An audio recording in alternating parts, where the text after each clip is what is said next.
Chapter 377, Unknown. Xiaofan stared at Charlin's information, dumbfounded by what he saw. From a level 8 NPC in Red Leaf Town, Charlin had first jumped to become a level 20 Tier 3 Divine Official. Then she grew from a level 20 Tier 3 Divine Official to a level 180 Tier 3 Divine Official.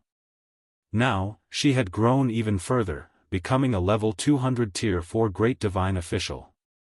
She was now on the same level as the Tier 4 Wizard, Weissman. Lady Charlin, I heard that you have been looking for me.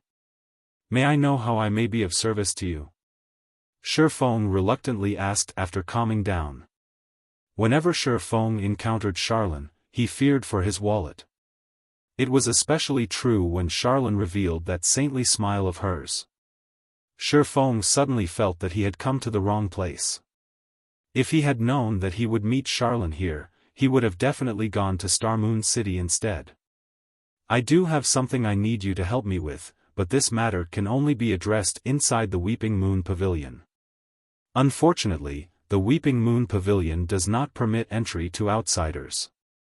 You should know that I am taking a big risk by allowing you in. Seeing as we are acquaintances, I can help you pay half of the 1,000 gold security deposit, but you will have to pay the remaining 500 gold yourself. Otherwise, these black-robed knights will escort you out. Even I am helpless about this rule, Charlin sighed and shrugged, a helpless look on her face. Xiaofan immediately cast a scornful glare at Charlin. Again. She was trying to take his money again.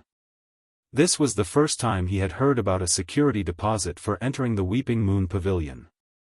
He had only brought around 700 gold with him this time. Yet, in just a moment, Charlin had relieved him of 500 gold. However, even though Xiaofan's heart ached, he had no choice but to pay. Before Charlin, Xiaofan was like a helpless little boy. Charlin's senses were simply too sharp, and she would sniff out his weaknesses every time they met. This time as well, in order to find 3 Tier 4 NPCs to help him, he had to enter the Weeping Moon Pavilion no matter what.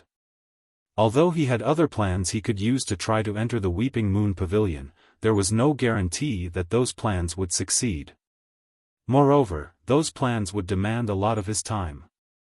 Reluctantly, Xiaofan took 500 gold coins from his bag and handed them over to Charlin. Why are you looking at me like that? This is only a security deposit.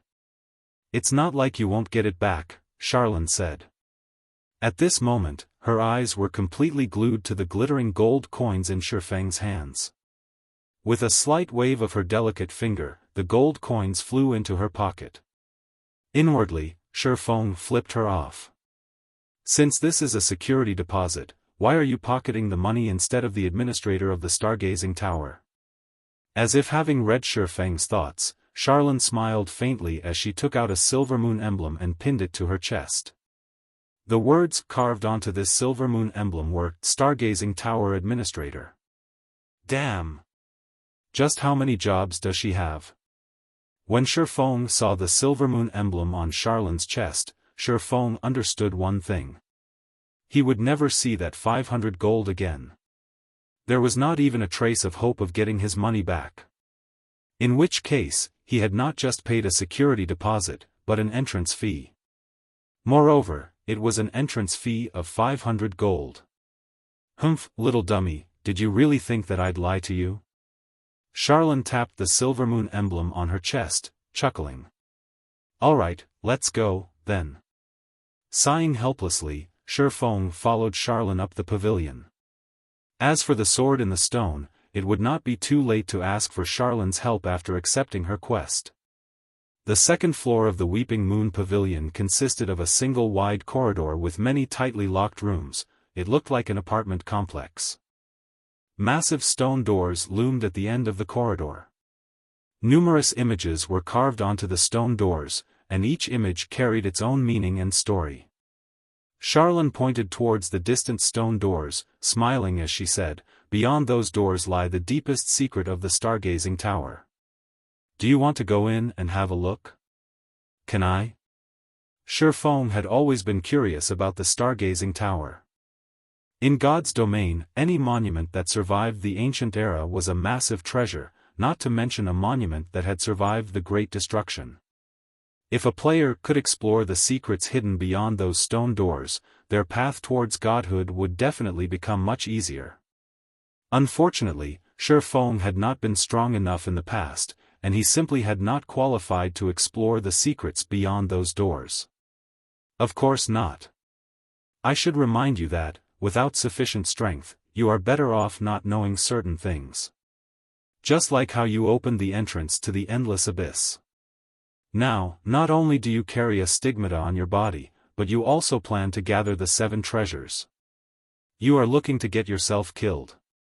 Do you know how many years the War God's Temple has spent trying to gather those treasures? Meanwhile, you haven't even obtained your Tier 1 class. Do you think it is even possible for you to accomplish something the War God's Temple cannot? They are only trying to. Forget it. There are some things you are better off not knowing. Charlene sighed as she looked at Xiaofan, emotions such as pity and anger filling her eyes. Suddenly, Xiaofan realized that Charlene was a unique NPC.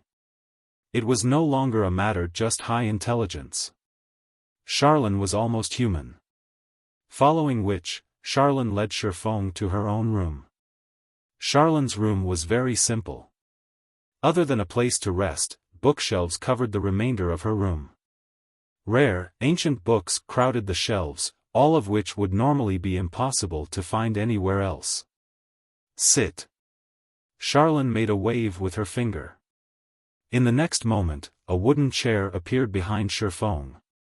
I've called you here because I have something I need you to do for me.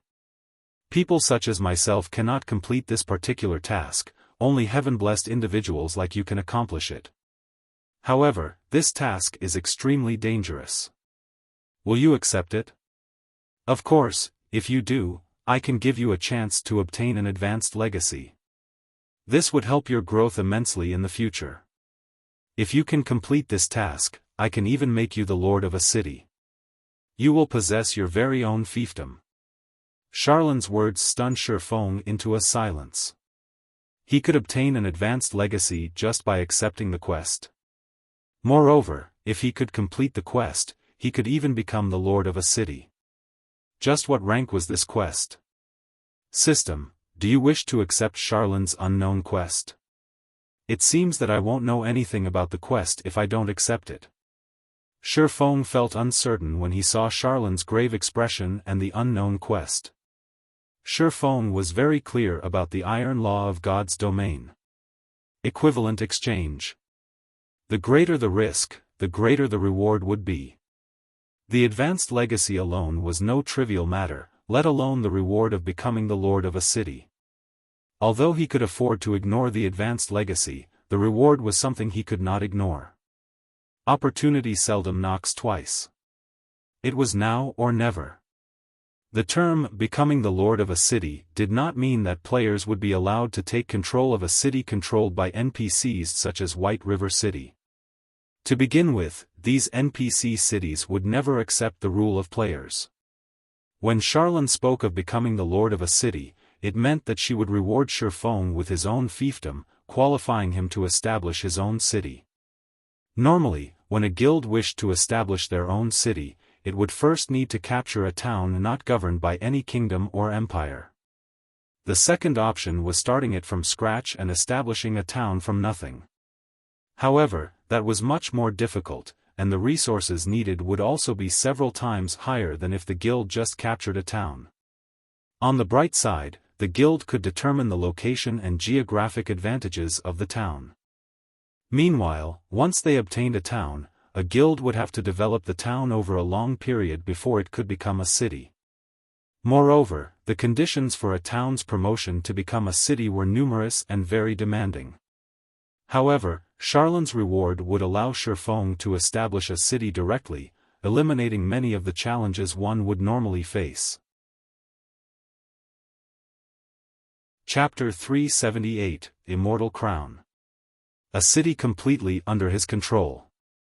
This was a dream for Zero Wing. Xiaofan had once led Shadow, a guild that owned 10 city-states, so he knew how valuable and how great the advantages were for owning his own city. Although Zero Wing was developing well at the moment, its lack of a stable source of income for credits was a major flaw. Other first-rate and second-rate guilds had support from wealthy corporations.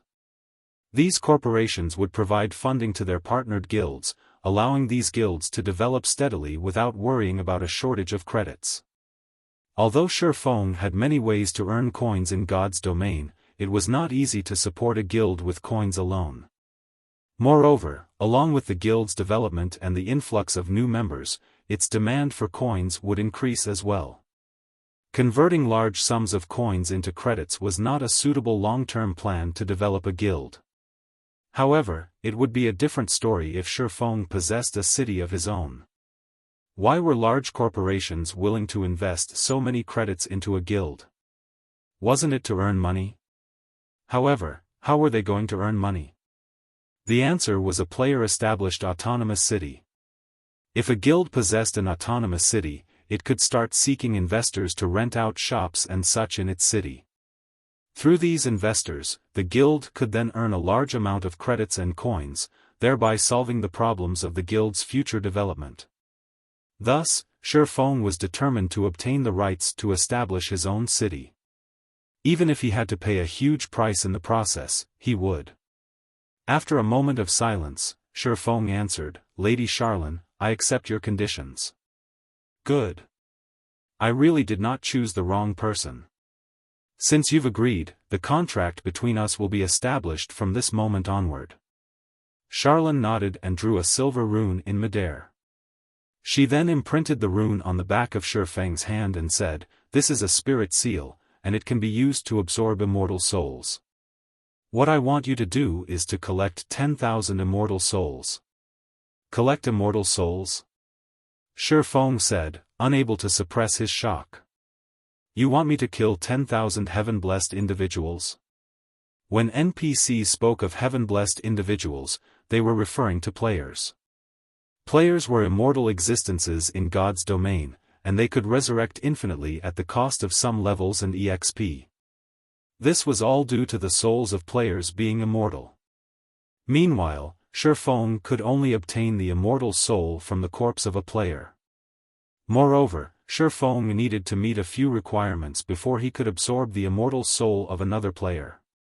First, he could not be 5 levels higher or lower than the target player. Second, he needed to kill the target player personally.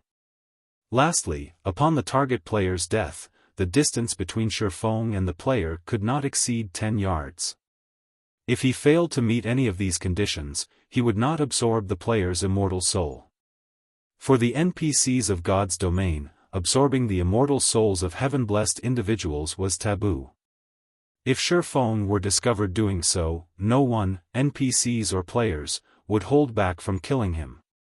As to why players would try to kill Xiaofan as well, it was because any players who lost their immortal souls would be barred from logging into the game for a long time.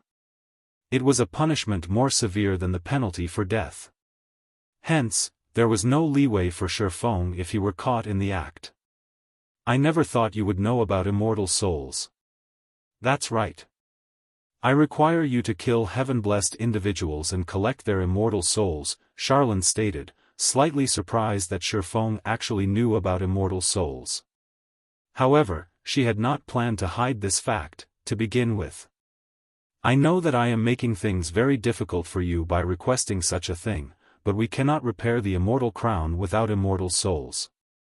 The immortal crown was originally a divine artifact used to suppress all evil beings. However, the crown was damaged the last time it was used to suppress the endless abyss. Meanwhile, the stargazing tower has already collected the other materials required to repair the immortal crown, and right now, we are only missing immortal souls. Initially, I called you here to help me collect immortal souls gradually. However, I had not expected the endless abyss to escape its confinement so soon. The endless abyss is simply too powerful. Without the immortal crown, we have no chance of resisting the invasion of the endless abyss. Since you started this scourge, naturally, you will have to take responsibility for it. In order to repair the immortal crown quickly, we need a large number of immortal souls. However, I do not want others to know of this, so I have no choice but to ask you to complete this task by yourself. The magic array that keeps the endless abyss in place will not last long. By my estimation, it will hold out for another 3 months. In 3 months, we will have no choice but to face the endless abyss directly. Hence, you must collect 10,000 immortal souls within that time. However, it won't be easy, which is why I asked you to meet me here. There are many legacies within the Stargazing Tower. As long as you can pass the test of one of those legacies, you will have a much easier time collecting the immortal souls. System: you have accepted the epic hidden quest, Immortal Crown. Quest details: you are required to collect 10,000 immortal souls within 3 months.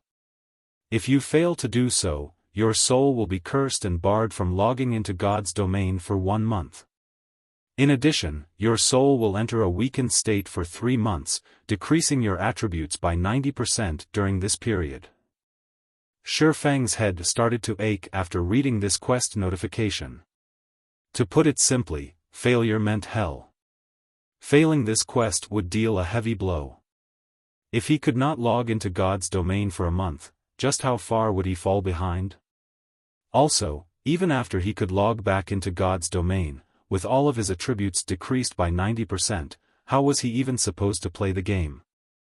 With your current level, you already qualify to accept an advanced legacy. Will you the advanced legacies trial right now, or do you wish to challenge it after taking some time to prepare? Charlene asked patiently as she watched Xiaofan. Oh, I should remind you that advanced legacies are extremely precious. Even with my status, I can only give you one chance. You must be careful. If you are not confident in succeeding, it is best to challenge it at another time. The trial of an advanced legacy is no less difficult than an epic quest. If you think that an advanced legacy will be too difficult for you, I can offer an intermediate legacy. Not only will the difficulty decrease, but you will also have 3 chances to complete it. Charlene explained the options patiently. Xiaofan understood her intentions. In God's domain, a class change was the equivalent of obtaining the legacy of a higher-tiered class. Meanwhile, a majority of the players in God's domain would normally receive their class change quest from the class association in their respective city. By doing so, players would be challenging basic legacies. Intermediate legacies were 1 rank above basic legacies. Intermediate legacies were relatively rare in God's domain, and normally, these legacies allowed players to obtain a common hidden class. Advanced legacies were 1 rank higher. Advanced legacies were extremely rare, and players could take on a rare, hidden class. Astromancer was one of these rare, hidden classes. Peak legacies were 1 rank higher than advanced legacies. In God's domain, peak legacies were like phoenix's feathers. Even the Stargazing Tower should not possess such a legacy. In Xiaofan's decade of playing God's domain, he had only seen a few people obtain peak legacies. After giving it some thought, Xiaofan said earnestly, "Lady Charlene, can I pass this chance to another person?" To Xiaofan, an advanced legacy held little significance. After all, he possessed the sword in the stone, a legacy item containing a peak legacy. How could he give up on a peak legacy to accept an advanced legacy? Chapter 379, Awaken. Xiaofan's question stunned Charlene. She looked at Xiaofan, surprise flashing in her beautiful eyes. What were advanced legacies? A heaven-blessed individual could only come across an opportunity like this if they were lucky. They'd never find an advanced legacy by searching alone. Even if one tried to trade 10 epic items, they could never afford it. Even she, the manager of the Stargazing Tower, had paid a massive price to obtain this one chance to challenge an advanced legacy. Yet, Xiaofan wanted to give this precious chance to someone else. The legacies of the Stargazing Tower cannot be passed to others. If you do not wish to accept the legacy, I can give you an epic item as compensation instead, Charlene said, shaking her head. The words, epic item, were tempting. However, Xiaofan was not satisfied. Lady Charlene, may I exchange the advanced legacy for a favor from you? Xiaofan asked once more. A favor? Charlene grinned. Chuckling, she said, little dummy, do you know how valuable an advanced legacy is? And you want to trade it for a favor? Don't tell me you want big sister to. Looking at Charlene's blushing cheeks, sweat streamed down Xiaofang's forehead. Hurriedly he said, don't get the wrong idea. You mustn't misunderstand me. I only want you to awaken an item for me. Only Tier 4 classes can awaken it. Awaken an item? Charlene was suddenly interested. She then focused on Xiaofan, thoroughly scanning his body from top to bottom. Her eyes widened in surprise when her gaze landed on the bag hanging from Xiaofang's waist. With a teasing laugh, she said, I don't see anything on your body that needs to be awakened, though. You can't be asking me to wake that withered dragon hanging from your waist, right? Based on Charlene's comment, Xiaofan had finally confirmed something. Charlene could see the contents of his bag. This was how Charlene could always squeeze him dry every time they met. She hasn't discovered it? Xiaofan felt that something amiss when he saw Charlene's ridiculing smile. Since she could see the contents of his bag, why didn't she discover the extraordinary power within the sword in the stone? If a Tier 0 player like himself could see it, how could a Tier 4 great divine official not? Thus, Xiaofan removed the sword in the stone from his bag. Charlene, who had still been chuckling, immediately became serious upon the appearance of the sword in the stone. She was no longer laughing. Indescribable emotions flashed in her eyes as she fixed her gaze on the crystal-encased sword in Xiaofang's hands. Charlene reacted as if the sword in Xiaofang's hands had suddenly appeared out of thin air. Just what is this? It actually escaped the detection of my eyes of God. Charlene was momentarily surprised. Even as she looked directly at the sword, her eyes of God could not discern any information. It was as if the sword before her did not exist. Eyes of God was a Tier 3 advanced detection spell, and even legendary items could not escape its detection. Yet, the sword in the stone had actually. Can I have a closer look at it? Charlene asked, her curiosity reaching its peak. Xiaofan did not reject Charlene's request, handing the sword in the stone over to her. The moment Charlene received the sword, she immediately cast over a dozen spells in quick succession. Every time one of her spells faded, Charlene's expression would grow slightly more serious. Amazing. It seems that I'll have to use my true abilities. Charlene smiled. Suddenly, a terrifying amount of mana burst forth from her body, and in the next instant, Charlene's holy light domain had devoured the room. Simultaneously, 2 golden magic arrays appeared on both the ceiling and the floor. Xiaofan immediately felt his body grow heavy, the mana in the room rendering him immobile. Charlene's holy light domain was much stronger than the Tier 4 Sky Piercer Weissman had used against the mechanical slayer. At this moment, Xiaofan had finally realized just how powerful Charlene was. It was no wonder why she could casually offer him the qualifications to establish his own city.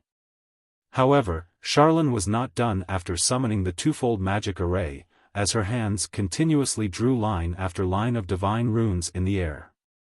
After a short moment, the twofold magic array became a fourfold magic array, before finally becoming a sixfold magic array. At this moment, magic arrays covered all 6 sides of Charlene's room. The Tier 4 Sky Piercer Weissman had used only required a fourfold magic array to channel it. Yet, the spell Charlene channeled now required a sixfold magic array. At the very least, Charlene's spell should be a peak Tier 4 spell. Although Xiaofan did not know what Charlene was trying to do, he felt incredibly fortunate. It seemed that asking Charlene to help him was the right choice after all. If Charlene could summon such a powerful magic array, her position in the stargazing tower should be relatively high. She might even be able to invite 3 Tier 4 NPCs to help him awaken the sword in the stone. At this moment, the runes Charlene drew seeped into the stone in the sword, which floated in midair. After another few minutes had passed, the golden divine runes separated from the stone in the sword and flew into Charlene's palm, forming a golden ball. Following which, the magic arrays disappeared from the room, and the stone and the sword landed in Charlene's hand once more. However, Charlene paid no attention to the sword in the stone. Instead, she focused the ball of divine runes, seemingly studying it. How could this be? Charlene muttered in utter disbelief. Not even divine appraisal, a peak tier 4 spell, can analyze this sword? To think that you have such an item, I have really underestimated you. Even after exhausting every option I have, I still can't uncover a single thing about this item. How did you learn that this thing requires tier 4 classes to awaken it? Charlene asked. By this time, she had completely given up on analyzing the stone in the sword. Xiaofan wondered the same thing. I have simply used omniscient eyes. Charlene couldn't uncover even basic information about the sword in the stone. Just what kind of item was this? Omniscient eyes? Impossible. I couldn't analyze the sword even when I tried using the eyes of God. Charlene shook her head, slightly surprised by Xiaofan's answer. However, she suddenly thought of a possibility. Don't tell me you have a golden stigmata. Emicham. Xiaofan nodded. No wonder. Charlene revealed a faint smile. Why didn't you tell me earlier, little dummy? Throughout God's domain, the omniscient eyes of the golden stigmata is only inferior to the eyes of truth. I really did not expect the war god's temple to be so generous as to give you a golden stigmata. Tell me, then. What are the conditions to awaken this item? Charlene inquired as she pointed at the sword in the stone. 21 mana stones and 3 tier 4 classes are needed to awaken the power slumbering within this sword. Xiaofan recited the information he could see using the omniscient eyes. Little dummy, don't tell me you have 21 mana stones inside that bag of yours. Even big sister here doesn't have that many of them. Charlene's eyes glowed as she looked at Xiaofan. Stretching out her jade-like hand, she said, out with them, then. This. I only have 21 pieces. Xiaofan instantly panicked. What kind of person do you take me for? Charlene rolled her eyes at the sight of Xiaofan's caution. She then said, relax, I won't rob you. I just want to awaken the power inside this sword. It needs 3 tier 4 classes to awaken this sword, Xiaofan reminded, unwilling to hand over the mana stones. I know. However, do you think tier 4 powerhouses have the time and energy to help you? Charlene said, disgruntled. This sword is no trivial matter. Fortunately, you met me. Otherwise, even if you found 3 tier 4 powerhouses, they wouldn't help you. Their answers wouldn't change even if you offer each of them a fragmented legendary item. Chapter 380, Destroyer of Immortality. They won't help me even if I offer each of them a fragmented legendary item? Xiaofan was taken aback. He did not think Charlene was lying. He had personally witnessed how extraordinary the sword in the stone was. Even Charlene, a tier 4 great divine official, could not uncover its secrets. Meanwhile, he had only obtained the golden stigmata due to luck. Otherwise, he would have never known that the sword in the stone was a legacy item. Fortunately, I made the trip here. Otherwise, I would have missed my chance. Xiaofan inwardly celebrated his luck as he looked at the sword in the stone. Originally, Xiaofan had thought he only needed to hire 3 tier 4 NPCs to help him. Now, it would seem that even if he found 3 tier 4 NPC powerhouses, there was no price he could pay to gain their help. Based on Charlene had said, however, even if he could afford the price, he still couldn't awaken the power within the sword in the stone. Alright, let's begin. I, too, want to see just what sort of item this is. Little dummy, stand back. Xiaofan was greatly interested in the sword in the stone right now. After saying so, Xiaofan tossed the 21 mana stones into the air and started chanting an incantation. The 21 mana stones suddenly split up and flew in all directions. Fortunately, Xiaofan's room was sufficiently large. After the mana stones flew 20 yards, they immediately stopped, hovering in the air. The mana stones then started to spin slowly. In the next moment, silvery white light shone from under their feet. Xiaofan immediately distanced himself from the magic array that appeared, watching silently from afar. As the 21 floating mana stones rotated, the sword and the stone hovered in the center of the magic array. Xiaofan then shouted. Suffocatingly dense mana filled the room, buzzing. As if unable to withstand this immense pressure, the 21 mana stones immediately shattered into dust, forming clouds of gray smoke that flowed into the sword in the stone. When the sword and the stone completely absorbed one of the mana stones, the legacy item emitted a thumping sound that resembled a heartbeat. Xiaofan even wondered if his ears were playing tricks on him at first. However, as more mana stones fused with the sword, the thumping became much louder and more powerful. It was as if the disintegrated mana stones were waking an ancient beast from its deep slumber. However, as mana stones continued to drift into the sword, Xiaofan, who currently stood inside the magic array, grew weaker. By the time the 7th mana stone fused with the sword, Xiaofan could clearly feel that only half of the terrifying mana that filled the room remained. At this moment, Xiaofan had also greatly weakened. As the 14th mana stone melded with the sword, Xiaofan began to grow pale.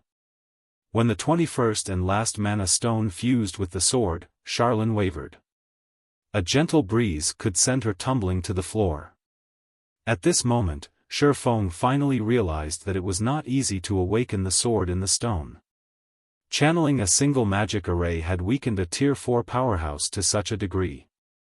It was no wonder why Xiaofan had said that no Tier 4 powerhouse would agree to aid him, even if offered a fragmented legendary item. Xiaofan's power stunned Xiaofan. She had managed to complete a task that required 3 Tier 4 classes. Her strength was simply too frightening. Just who is she? Xiaofan grew curious about Xiaofan's identity. It was impossible for an ordinary NPC to grow so quickly. Moreover, back in the god's grave, Xiaofan saw a woman who looked exactly like Xiaofan. Although Xiaofan's strength could not compete with that slumbering woman's, the aura the two gave off felt exactly the same, the intensity was the only difference. While Xiaofan pondered Xiaofan's identity, the awakening ritual had come to an end. The silver magic array that covered the floor vanished. Boom! The sword and the stone hovering in the air suddenly fell, half its blade sinking into the floor. Sharp! Xiaofan, who was currently unstable from the drain of mana, could not hold back her shock when she saw the blade slide smoothly into the floor. Not even the Great Destruction had managed to destroy the stargazing tower. The strongest and highest quality materials had gone into this monument's construction. Magic arrays reinforced the building further. A full-powered blow from a Tier 4 sword emperor armed with a legendary ranked sword could not even scratch the floor. Yet, the hovering sword in the stone sunk effortlessly into the wood. By now, the transparent crystal encasing the sword had completely disappeared. Only a sword with a golden hilt and guard remained, with a blade that was as pure and clear as a diamond. Impossible. This is actually the destroyer of immortality. Xiaofan was tongue-tied when she read the sword in the stone's information, which was now fully visible. Destroyer of immortality. A creation born of nature, containing unrivaled power. Although it was greatly damaged during the war between the ancient gods, it had absorbed some of their powers. If one can master this blade, they will obtain a trace of the ancient gods' powers. Class restriction, Berserker and Swordsman. Destroyer of Immortality? Xiaofan was puzzled. He had never heard this name before.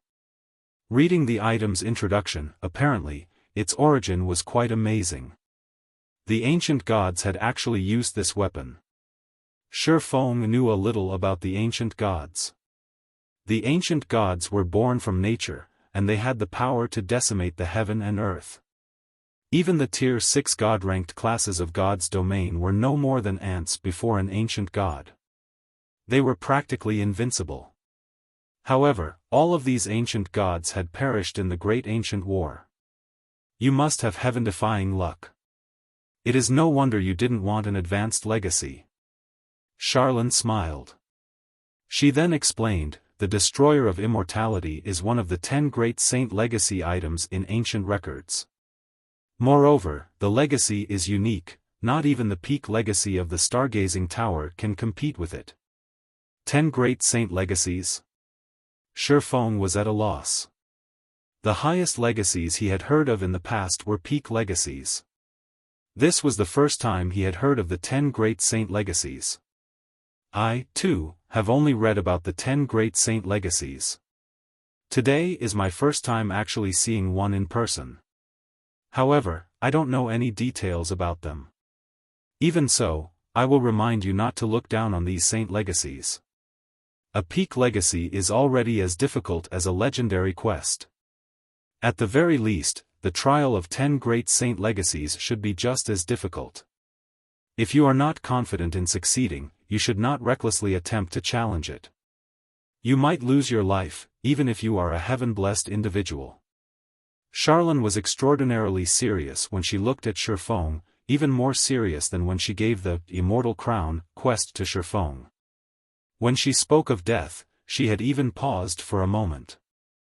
Xiaofan could clearly discern the kindness in Xiaofan's tone, and he, too, knew how dangerous and difficult the trial of a saint legacy would be. God's domain's law of equivalent exchange held true everywhere. Naturally, there was danger in challenging the trial of a legacy. Take basic legacies for example. If a player failed to clear the trial of a basic legacy, they would lose 3 levels, be weakened for 3 days, and be barred from accepting the trial again for 10 days. Meanwhile, the penalty for failing an intermediate legacy was much harsher. Players would lose 5 levels, be weakened for 7 days, be barred from accepting the trial for 20 days, and permanently lose a small portion of their attributes. For advanced legacies and peak legacies, Xiaofan was 90% certain that he could complete an advanced legacy. As for a peak legacy, Xiaofan had around 50% to 60% certainty of success. However, the legacy he had eagerly looked forward to turned out to be one of the 10 great saint legacies. Xiaofan had never even heard of a saint legacy, so he was not too sure how well he would fare.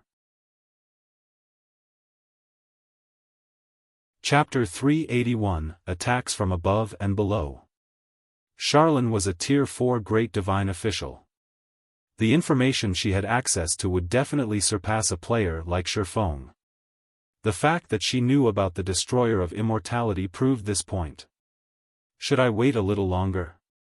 Xiaofan pondered in silence as he looked at the translucent sword that penetrated the ground. Now that the Destroyer of Immortality had awakened, he could take on the legacy trial anytime he wanted to. He could slowly build his strength before challenging the trial. That way, he would have a higher chance of successfully clearing it. After all, as one of the 10 great saint legacies, the consequences of failure would be severe. It might turn out just as Xiaofan had guessed. Death. Heaven-blessed individuals were immortal existences, being able to resurrect infinitely. Yet, despite knowing this, Xiaofan had still made such an ominous claim. This proved that the penalty of failure would be unbearable, and players would have no choice but to delete their accounts and start all over again. The wisest choice for Xiaofan right now was to first increase his strength before challenging the Saint Legacy's trial. However, after campaigning in God's domain for a decade, Xiaofan understood one thing clearly. Life in God's domain was like a boat sailing against the current, either he kept going forward, or he would fall behind. Pursuing stability constantly was not enough. Sometimes, one needed to take risks to achieve a breakthrough. Moreover, Xiaofan did not have too much time to waste. Risks and opportunities coexisted. The sooner he obtained the Saint legacy, the smoother his path towards godhood would be. Originally, Xiaofan had not been certain that he could become a Tier 5 class in this life. To do so, he had to plan and prepare carefully. As for becoming a Tier 6 God-ranked class, that was nigh impossible. That was the apex of God's domain. How could something like that be so easy to achieve? Xiaofan was aware of his own capabilities. His current performance right now was only amazing due to his decade of experience playing God's domain. It was not possible to walk the path toward godhood just by having a few additional years of experience. However, if he gained one of the 10 great saint classes earlier on, coupling it with careful planning and preparation, he would have a better chance of becoming a god. Xiaofan stepped up to the destroyer of immortality. He then grabbed the golden hilt of the sword. When he tried to pull the translucent blade out of the ground, however, it did not budge. No matter how much strength Xiaofan exerted, the sword remained firmly stuck in the floor. Instead, the sound of a system notification reached his ears. System, do you wish to accept the legacy trial? Remaining time, 23 hours 54 minutes. Well, shit. Xiaofan bitterly smiled. The destroyer of immortality never intended to give him a chance to raise his strength. Sighing, Xiaofan accepted the trial. Suddenly, the destroyer of immortality released a divine golden light, enveloping Xiaofan. In the next moment, both the destroyer of immortality and Xiaofan vanished from the room. Space transfer? Charlin's eyes flashed with surprise at both Xiaofan's and the destroyer of immortality's sudden disappearance. A powerful barrier protected the stargazing tower, and all forms of teleportation magic were rendered ineffective here, regardless of whether said magic was used to enter or leave the tower. Yet, the destroyer of immortality had effortlessly accomplished this feat. Hopefully, that little dummy can pass the trials. Charlin smiled faintly, gazing at the spot where Xiaofan had stood a moment ago. Awakening that sword drained me to such a degree. I'll have to rest for a long time. I let him off too lightly by taking only 500 gold. The next time we meet, I'll collect this debt, with interest. At this moment, Xiaofan was at a complete loss. In the blink of an eye, he arrived in a dimly illuminated field. Swords were everywhere, from the sky to the earth. This place was literally a world of swords. In the distance, Xiaofan could see a mountain piercing the sky. A faint, silver glow radiated from the mountain's peak, and it was the only source of light in this dim world. System, you have discovered the origin sword domain. System, you are in a unique realm. All forms of communications have been sealed. You are unable to make contact with the outside world. It would seem that this origin sword domain is independent of God's domain. Xiaofan tried to call up the system map. However, the map was blank. Xiaofan then took a look at his surroundings. As far as the eye could see, other than the mountain in the distance, there was nothing but flatlands. Moreover, the further one traveled from the mountain, the darker it would become. It looks like the only exit is at the peak of that mountain. Xiaofan then examined the swords stabbed into the ground, all of which were immovable. Some even resembled buildings and plants. Unlike flowers and trees, however, Xiaofan would receive damage if he touched these blades. To put it simply, he needed to avoid these swords as he advanced. As for the swords suspended in the sky, so long as he did not fly, they weren't a threat. However, this world only took a moment to correct that assumption. After Xiaofan took a few steps forward, several swords descended from the sky. One of them just happened to slice past his arm, causing -200 damage. Crap! Raining swords? Xiaofan looked at the swords around him, realizing why so many swords pierced the ground. Moreover, the swords that descended from the sky dealt a lot more damage than the swords on the ground. I'm guessing this trial requires players to avoid the swords on the ground while dodging the swords descending from the sky? Xiaofan remained still for the moment. He silently observed his surroundings, searching for the best path towards the mountain. He chose to stand still because the moment he moved, the swords in the sky would start to fall. Most likely, the swords in the sky were set to fall based on the player's movements. Sure enough, this world is trying to kill me. After waiting for a moment, Xiaofan discovered that the swords in the sky had not fallen. However, before he could rejoice over this discovery, the swords in the ground started trembling, and one after another, these swords sunk into the ground, vanishing completely. Feeling that something was amiss, Xiaofan kept his gaze on the ground beneath his feet. Suddenly, tens of swords sprung up from the ground beneath him, soaring into the sky. Reacting quickly, Xiaofan performed a backflip, dodging these blades. However, due to his backflip, the swords above plunged towards him. This is a joke, right? Xiaofan immediately unsheathed the abyssal blade and Purgatory's shadow, defending against the incoming flying swords. One after another, blades of light struck the flying swords, scattering them. After these attacks, Xiaofan finally realized that this world intended to toy with him until he died. If he rested, the swords on the ground would attack him after a short time. If he moved, the swords hovering in the sky would rain down on him. Such an attack pattern allowed him little to no time to rest or recover, keeping him on guard. Xiaofan also discovered something else. The swords that descended from the sky were growing more accurate and faster as he advanced. Is this place trying to exhaust me to death? Xiaofan's lips curled up slightly with amusement.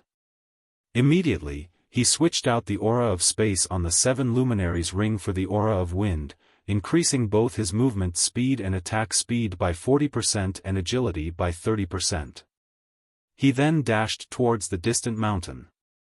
The moment Xiaofan moved, the countless blades in the sky began their assault. They all turned their blades towards Xiaofan and shot towards him. However, Xiaofan was like a gust of wind. Relying on his movement speed alone, he avoided most of the attacks. In addition, his increased attack speed allowed him to strike down the remaining swords effortlessly as he darted onward. However, after running for a few minutes, the ground in front of Xiaofan suddenly split apart. In the next moment, bone knights in silver armor crawled out of the fissure, every one of them emitting frightening killing intent as they rushed towards him. Skeleton warrior, undead creature, elite rank. Level 25. HP 20,000/20,000. Chapter 382, Legacy Chapter. The silver suits of armor shone brilliantly under the dimly lit sky, creating an exceptionally conspicuous sight. The assault from all directions forced Xiaofan to an abrupt halt. Facing such intense attacks, Xiaofan had no choice but to stop. Even he was not confident of defending against so many attacks on the run. This won't do. I won't last long at this rate. I need to move faster. Looking at the swords decorating the sky, an idea, inspired by his years of experience, struck Xiaofan. Purgatory power. Xiaofang's attack speed rose by 100%. He then brandished the abyssal blade and the Purgatory's shadow, sending blades of light at the incoming swords and striking them down. After continuing this process for 3 seconds, Xiaofan successfully deflected all of the swords that attacked him, scattering them around him. Undead creature? Xiaofan activated omniscient eyes and examined the distant skeleton warriors. Xiaofan could not learn anything about these undead monsters. If he faced them one-on-one, Xiaofan was confident that he could defeat such a monster with ease. If he had to face a group of them, however, even he was not certain that he would win. Moreover, the swords in the sky still posed a huge threat. When the two combined, Feng's very life was at risk. However, Feng did not know if death meant failing the legacy trial. If it did, then he would truly be finished. As a precaution, Feng did not immediately move after fending off the flying swords. Instead, he stopped to think of an appropriate countermeasure. Changing my path isn't possible. For now, let's put these skeleton warriors to the test. The only exit was at the mountain's peak. Naturally, Feng could not retreat. However, charging forward rashly and accidentally losing his life was unwise. Hence, Feng activated Phantom Kill, sending his doppelganger charging towards the skeleton warriors to test their strength. By doing so, not only could he buy himself time to come up with a defense against these undead monsters, but he could also avoid falling into any traps. After all, this was the trial of one of the 10 great saint legacies. He could not afford to be careless. The doppelganger possessed 70% of Feng's attributes. It was more than enough to deal with a single skeleton warrior.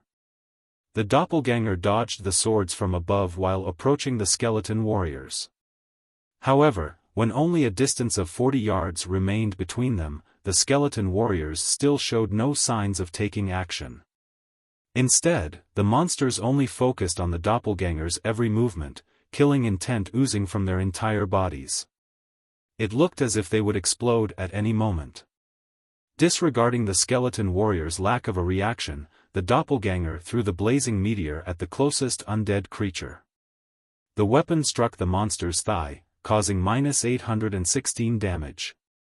It would seem that the skeleton warriors only possessed mediocre defense. However, the instant the skeleton warrior was struck, it started moving and charged at Feng's doppelganger. The skeleton warrior that had been hit was not the only one to move. The surrounding dozen or so undead creatures charged at the doppelganger as well. Although the skeleton warriors wore full sets of silver armor, their movement speed was extremely fast. It took them less than 5 seconds to close the 40-yard gap. However, Feng's doppelganger did not stay idle as these undead creatures charged. Instead, it attacked with the blazing meteor again as it retreated swiftly. In terms of speed, the doppelganger clearly held the advantage. Despite needing to dodge the constant stream of attacks from the sky, it was still a thread faster than the skeleton warriors. As this game of cat and mouse continued, the HP of the skeleton warrior leading the charge gradually decreased. Everything proceeded smoothly, and Feng, who stood in the distance, did not discover any other traps hidden in this field. Moreover, the skeleton warriors possessed low intelligence. Aside from carrying out some basic defensive maneuvers, the group of undead creatures single-mindedly chased the doppelganger. After a short moment, the doppelganger killed its first monster. Although a skeleton warrior had died, other than a tiny amount of skill proficiency, Feng received nothing at all. He did not receive even a tiny amount of EXP. Even after the dozen or so skeleton warriors were wiped out, Feng did not receive anything. Fortunately, he didn't really care. He was in a legacy trial right now. His only goal was to clear the trial. As for whether or not he could earn EXP or items, that was not very important. With the doppelganger's probing, Feng's advance became much easier. There were no other traps in the surrounding area. The skeleton warriors also did not possess high intelligence or troublesome skills. As long as he dealt with the attacks from the sky properly, he could deal with these skeleton warriors by kiting them. What the doppelganger could do, Feng could do better. Feng's movement speed was too fast. Unlike the doppelganger, not only could Feng attack using the blazing meteor, but he could also cast AoE skills such as Thundering Flash and Earth Splitter to deplete the skeleton warriors' HPs while maintaining the distance between them. When the arcs of lightning weaved across the skeleton warriors, they dealt damages of -1242, -1784, and -2439 to the undead creatures. Some of the skeleton warriors who received critical hits lost over half their HP. In less than 10 minutes, Xiaofan had reduced the hundreds of skeleton warriors into piles of pearly white bones scattered across the plains. What's going on with these bones? Just as Xiaofan was about to depart from this field of bones, he noticed the bones begin to tremble. The bones then gathered. In the blink of an eye, these bones transformed into an entirely new monster. This monster was 3 times the size of the skeleton warriors from before. It wielded a skeletal giant axe in one hand and a thick black chain in the other. Dark green flames burned in its empty eye sockets. Emitting an angry roar, it charged at Xiaofan with massive, thudding steps. With every step this monster took, the land beneath its feet would crack and shatter. One could see just how powerful this monster was. Skeleton Giant, Undead Creature, Chieftain Rank. Level 30. HP 250,000/250,000. Why is it a level 30 chieftain? Xiaofan was stunned. He instantly activated Windwalk and escaped. There was no way he could face a level 30 chieftain head-on while dealing with the incoming attacks from the countless swords in the sky. Moreover, with the skeleton giant's strength, a direct hit with its axe was all it needed to end Xiaofan's life. Even if Xiaofan dodged the monster's attack, the descending swords were no laughing matter. Each sword could deal -200 damage. Currently, Xiaofan's HP was only slightly over 3,000. If 16 swords to hit him, he would lose his life all the same. Although the skeleton giant was colossal, it was frighteningly quick. Despite having activated Windwalk, Xiaofan still could not shake off the skeleton giant, the distance between them never increasing. However, Xiaofan also had to endure the rain of swords as he escaped. To avoid the blades, he was oftentimes forced to take action and strike back, affecting his speed as a result. Sometimes, in order to dodge a more densely packed attack, Xiaofan had no choice but to dodge sideways, making a 90-degree turn. However, after Xiaofan turned, the skeleton giant behind him would stumble. Its speed greatly fell when it changed directions, allowing Xiaofan to widen the gap between them. Moreover, due to the skeleton giant's large frame, the sudden turn helped Xiaofan block a few of the flying swords. When the sword struck the skeleton giant's body, the monster also received -200 damage from each attack. How could I forget?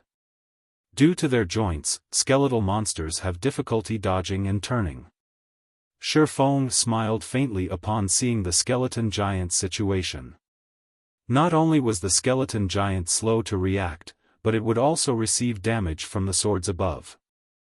Moreover, the skeleton giant's huge frame made the perfect shield. Considering the situation, a plan formed in Xiaofan's mind.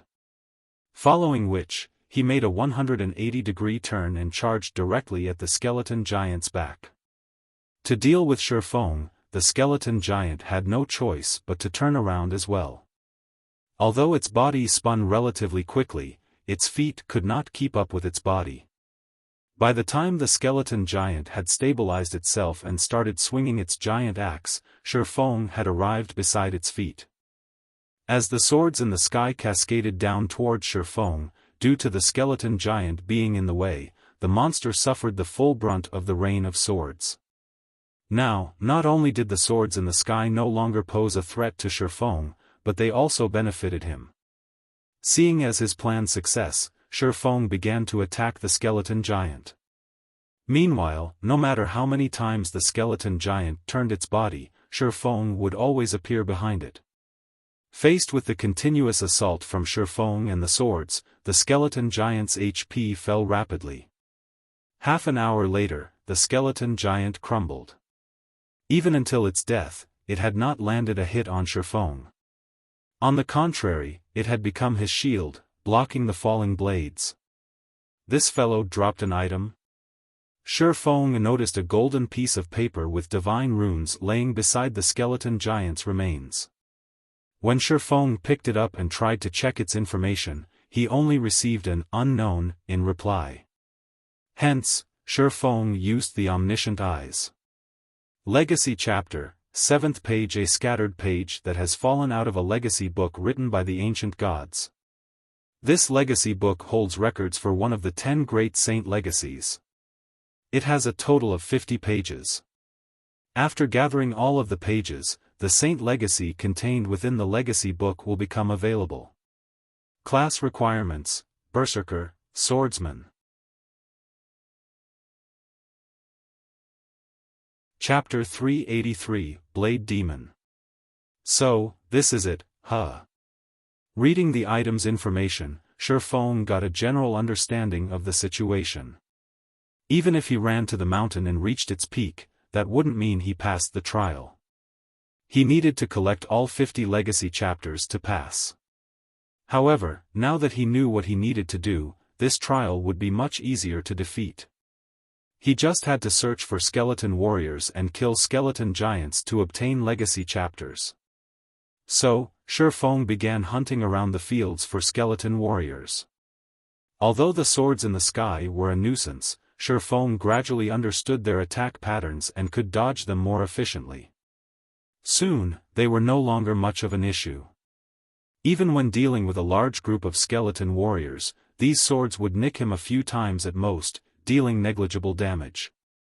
After killing 12 skeleton giants in a row, Xiaofan discovered a problem. Not every skeleton giant would drop a legacy chapter. In fact, the drop rate was very low. After killing 12 skeleton giants, he only obtained 2 legacy chapters. None of the monsters Xiaofan killed gave him any EXP either. He also needed to dodge the swords from above constantly. Hunting these skeleton giants was truly exhausting, both physically and mentally. If not for the fact that one of the 10 great saint legacies beckoned him, Xiaofan would never tolerate such a strenuous and unrewarding task. While Xiaofan searched for skeleton warriors all around the mountain, an incident occurred in White River City. Dark Star, a guild that White River City had already forgotten, suddenly declared its dissolution. This news came as a great shock to everyone. Some of the guilds who had previously allied themselves with Dark Star simultaneously announced their dissolution as well. Originally, everyone had thought that White River City was on the path of becoming the overlord of Star Moon Kingdom. However, no one could have expected the following development. Half a day after the dissolution of these guilds, a branch guild of Overwhelming Smile suddenly appeared in White River City. More shockingly, Lone Tyrant, who was originally the guild leader of Dark Star, had become the vice leader that led Overwhelming Smile's branch guild. Furthermore, the benefits that Overwhelming Smile offered were impressive, at least twice as valuable as what Dark Star had previously offered. It was a blatant display of wealth. The members of the dissolved guilds promptly joined Overwhelming Smile's White River City branch. Within half a day since Overwhelming Smile's branch guild's establishment, its member count had already reached 30,000. Moreover, that number was still increasing. It continuously recruited new members, thinking of ways to steal players from Zero Wing. Big Sis Aqua, Overwhelming Smile thinks too little of us. Instead of recruiting in their hometown of Maple City, they ran all the way here to fight us over members. The guild leader also suddenly disappeared and cannot be contacted. If we allow Overwhelming Smile to continue, by the time we start our recruitment tomorrow, they will have stolen all the good saplings. Big Sis Aqua, why don't we start recruiting right now? Snow Goose asked anxiously.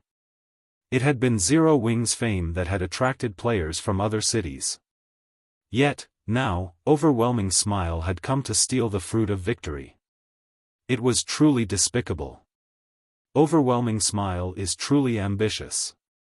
They've only obtained the first clear of a large-scale team dungeon, yet, already, they're hungering after White River City.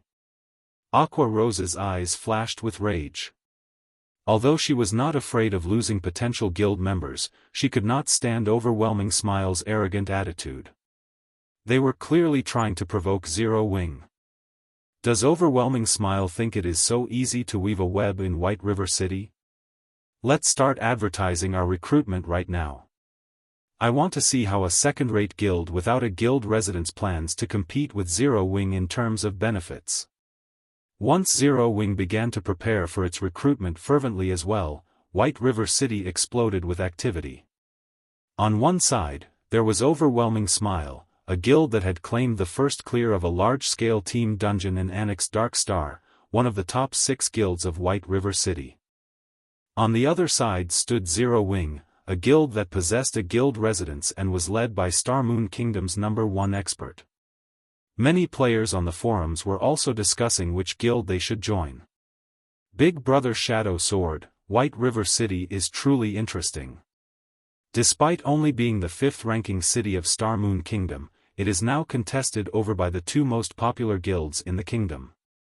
Which guild do you think these independent players will join? The female guardian knight, Turtledove, asked the berserker beside her, Shadow Sword, with an amused smile on her face. I don't know what others will choose, but my goal from the very beginning has been to join Zero Wing. Shadow Sword wasn't interested in the competition between the 2 guilds. His only thoughts right now were of passing Zero Wing's assessment and polishing his strength by learning from the experts in Zero Wing. He also hoped to learn from Zero Wing's guild leader, Black Flame. He had no interest in anything beyond that. Meanwhile, after spending an entire day at the Origin Sword domain, Xiaofan had collected 21 legacy chapters. Oh! What's that monster? At this moment, Xiaofan, who stood at the foot of Sword Peak Mountain, discovered a monster of steel slowly descended the mountain.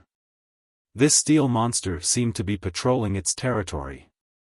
Although this monster was not large, only twice as tall as Xiaofan, all 4 of its limbs were blades. The rest of its body was made of pitch-black steel, decorated with spikes. It looked like a machine of slaughter. Although Xiaofan wanted to know this monster's information, he only received an unknown when he attempted to identify it. Even observing eyes failed to yield any results. Hence, Xiaofan had no choice but to use omniscient eyes. Blade Demon, demonic creature, chieftain rank. Level 30.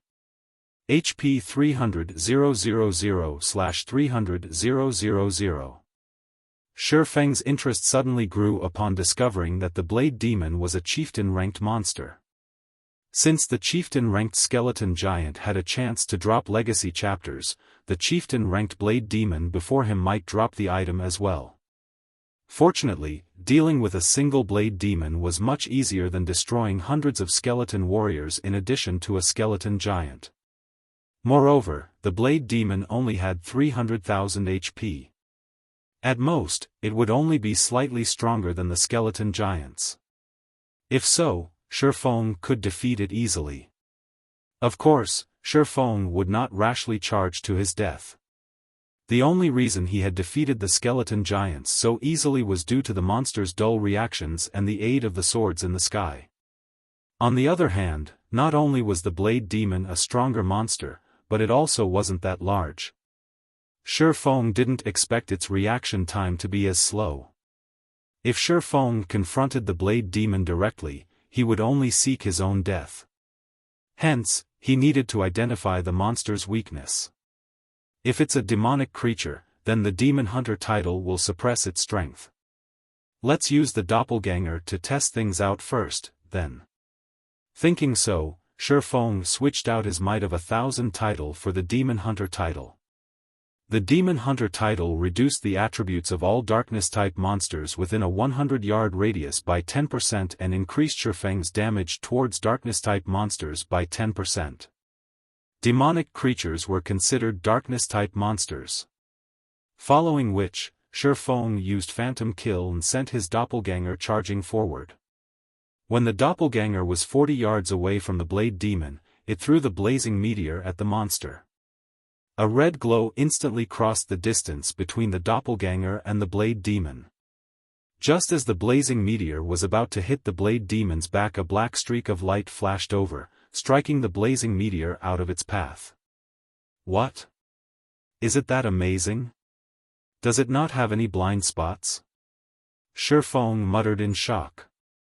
Feng's doppelganger had clearly launched its attack, yet, as if the blade demon had eyes in the back of its head, it deflected the flying projectile. Moreover, the blade demon's reaction was astonishingly quick.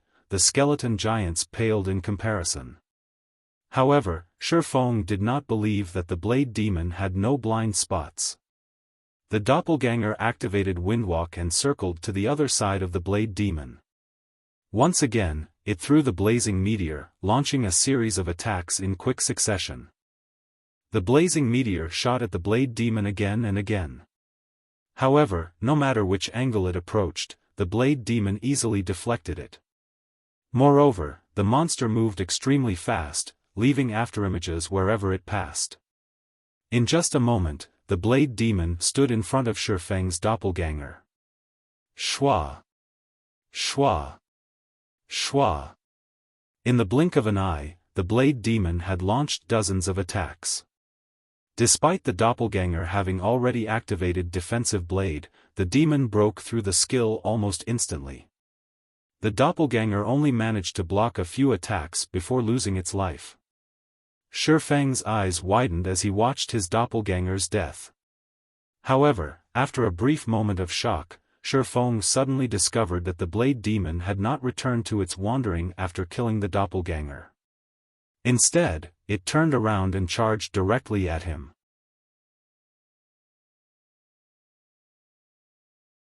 Chapter 384, Unique Set Equipment. Despite also being a level 30 chieftain, the blade demon was far more powerful than the skeleton giant. Realizing that he could not face the blade demon directly, Feng immediately activated Windwalk and ran. He wanted to break away from the combat area as quickly as possible.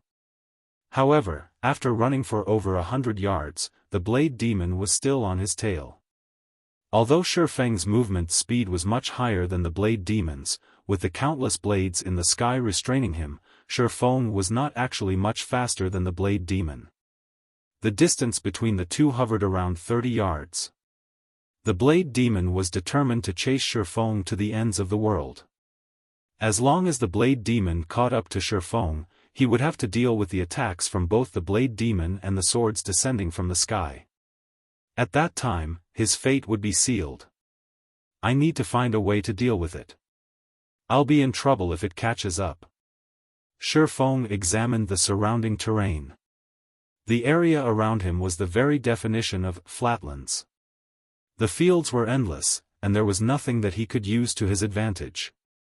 However, as Feng moved further away from Sword Peak Mountain, the number of swords that descended from above increased. It was as if they were reminding Feng that he was not allowed to move away from the mountain. However, Feng couldn't care less right now. If he stopped, only death awaited him.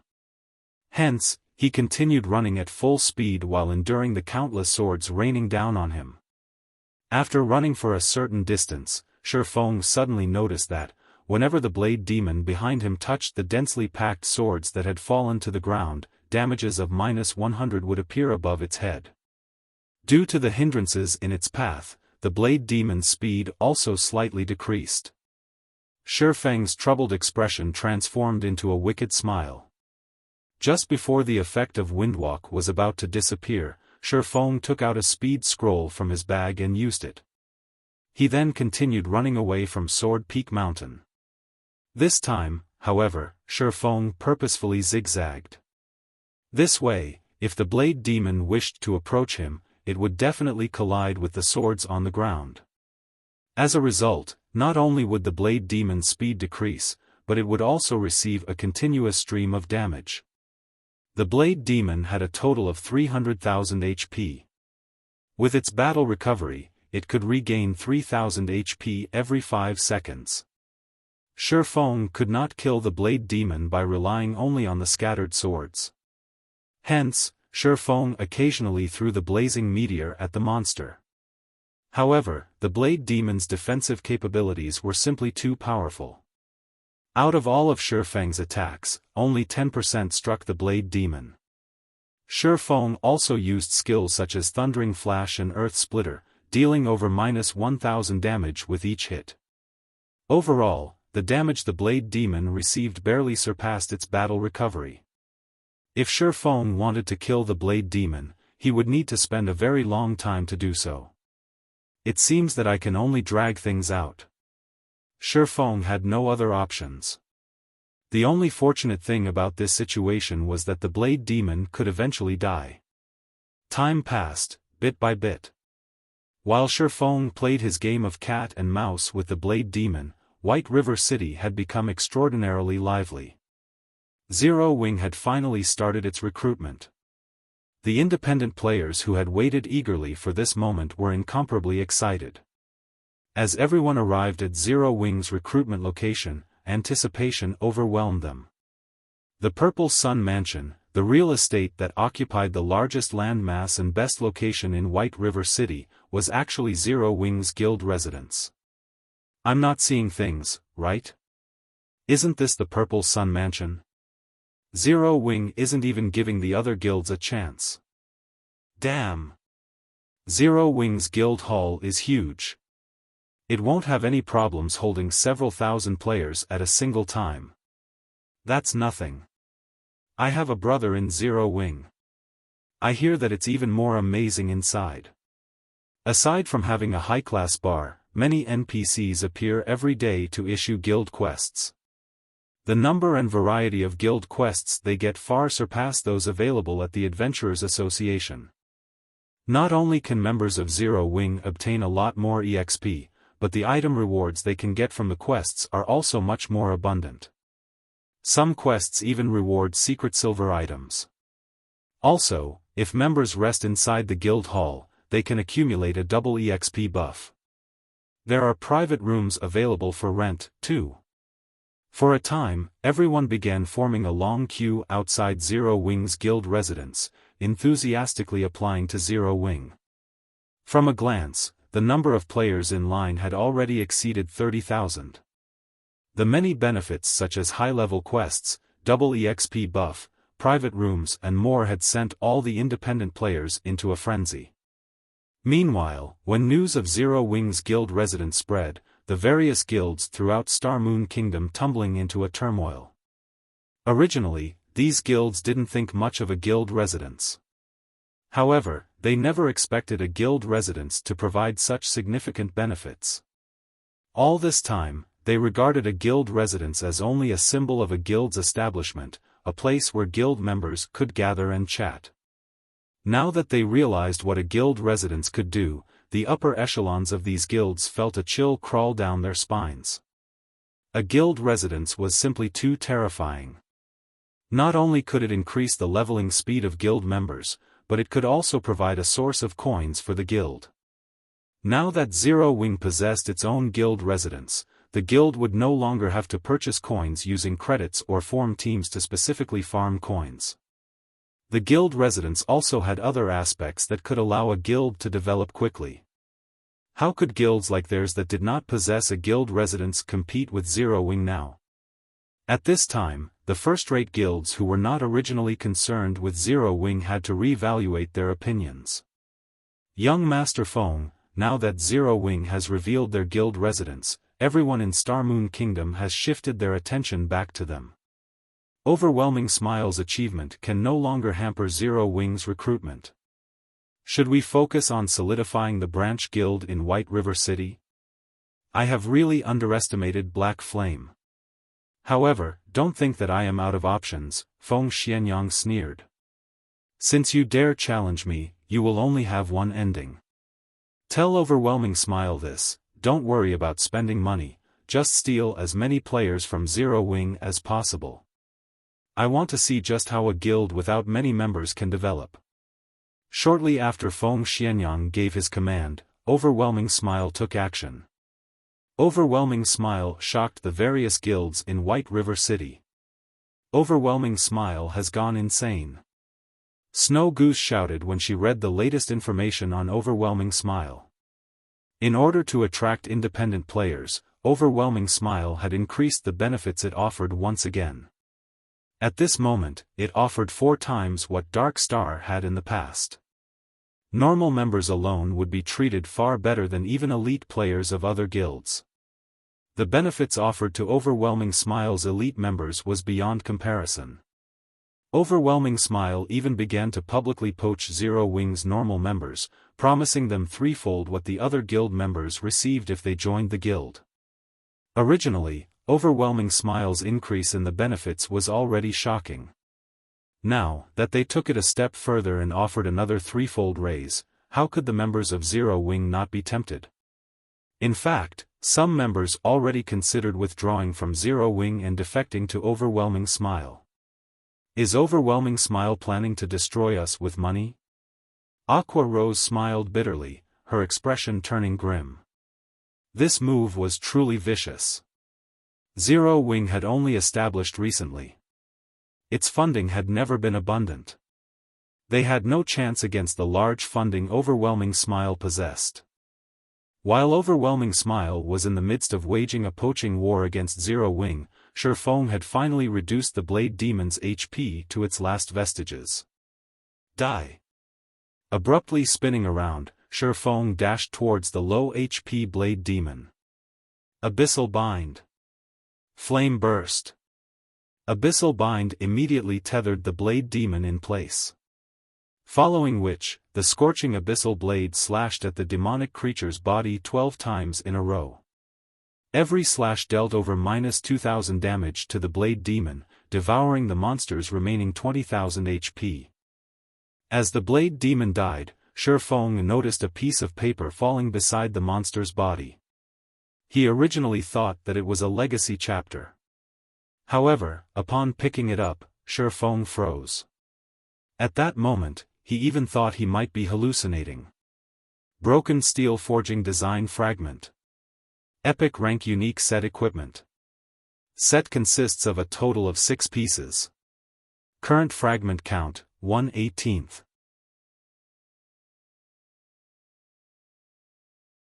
Chapter 385, Professional Level. No way. Xiaofan struggled to calm himself even after staring at the forging design in his hand for a long time. Previously, when he obtained the fine gold-ranked dragon scale set equipment back in the God's Grave, he had believed it to be the top set equipment currently available, second to none. However, with Xiaofan's current forging standards, he could not forge the dragon scale set equipment. He needed to become an advanced forger before he could attempt it. However, a lot of time was required to advance to an advanced forger, time that Xiaofan did not have. Yet, now, the forging design for an epic set equipment had fallen into his hands. If he could equip an epic set equipment, killing players would be as easy as slicing vegetables. He would truly be invincible among fellow players. Originally, Xiaofan's head had ached thinking about ways to deal with the 5 cities controlled by Underworld. Now, however, this fragment swept those concerns away. As long as he could don the complete broken steel set equipment, he alone could become enough of a nuisance to disturb those guilds. Now that Xiaofan knew the Blade Demons dropped the forging design for the broken steel set equipment, even if he had to exhaust himself for a few days, he would obtain all the forging design fragments. Xiaofan was suddenly brimming with enthusiasm. Turning around, he charged towards Sword Peak Mountain in search of another Blade Demon. Unknowingly, another day had passed in God's domain. Before Xiaofan logged out of the game, he had killed several dozens more skeleton giants and Blade Demons. In the 2 days he had spent in the Origin Sword domain, Xiaofan had obtained a total of 33 legacy chapters and 8 broken steel forging design fragments. He was not far from completing both the legacy book and the broken steel set equipment forging design. Xiaofan had lingered in God's domain for 2 natural days without logging out to rest. As his body had been in the virtual gaming cabin all this time, the moment he stepped out of the cabin, his stomach growled a hungry complaint. However, his body did not feel any discomfort after laying motionless for 2 days. On the contrary, he felt extremely relaxed. It's as expected of a virtual gaming cabin. It even assisted my body's absorption of the S-rank nutrient fluids. Xiaofan clenched his fists and stretched. Revealing a faint smile, he thought, my punching power should be around 320 kilograms now. Originally, Xiaofan had needed 5 days to absorb a bottle of S-rank nutrient fluids, allowing the liquid to restore his body's vitality and repair broken cells. Now, however, only 2 days had passed, and Xiaofan had already absorbed the S-rank nutrient fluids. Xiaofan judged that, based on his body's current condition, he should barely meet the standard of a professional fighter. His current body had already far surpassed his body in his previous life. At the very least, his physical fitness was no longer inferior to the apex experts of God's domain. Being young really is great. If I started training my body only after I turned 25, it wouldn't really make a difference. Xiaofan was satisfied with his current physical fitness. As long as he continued his training, his physical fitness would continue to improve. At that time, he could exert more of his brain's potential, allowing him to break through the boundaries he had never been able to cross. Although Xiaofan was hungry, he did not immediately look for something to eat. Instead, after leaving the virtual gaming cabin, he walked towards his fridge and retrieved a bottle of A-rank nutrient fluids. He then filled his empty stomach with the cold liquid. After having not eaten for 48 hours, although he had the protection of the virtual gaming cabin during this period, filling his stomach with solid food would negatively impact his body. It was best to drink nutrient fluids first and let his stomach gradually adapt. After a few hours, he could have a proper meal. Looking at the bottle of A-rank nutrient fluids in his hand, Xiaofan felt like he was dreaming. Over 10 days ago, he had lamented spending 10 credits on a meal. Now, however, despite drinking a bottle of nutrient fluids that cost 10,000 credits, he felt nothing at all. Although his reincarnation was part of the reason, it was more due to his change in mentality brought about by strength. Suddenly, his doorbell rang. Accessing the doorway monitor through his quantum watch, Xiaofan discovered Blackie standing outside his door. For some reason, Blackie looked panicked. It looked like he had some very urgent news.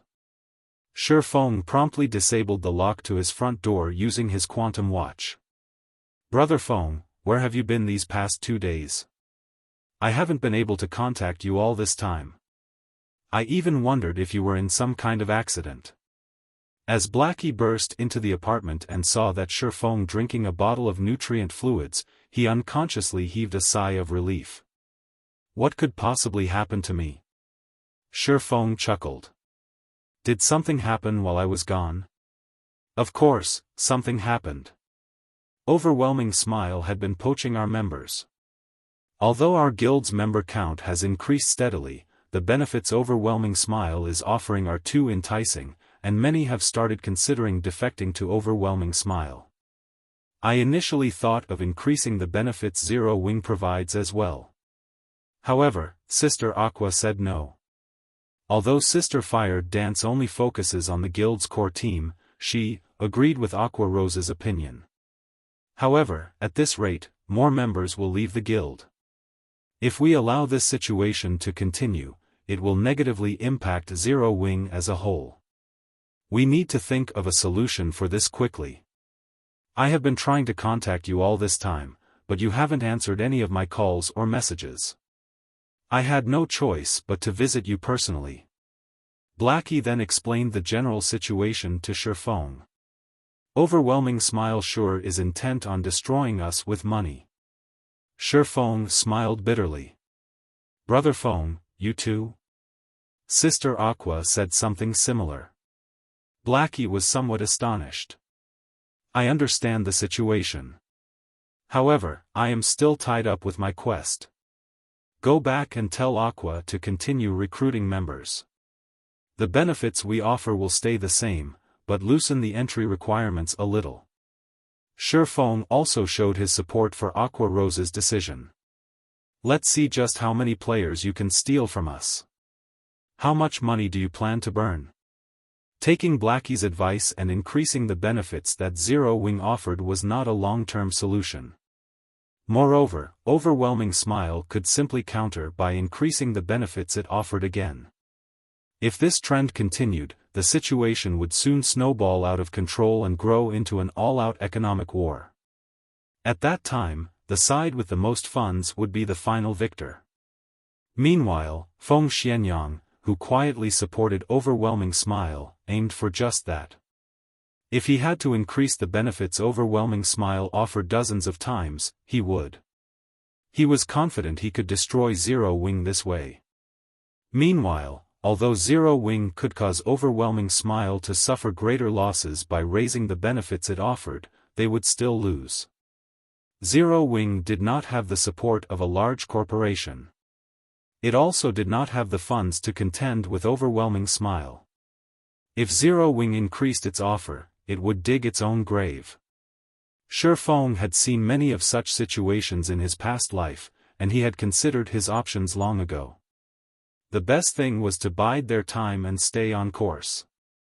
However invincible the opponents might seem, he would forever remain true to himself. Moreover, when Xiaofan had established Zero Wing, he had intended to establish a guild that was pure, rather than one where its members would leave because of a little enticement. Zero Wing did not need such shallow people. At this moment, instead of cursing, Xiaofan wanted to thank Overwhelming Smile for ridding the scum from his guild. Xiaofang's reply left Blackie speechless. However, since Xiaofan had already decided, he would fully support his guild leader. In truth, Blackie knew that increasing the benefits the guild provided would only increase the burden of Zero Wing. However, he still could not help his panic. Now that he had obtained Xiaofang's reply, his anxiety began to fade.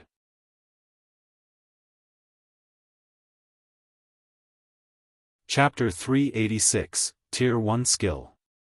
After receiving Xiaofang's confirmation, Blackie gave his report regarding Zero Wing's recent recruitment. Despite their plans, Overwhelming Smile's appearance did not negatively affect Zero Wing's recruitment. Instead, Overwhelming Smile had made Zero Wing even more popular than before, driving more players to apply to Zero Wing. Some players from other guilds even withdrew from their respective guilds to join Zero Wing. As a result, the entrance of Zero Wing's guild residence was crowded with a sea of players.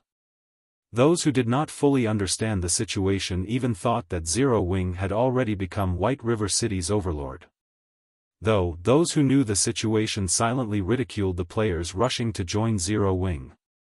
After 2 days of chaotic recruitment, Zero Wing had grown from around 5,000 members to having over 10,000. If not for Overwhelming Smile's interruption, Zero Wing would have no problem surpassing the 30,000 member threshold. Unfortunately, many of the players who had been accepted into Zero Wing then defected to Overwhelming Smile almost immediately. By doing so, they could enjoy triple the benefits of the ordinary members of Overwhelming Smile, which was 12 times the treatment normally offered by other guilds. How could anyone resist such a tempting offer?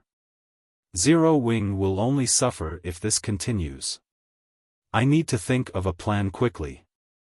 Xiaofan frowned as he listened to Blackie's report. If the situation continued to evolve like this, Overwhelming Smile would have to waste astronomical sums of money. However, Overwhelming Smile's poaching of Zero Wing's members would also increase its prestige, increasing the guild strength in White River City. Others might not know that Overwhelming Smile had underworld support from the shadows, but Xiaofan knew. In addition to Maple City, Underworld had also taken control of 4 more cities surrounding White River City. If Zero Wing and Overwhelming Smile went to war in the future, Zero Wing would be surrounded by enemies. After Blackie finished his report, he hurried back to Zero Wing's workshop, whereas Xiaofan started working out. Now that Xiaofang's body had finished absorbing the S-rank nutrient fluids, it was the perfect time to improve his physical fitness further. However, instead of focusing on strength training like before, Xiaofan now focused more on control over his own body. When noon arrived, Xiaofan called for a takeout. After finishing his meal, he dove back into the world of God's domain. Xiaofan had not come up with any good ideas to counter Overwhelming Smile's suppression through wealth. The only thing he could think of right now was increasing his strength. After logging into the game, Xiaofan continued his hunting operation. Through his previous 2-day search, Xiaofan had grasped the general respawn time for the monsters surrounding the Sword Peak Mountain. As for the location with the highest spawn rate, that would be on the Sword Peak Mountain itself. However, Xiaofan had not climbed the mountain throughout this period. He doubted that the legacy trial of one of the 10 great saint legacies would be so easy to clear. Although the skeleton giants and blade demons were indeed challenging, a legacy trial that was supposed to be as difficult as a legendary quest should not be so simple. In Xiaofan's opinion, the true danger of the Origin Sword domain waited for him on the Sword Peak Mountain. Hence, Xiaofan had yet to set foot on the mountain. Instead, he had searched for monsters around the foot of the mountain all this time, silently increasing his strength. In the Origin Sword domain, Xiaofan did not obtain any EXP from the monsters he killed. The drops he obtained were also limited to the legacy chapters and broken steel forging design fragments. However, there was one other immediate benefit to killing these monsters. Skill proficiency. The monsters here were all elites above level 25. Xiaofan's main targets, the skeleton giants and blade demons, were even level 30 chieftains. These chieftains exceeded Xiaofan by 8 levels. Whenever Xiaofan used a skill on these two monsters, he would receive bonus skill proficiency points, receiving around 5 or 6 with each use. In the outside world, there was a limit to high-level chieftains available for players to kill. Hence, Xiaofan was able to raise his skill levels quickly here. In the Origin Sword domain, Xiaofan had upgraded the skills that he normally needed a lot of time to upgrade in just 2 days. At this point, all of his attack-type skills had risen to level 10 or above, with some reaching level 11. When he upgraded a skill beyond level 12, it would become a Tier 1 skill. Although players had weapons and equipment that could increase their skill levels, that particular increase would not allow a skill to undergo a qualitative change, only the skill's level would change. For a skill to reach Tier 1, players needed to raise the skill past level 12 personally. Meanwhile, as long as Xiaofan could grasp a Tier 1 skill, his combat power would explode. This was why Xiaofan diligently killed the monsters outside the Sword Peak Mountain. With this goal in mind, Xiaofan continuously searched for monsters and used his skills repeatedly, allowing his skill proficiency to soar. However, as Xiaofan killed more monsters, he discovered something odd. The drop rate of legacy chapters and design fragments plummeted. In the beginning, Xiaofan could claim a drop in every 4 or 5 kills. Now, he would only get a single drop after killing over a dozen chieftains. The more legacy chapters and design fragments Xiaofan obtained, the harder it became to collect them. If Xiaofan did not increase his killing speed, it would be impossible for him to gather the required items within 5 days. On the bright side, where players in the outside world normally needed over a week of effort, Xiaofan only needed a few hours to upgrade a skill from level 11 to level 12. His efficiency was staggering. After just half a day's worth of effort in God's domain, Xiaofan had already promoted Chop to a Tier 1 skill. Chop, action type. Requires, sword. Tier 1, level 1, proficiency 0/30,000. Additional 600 base damage. Deals up to 3 consecutive hits in 1 second. If attacks land in the same location, damage increases by 50%.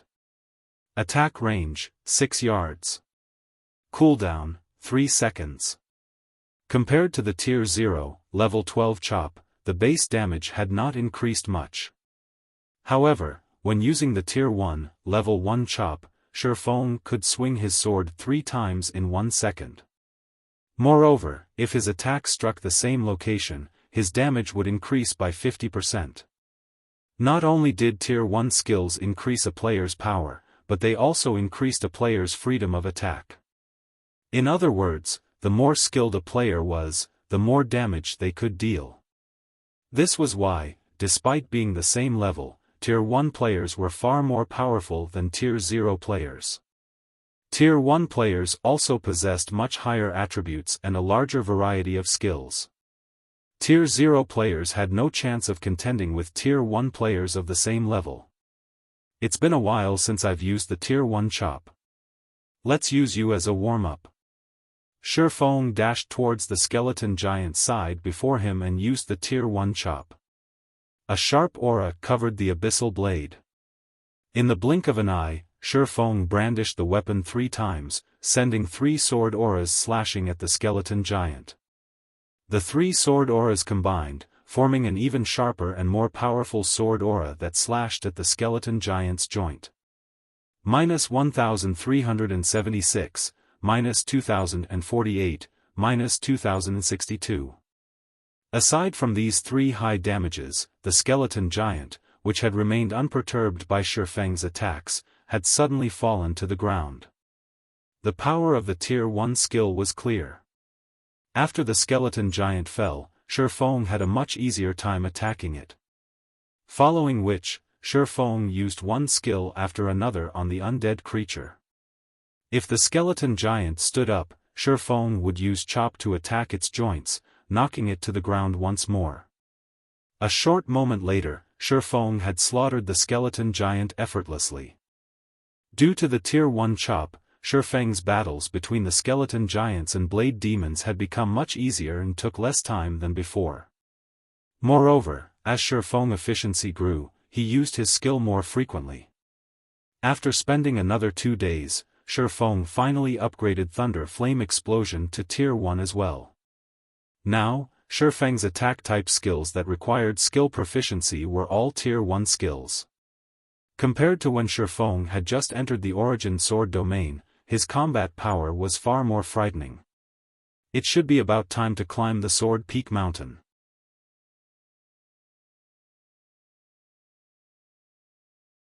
Chapter 387, Magic Knight.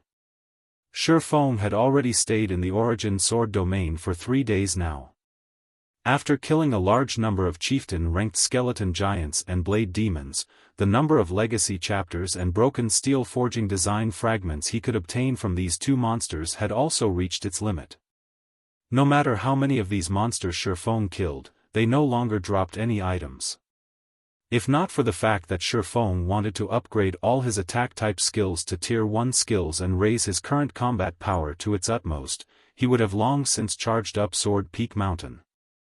Although he could still continue trying to upgrade the tier of his skills, the amount of skill proficiency required to raise a skill from Tier 1 to Tier 2 was simply too much. This was a feat that could not be accomplished within a short amount of time. In addition, Xiaofan did not have much time left. Xiaofan had promised to help Gentle Snow in 5 days' time. Hence, he had no choice but to proceed with the legacy trial. Moreover, during this period of time, another major incident had occurred in White River City. After taking the first clear of the large-scale team dungeon in Maple City, Overwhelming Smile had gone on to claim the first clear of the Land of Death, the large-scale team dungeon in White River City. Meanwhile, Ouroboros's team, which was led by Gentle Snow, was a step behind, becoming only the second team to clear the Land of Death. Although Gentle Snow was only a step behind, it was a world of difference. The reason being, only the first team to clear a large-scale team dungeon would have its achievement announced. There was nothing waiting for second place. If Gentle Snow wished to have an announcement of her own, then she would have to clear the Hell Mode Land of Death. However, the Hell Mode of the Land of Death was much more difficult than Hard Mode. She would require a large amount of time to raid the Hell Mode Land of Death, making it not worth her effort at all. It was much better for Gentle Snow to place her focus on raiding level 20 large-scale team dungeons, especially 100-man team dungeons. Compared to going from level 10 to 20, the time span between level 20 and 30 was much wider. Leveling in God's domain took much longer the further one went. After reaching level 20, players would find themselves taking far longer to level up. Hence, guilds would have much more time to challenge dungeons than before. On Sword Peak Mountain, Xiaofan had not met with any danger throughout his entire journey. He also did not meet a single monster on the mountain. However, the closer he got to the light at the summit, the faster the swords in the sky descended. Moreover, the number of swords that shot at Xiaofan also greatly increased, raising the difficulty of the ascent. Is the difficulty only this much? Xiaofan felt very surprised. Although these dropping swords were indeed giving him some trouble, he would have no problems reaching the top of the mountain through dodging and blocking. After spending 4 days in this place, Xiaofan had collected a total of 49 legacy chapters and 17 design fragments. He was only one piece away from completing both items. As the only exit of the origin sword domain, the peak of the mountain definitely held the final legacy chapter and design fragment. What's that? Xiaofan suddenly discovered a majestic-looking armored knight standing at the mountaintop, the knight's hands gripping a great sword. This armored knight was different from the skeleton giants and blade demons. The reason being, this greatsword-wielding knight was not a monster but an NPC, instead. Doran Paley, Tier 1 Magic Knight. Level 30. HP 300,000/300,000. Level 30 Tier 1 NPCs were much harder to deal with compared to level 30 chieftains. Meanwhile, the Tier 1 NPC in front of Xiaofan was clearly not an ordinary existence. Although Doran Paley only possessed 300,000 HP, the same amount as the level 30 chieftain-ranked Blade Demon, the skills and intelligence he possessed would definitely be far stronger and higher than the Blade Demons. To players, Doran Paley was a nightmare. However, Xiaofan no longer had a path of retreat right now, he could only advance. After making his preparations to confront the Magic Knight, Xiaofan charged forward while dealing with the swords raining down on him. Yet, the moment Xiaofan stepped onto the stone platform Doran Paley stood on, the swords in the sky also stopped attacking him, as if declaring that Xiaofan had completed the game of cat and mouse. Challenger, since you have managed to arrive at this place, it shows that you indeed possess some strength and are qualified to fight me.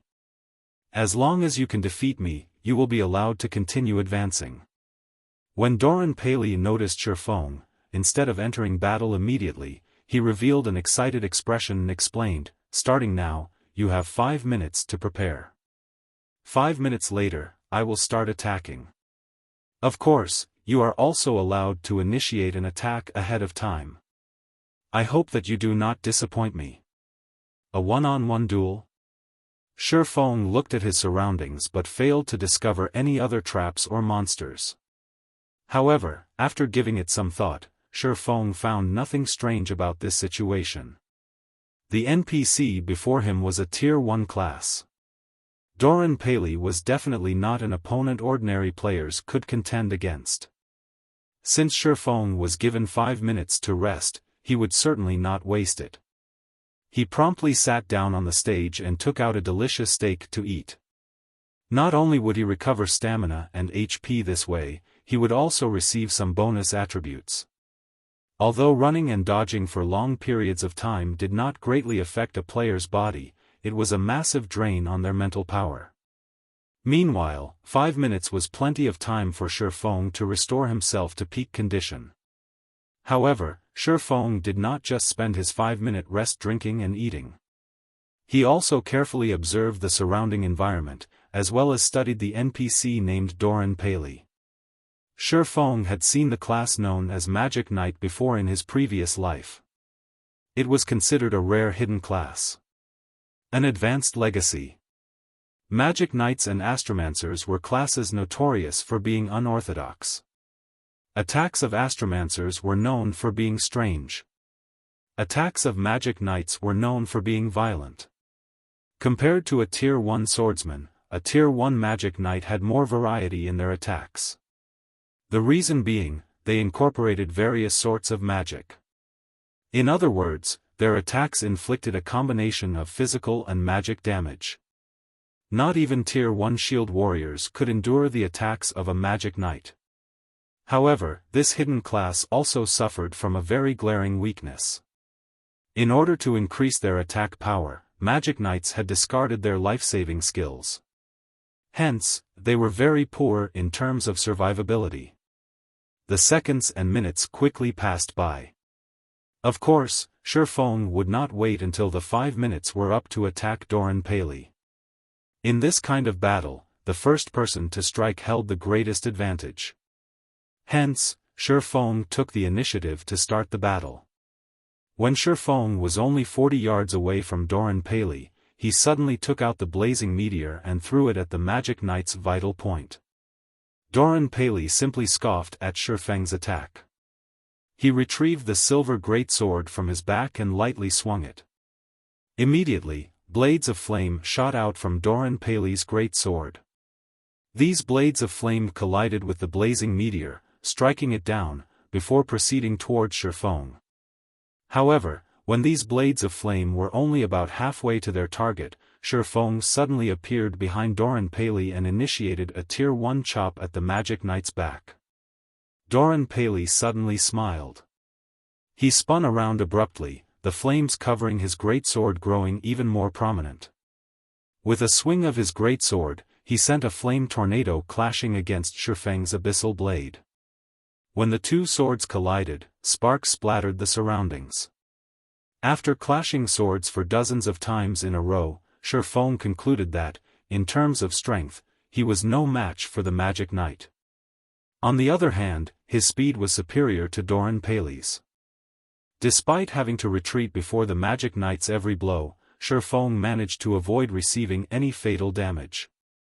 However, under the circumstances, the battle would eventually end in his defeat.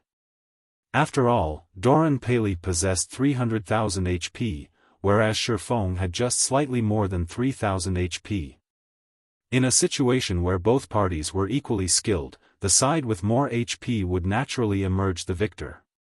To begin with, Xiaofang's combat power was inferior to Doran Paley's. As a Tier 0, you indeed deserve praise for being able to fight against me. However, what do you think of this move? Doran Paley revealed a faint smile. Suddenly, the flames surrounding his greatsword disappeared. In the next moment, cold air wrapped around the silver greatsword. With a light swing, the area 40 yards around Doran Paley turned into a land of extreme frost. Inside this domain of frost, both Xiaofang's movement speed and attack speed declined greatly. In the blink of an eye, Xiaofan lost his speed advantage.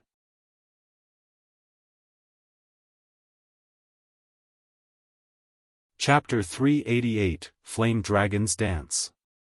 Xiaofan hurriedly retreated upon seeing this scene, wanting to escape Doran Paley's frost domain. He had not expected Doran Paley's intelligence to be high enough to actually grasp a player's weakness. This sort of NPC was an extremely rare sight in the current God's domain. Only in the later stages of God's domain would players be able to frequently see such NPCs. Moreover, these NPCs were usually Tier 3 NPCs and above. Meanwhile, Doran Paley was only a Tier 1 NPC. Higher intelligence. I won't stand a chance with the status quo.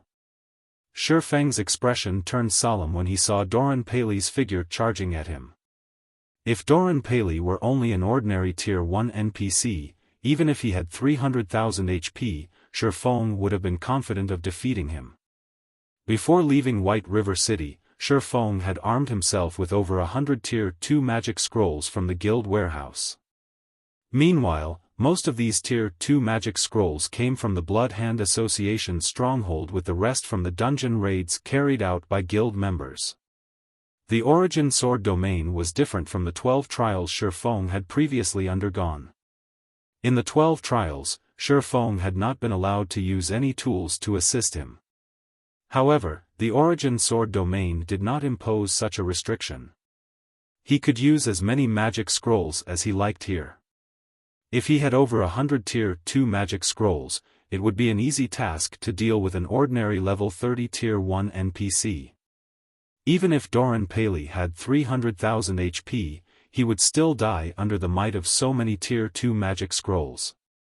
However, the situation was different now.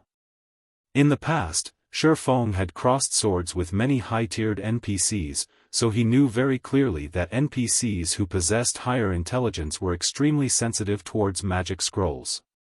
Players required some casting time, however short, when using magic scrolls. Meanwhile, when higher intelligence NPCs noticed this, they would either hurriedly withdraw to escape the effective range of the magic scroll, or they would decisively charge up to interrupt the casting process, not giving the player any chance to attack using the magic scroll. Seeing Doran Paley charging at him, Xiaofan immediately brandished the abyssal blade and cast abyssal bind at the magic knight. 9 pitch-black chains suddenly emerged from the stone floor. In response, Doran Paley simply snorted and stabbed his greatsword into the platform. In the next moment, a golden magic array rose up from underfoot and quickly enveloped his entire body. The magic array released a faint golden glow, and when the pitch-black chains touched this golden glow, they instantly turned into smoke and vanished. Xiaofan immediately recognized the golden glow covering Doran Paley's body. This skill was called Free Will. Upon activation, the skill made the user immune to all control effects, rendering a control skill like Abyssal Bind completely useless. Xiaofan gritted his teeth and activated Wind Rider, increasing his movement speed by 150% as well as gaining the ability to fly temporarily. He escaped out of Doran Paley's frost domain right after. However, when the battle began, a magic barrier had formed around the combat platform, enclosing it completely. Hence, although Xiaofan could fly now, he could not get too far. When the 20-second duration of Wind Rider ended, Doran Paley would still catch up to him. At this rate, Xiaofan would still die sooner or later. The seconds passed by quickly, and from beginning to end, Doran Paley fervently chased Xiaofan. As a magic knight, Doran Paley might possess great destructive power and an absolute advantage in a direct confrontation, but he was sorely lacking in life-saving skills and control skills. Hence, Doran Paley was utterly helpless against Xiaofan's extreme speed, and he grew furious at this situation. Within his frost domain, Doran Paley could clearly finish Xiaofan off with just a few hits. Yet, as if Xiaofan was a lively rabbit, not only was he very agile, his ability to escape was also first-rate. I want to see just how long you can stay in the air. The moment you descend will be the moment I end your life. Doran Paley lightly snorted, glaring at Xiaofan who was hovering in the sky. Meanwhile, Xiaofan was also silently observing Doran Paley from midair. When in a desperate situation, the most important thing to do was to remain calm. That was one of the basics of surviving in God's domain. No matter how one looked at the situation, a Tier 0 player simply had no chance to defeat a level 30 Tier 1 higher intelligence NPC. Not to mention, said NPC was even a magic knight that possessed 300,000 HP. If it were anyone else standing in Xiaofan's place right now, they would have long since lost their lives. Despite his dire situation, Xiaofan remained very calm. The reason being, he knew very clearly that legacy trials would not mercilessly toy around with players. Xiaofan firmly believed that the trial should have given him a lifeline. However, where was this lifeline? The entire stone platform was currently enveloped by a magic barrier. Moreover, the platform was completely flat, with a range of activity of only 100 by 100 yards available. The entire platform was paved with black stone slabs with strange patterns engraved all over them. Meanwhile, the patterns on these dozens of stone slabs came together to form magic patterns that Xiaofan had never seen before. Other than those, there was nothing else on the stone platform. Is my lifeline these magic patterns? Xiaofan had a certain amount of understanding in regard to magic patterns. However, he only grew confused when he looked at the magic patterns engraved into the stone slabs. Just what function did these magic patterns have? Soon, Wind Rider's duration ended and Xiaofan descended back to the stage. Doran Paley immediately charged at him. Xiaofan hurriedly activated Purgatory Power and abruptly jumped. As he raised the abyssal blade up high, raging flames and golden lightning emerged around the blade of the silvery gray weapon. Xiaofan then swung the abyssal blade down at Doran Paley's head. Suddenly, as if the space surrounding Doran Paley solidified, the Magic Knight's movements turned sluggish. Not only did the Tier 1 Thunder Flame explosion possess a wider effective range, the duration of the fainted effect had also increased to 6 seconds. In addition, upon activation of the skill, enemies within a 10-yard radius would also receive a slowness effect. Enemies affected by this effect would have their speed reduced to only a sixth of their original, only recovering 1/6 of their speed with each passing second. Doran Paley snorted and activated Free Will once more, immediately shaking off the slowness effect. He then sent a flame cross-slash to counter Xiaofan's Thunder Flame explosion. When the two skills collided, countless sparks flew to the surroundings. Cracks also appeared on the stone platform. Meanwhile, the impact sent Xiaofan flying backward, his body slamming heavily onto the ground. Xiaofang's entire body went numb, and his HP started madly decreasing as well. In the blink of an eye, his HP had fallen below 1000, and it still showed no signs of slowing down. Panicking, Xiaofan hurriedly retrieved an intermediate recovery potion from his bag and emptied its contents. His HP soon stopped decreasing, barely staying above the 800-point threshold before slowly rising. In the end, his HP recovered to over 1100. Thunder Flame Explosion was a skill that possessed frightening destructive power. Yet, despite both being Tier 1 skills, just the impact between Doran Paley's Flame Cross-Slash and his Thunder Flame Explosion had caused him to lose over half of his HP. If he went through another clash like that, he would definitely die. Currently, Xiaofan felt numb all over, even moving his arm was a challenge. He would not be able to defend against Doran Paley's next volley of attacks for a short period of time. However, something strange happened. Instead of immediately initiating another offensive at Xiaofan, Doran Paley actually stood there motionless. What's going on? Xiaofan was surprised. At this moment, Doran Paley was glaring at him with eyes filled with killing intent. It did not seem as if the Magic Knight wanted to give him a breather. Yet, Doran Paley just kept looking at him. Wait. His armor. Xiaofan discovered cracks on Doran Paley's black armor. However, these cracks were in the midst of slowly mending themselves right now. Is it because my attack has damaged his armor? Xiaofang's heart was filled with uncertainty, and he thought of trying it once again. Currently, Xiaofan had difficulty moving about. Seeing that Doran Paley gave no indication of taking action, Xiaofan took out a Tier 2 magic scroll, Flame Dragon's Dance, from his bag.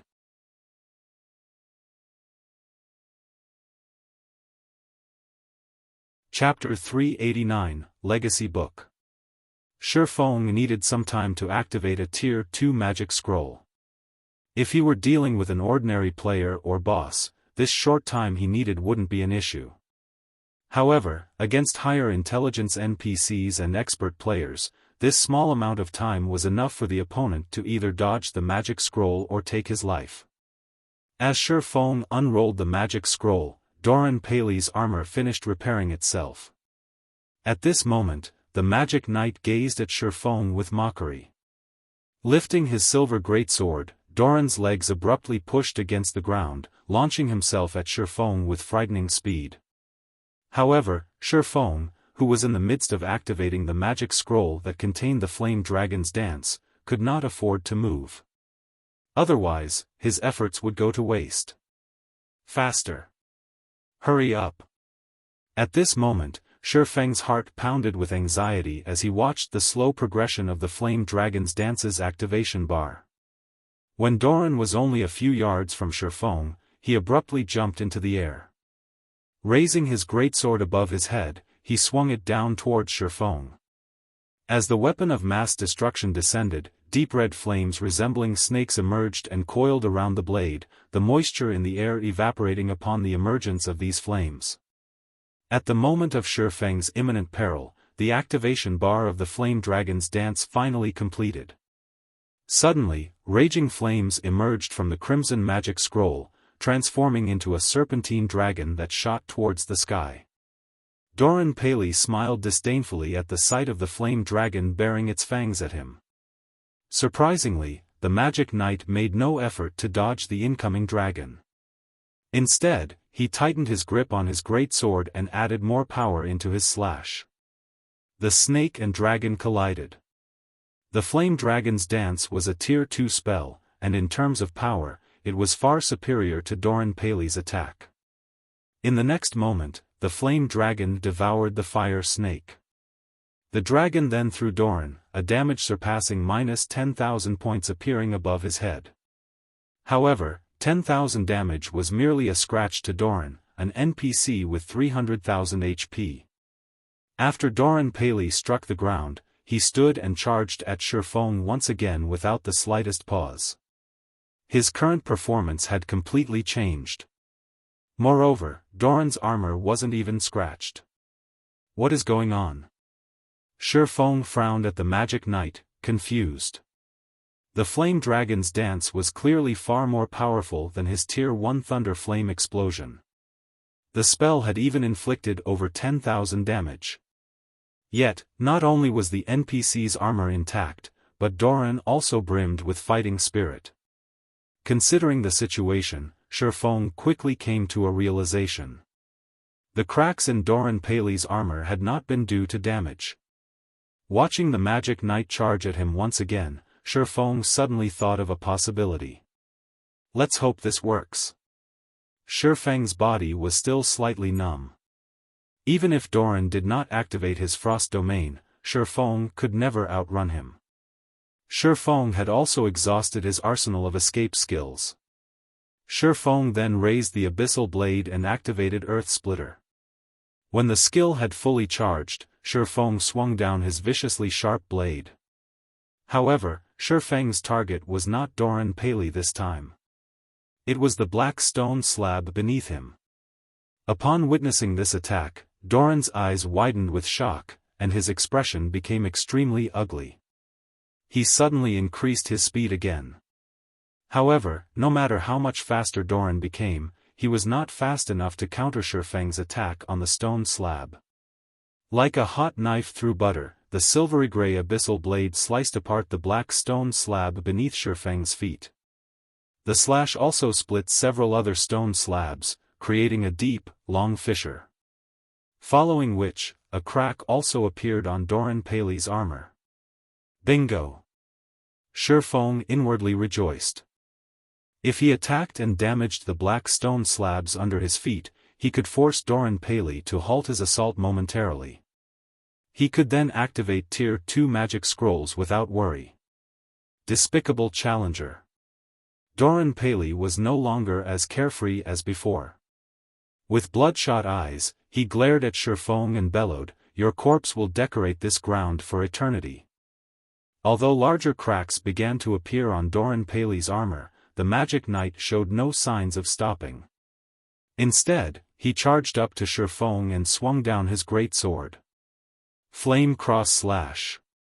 Before Xiaofan could grasp the situation, he instinctively used parry to defend himself.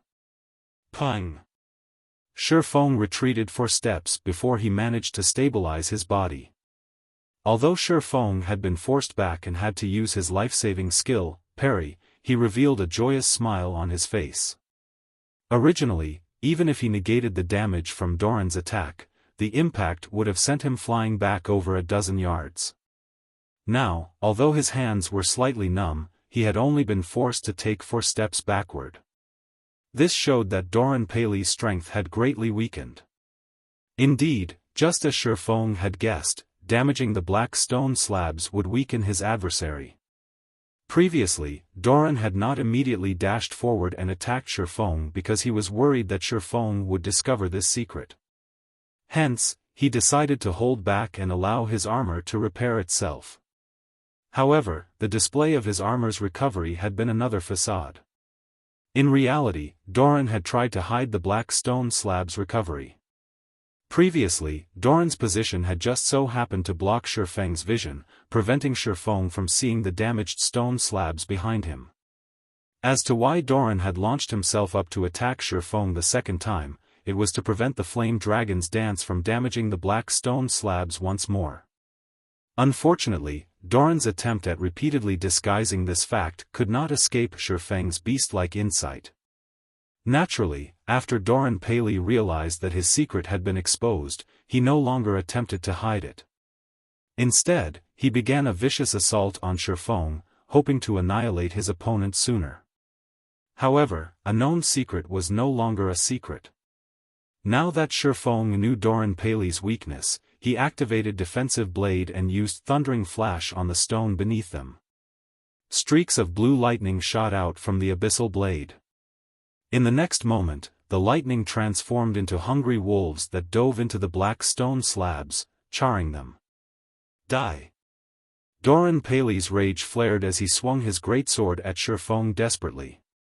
However, Defensive Blade deflected every slash. Most importantly, with each consecutive slash, Doran's attacks grew weaker. When Defensive Blade was almost exhausted, Xiaofan switched out the Aura of Wind on the 7 Luminaries ring for the Aura of Water. Aura of Water. Received healing increased by 60%. Cast consumption reduced by 30%. Activatable skill dash. Life Bloom, heal selected target for 20% HP every second for 40 seconds. Cooldown, 1 minute 30 seconds. Currently, Xiaofan had less than 1,100 HP. Even if Doran Paley had grown weaker, Xiaofan would still not survive more than a few hits from the Magic Knight. Hence, he cast Life Bloom on himself. In the blink of an eye, Xiaofan recovered more than 1,000 HP. For the next 40 seconds, he would also receive over 1,000 HP every second. Following which, Xiaofan began to confront Doran head-on. While defending against Doran Paley's attacks, Xiaofan also made sure to attack the black stone under his feet. Xiaofan could not help but admit that Doran Paley was indeed very powerful. Despite losing so much of his strength, the NPC could still inflict over -1,500 with Flame Cross Slash. Fortunately, Flame Cross Slash had a long cooldown. By the time Doran could use the skill again, Xiaofan's HP would have long since fully recovered. During Life Bloom's 40-second duration, Xiaofan had destroyed over half of the stone slabs of the platform. Meanwhile, not only had Doran Paley's strength sharply decreased, but his speed had also fallen by quite a bit. Xiaofan now had a much easier time facing the NPC. Occasionally, Xiaofan also used Phantom Kill, allowing his doppelganger to pin down Doran while he used a Tier 2 magic scroll from the side to destroy the black stone slabs. Unfortunately, although this infuriated Doran Paley, he could do nothing to stop Xiaofan. As soon as Xiaofan had shattered all of the stone slabs on the combat platform and was about to focus his attacks on Doran Paley. Suddenly, Doran Paley's armor shattered, the metal shards scattering across the ground. Doran Paley then gripped his head with both his hands and let out an agonized scream that echoed throughout the Sword Peak Mountain. In the next moment, Doran Paley's full HP bar emptied, his body transforming into particles of light and vanishing. 4 items dropped to the ground in place of Doran's body. There was a pitch-black key with a faint blue glow, a silver stone tablet, and the final legacy chapter and broken steel forging design fragment. Before Xiaofan could pick up the drops, all of the legacy chapters he possessed flew from his bag and combined with the legacy chapter Doran had dropped, forming a thick and heavy ancient book. Golden divine runes decorated its cover. If translated to the language of players, these divine runes would read as Legacy Book.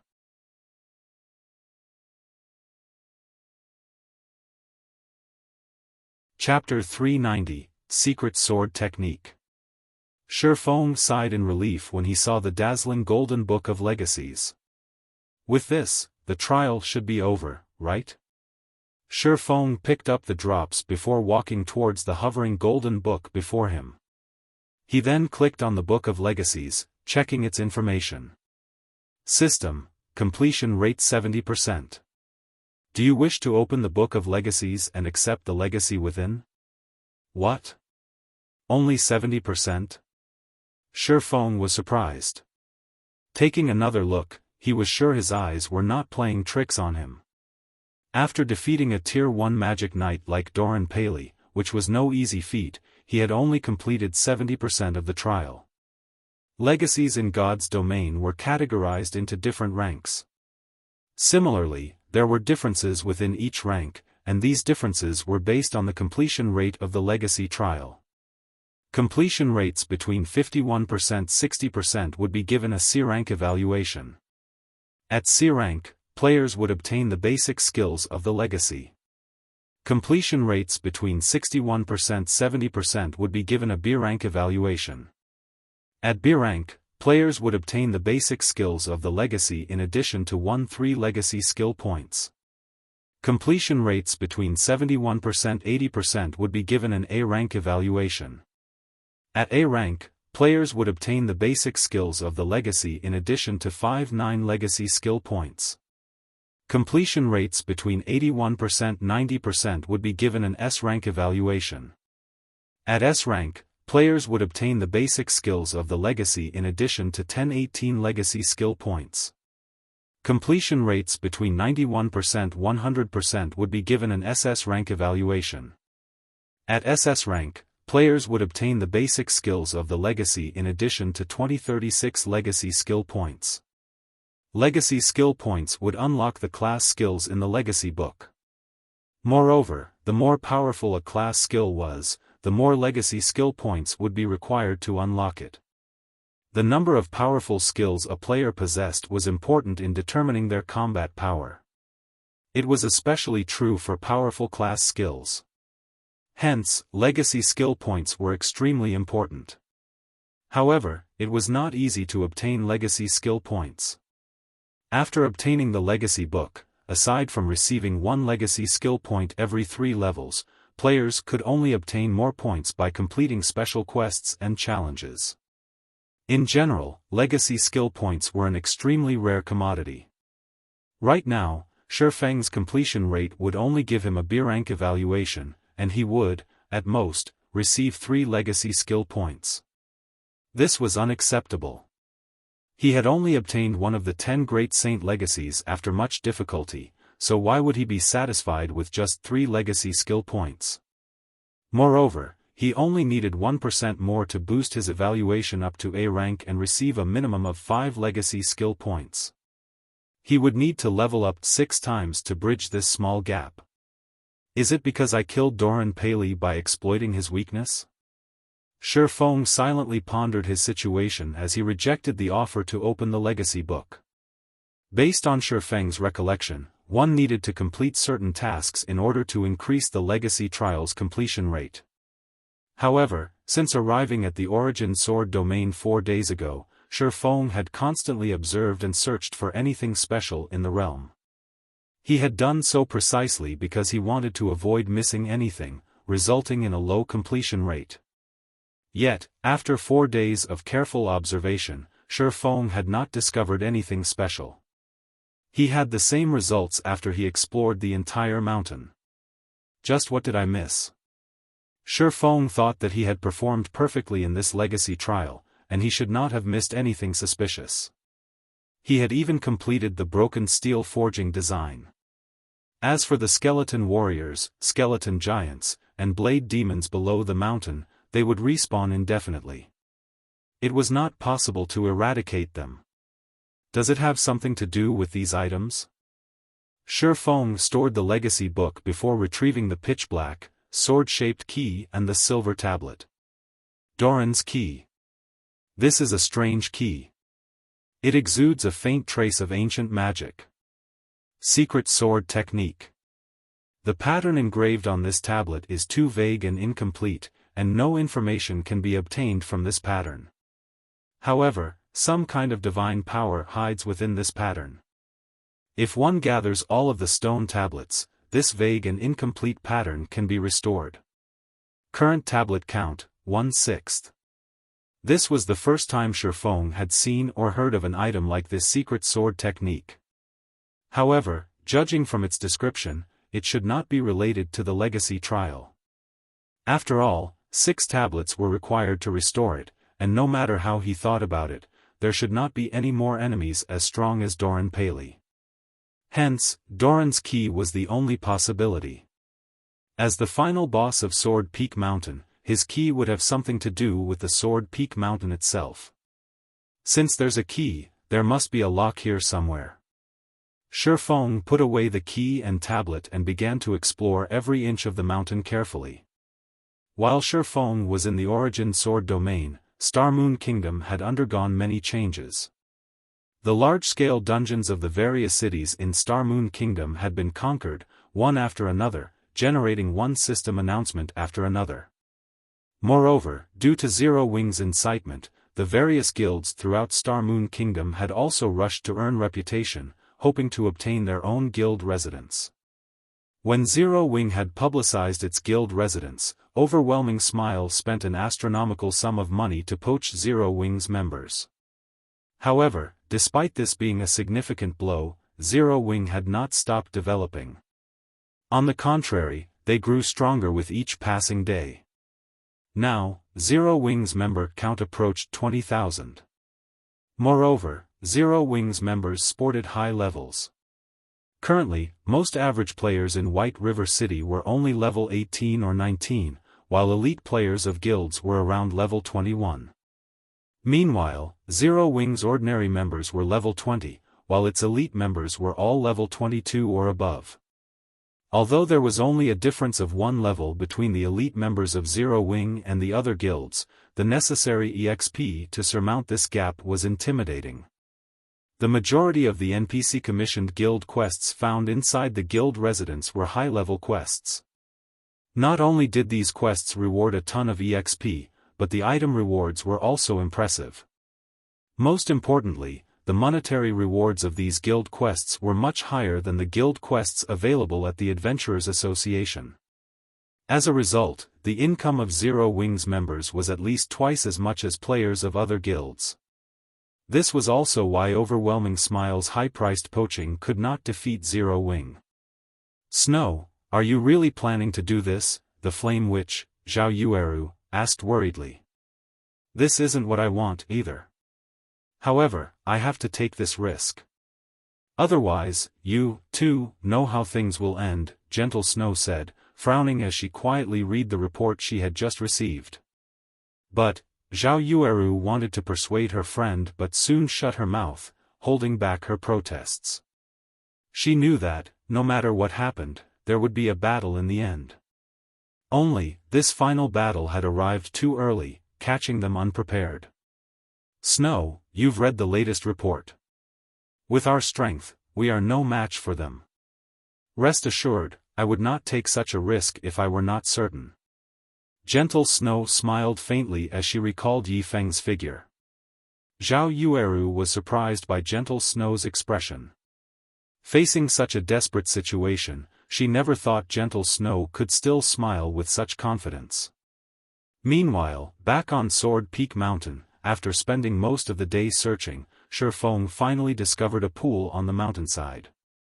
This place is somewhat suspicious.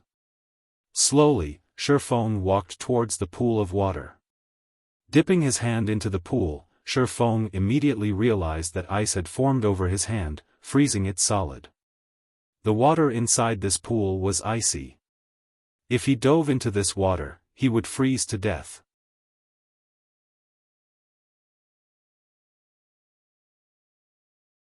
Chapter 391, Underwater Mysteries. This pool of water seems interesting. Not only is the water so cold, but it is also light as air, weightless. Moreover, even with 60 points in ice resistance, it still freezes my hand, Xiaofan muttered, shocked as he examined his frozen hand.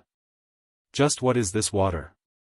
With 60 points in ice resistance, players could withstand most cold environments in God's domain. However, Xiaofang's resistance was useless against this water. It was astounding. Following which, Xiaofan took Doran's key from his bag, hoping the key would trigger some sort of reaction. However, despite making a full circle around the pool while holding the key, nothing happened. He did not discover any kind of lock either. Is it inside the pool? Xiaofan was fairly confident that was the case. According to the statistics collected on God's domain in the past, most chance encounters and treasures were normally found in treacherous lands. Only a few treasures and encounters occupied safe areas, and these normally required players to possess sufficient status or luck.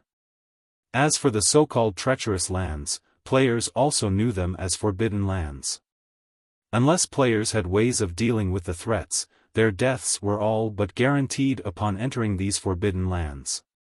Meanwhile, the small pool before Xiaofan was clearly one such forbidden land. If he entered the pool without a plan, he would freeze to death. If not for his 60 points of ice resistance, he would have received a large amount of frost damage the moment he came into contact with the water. He might have even frozen to death instantaneously. Furthermore, even though it was only his hand that had frozen, it still took over a dozen seconds before it thawed completely. If Xiaofan jumped into the water, although he might not receive any damage due to his ice resistance, the water would still freeze his body. With how light the water was, he would surely sink to the bottom of the pool once the ice encased him. In the end, he would still drown. What should I do now? Xiaofan gazed at the cold water and meditated quietly. It would be great if I could increase my magic resistance. It had never been easy for players to raise their magic resistance. It was also impossible for players to come into possession of equipment that could raise magic resistance at this stage of the game. Even if they had such equipment, the effects would be minimal. Xiaofan only managed to accumulate 60 points in ice resistance due to the ice blue devil flame and the golden stigmata. For ordinary players, they'd be lucky if they had 10 points of ice resistance at this stage of the game. Of course, the quickest way to raise one's magic resistance was to consume a magic resistance potion. Even a basic magic resistance potion could raise one's magic resistance significantly. If Xiaofan could consume an intermediate magic resistance potion, adding that to his own magic resistance, he might be able to cope with the frosty water. However, Xiaofan did not have any magic resistance potions on him at the moment. The recipe for basic magic resistance potions only dropped in level 20 maps and above. Meanwhile, the recipe for intermediate magic resistance potions only dropped in level 40 maps and above. Obviously, Xiaofan could not obtain any of these recipes right now, not to mention the recipe for the specialized ice resistance potion. However, if he could not enter the pool, how was he supposed to obtain the remaining 30% completion rate? If he entered the pool, he would become an ice sculpture. Unless he could get his hands on an ice resistance potion, he had no way to combat the powerful cold within the pool. This freezing effect is truly troublesome. I wonder if Fantasy World's magic damage immunity will work? Xiaofan touched the water and allowed his hand to freeze once again. He then tried the activatable skill of the Aura of Illusion, Fantasy World. However, even after activating Fantasy World, the freezing effect had not dispelled. If Aura of Illusion won't do, what about Aura of Space? Unwilling to give up, Xiaofan waited for another minute before switching to the Aura of Space and submerging his hand into the pool water once again. This time, a miracle actually happened. Although Xiaofan could still feel an unbearable, biting cold, his hand did not turn into a solid block of ice. As expected, heaven will always leave a door open. As long as he dealt with the pool's effect, which bound his movements, he would have an easier time dealing with the water. So what if he had to endure a little cold? Xiaofan was confident that he could tolerate it.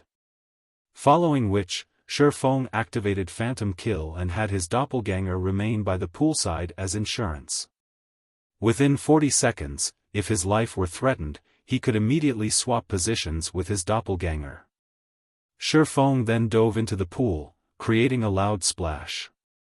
As the water was extremely light, Xiaofan managed to sink quickly with little effort. Moreover, the deeper he sunk, the darker it became. Soon, darkness devoured Xiaofang's surroundings. It was as if he had fallen into a bottomless pit. Currently, Xiaofan felt as if he had suddenly been thrown into the Arctic North, naked. The slightest movement stung painfully inside this chilling water. If any normal person were in his place, they would have definitely screamed in pain. However, from beginning to end, Xiaofan only gritted his teeth and remained silent. As Xiaofan sunk deeper into the pool, the stinging sensation became more intense. At this moment, even someone with a strong will, such as Xiaofan, could no longer cope with the pain. His complexion had paled, and his eyes were bloodshot. The pain was so unbearable that he could not even scream if he wanted to. Why haven't I reached the bottom yet? Xiaofang's anxiety grew as he looked at the time. 10 seconds had passed since he jumped into the water. Although he had not received any actual damage thus far, the pain took a huge toll on his mental strength. He had greatly underestimated this water. He did not think that the water below would become so cold. Xiaofan was already approaching his limit after spending 10 seconds in this pool. He was also surrounded by darkness, so he could not see anything below or around him.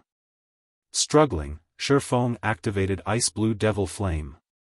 Even while underwater, the Ice Blue Devil Flame burned brilliantly as it wrapped around Xiaofang's body, causing the temperature of the surrounding water to rise rapidly. The light from the flames also illuminated Xiaofang's surroundings. Xiaofan breathed a sigh of relief at the effects of the Ice Blue Devil Flame. The rise in temperature allowed him to recover from the cold and pain, and the chill was just barely tolerable. As Xiaofan observed his surroundings, he suddenly discovered that the pool of water was much larger than he had imagined. Previously, he could not see anything due to the darkness. Now that he had the Ice Blue Devil Flame, he could see everything clearly. How was this a pool? There was actually a courtyard beneath him. Hence, Xiaofan started swimming downward, hastening his descent. The courtyard at the bottom of the pool looked ancient. Its architectural style was completely different from the buildings he had seen in the current god's domain. It looked like the Elysium spoken of in legends. It was fascinating. Although this place was very beautiful, Xiaofan could sense great danger. Moreover, whether it was in this life or his previous life, this was the strongest sense of danger he had ever felt. System, you have discovered the eternal courtyard. That should be the place. Xiaofan swam towards the spiral building with a shut gate that he had seen from the courtyard. Even the stargazing tower paled in comparison to this beautiful and mystical place. If not for the danger Xiaofan felt, he would have stopped and admired the scenery. The tightly shut gate was made of gold, and many drawings had been engraved on it. These drawings seemed related to the destruction of the ancient gods.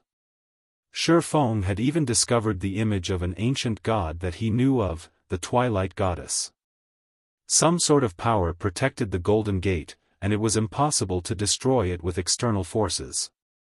Currently, Xiaofan was not of the mind to study the images as he had discovered a keyhole on the gate. Meanwhile, this keyhole was centered in an image of the sun. Xiaofan then took out Doran's key and inserted it into the keyhole, twisting it gently.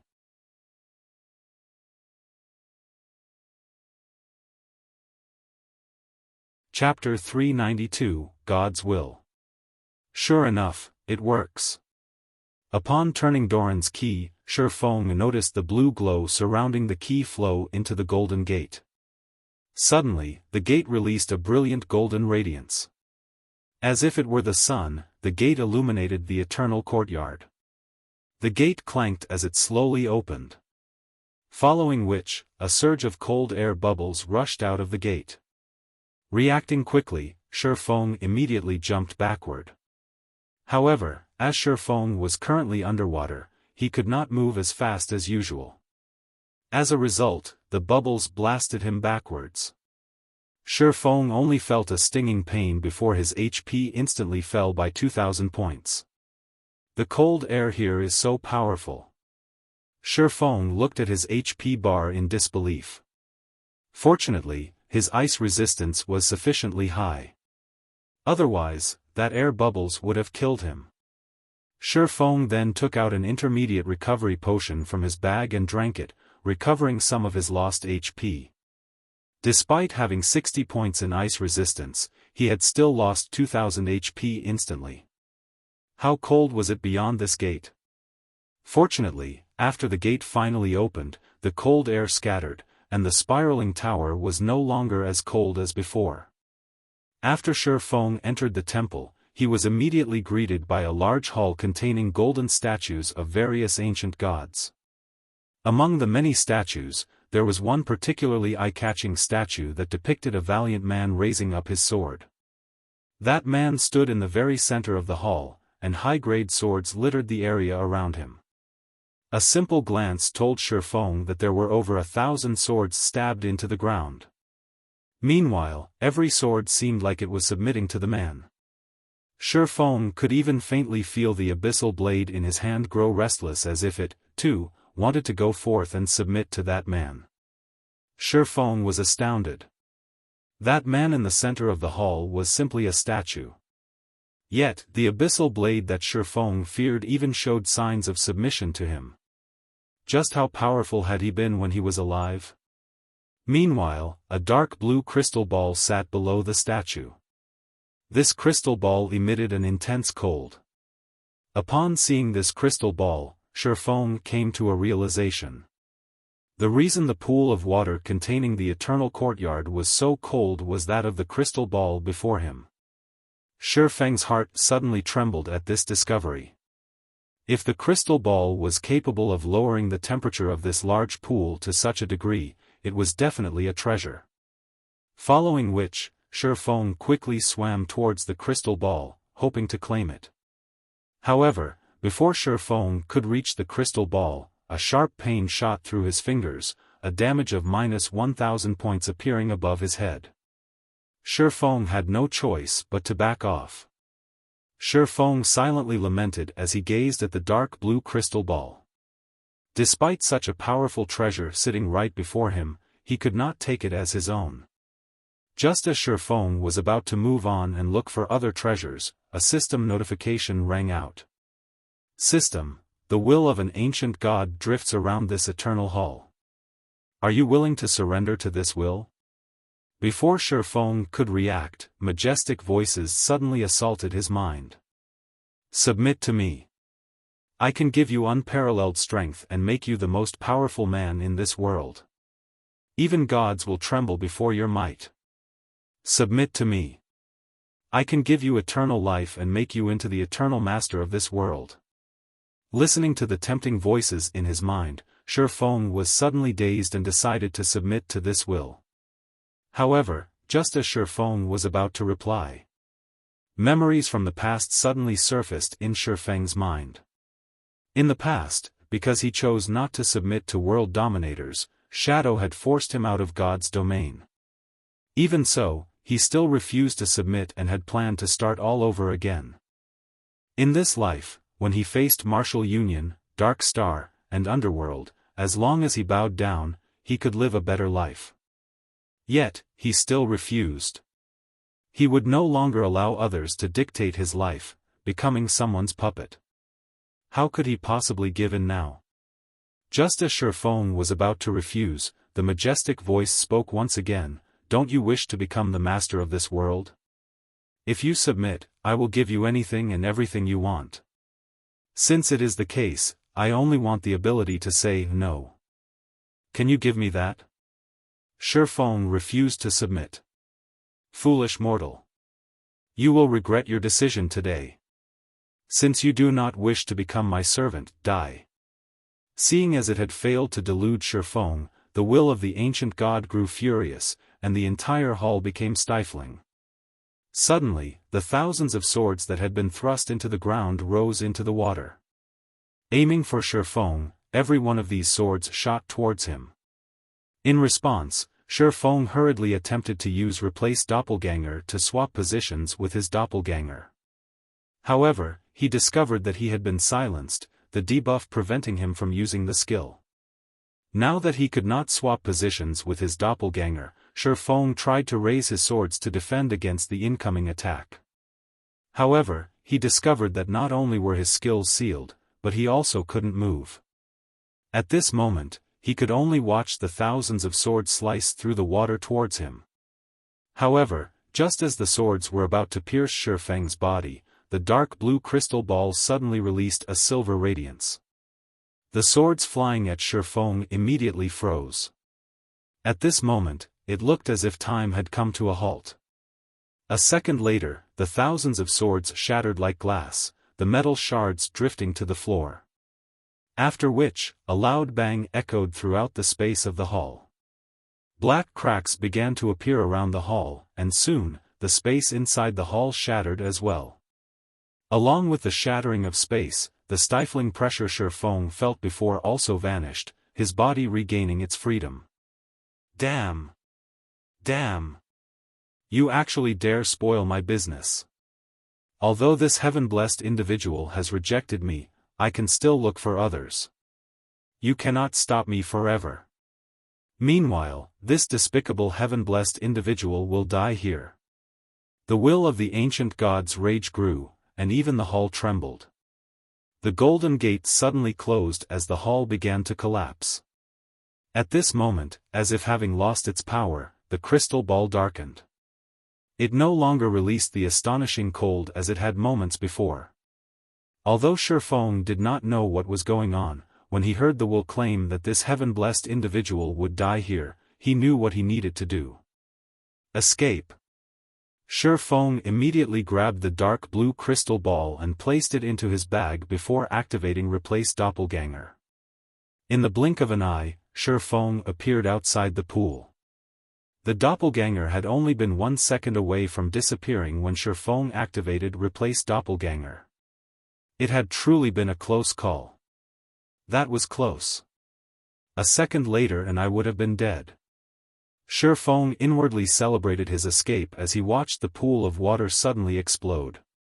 Replace Doppelganger was truly a godlike escaping skill. Although Xiaofan had come very close to losing his life, he also managed to obtain a treasure from his excursion into the pool. At the very least, he had not returned empty-handed. When Xiaofan recalled the frightening might that the crystal ball had displayed, his heart pounded with excitement. The crystal ball could actually break the seal of the will of an ancient god.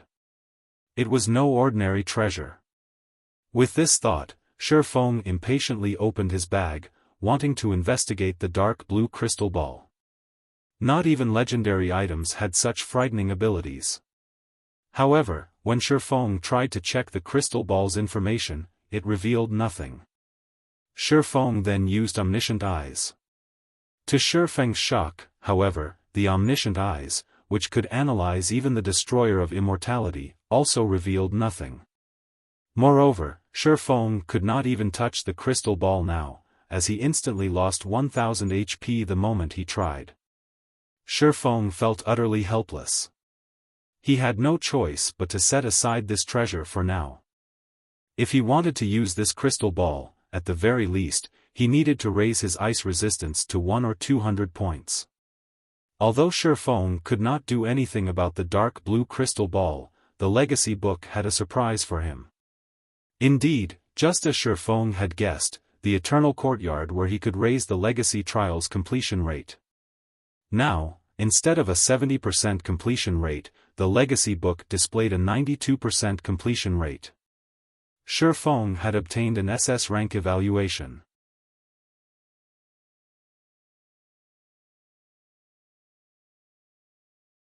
Chapter 393, Blade Saint. SS rank was the highest evaluation achievable in a legacy trial. In the past, the legacy Xiaofan had accepted was only a basic one.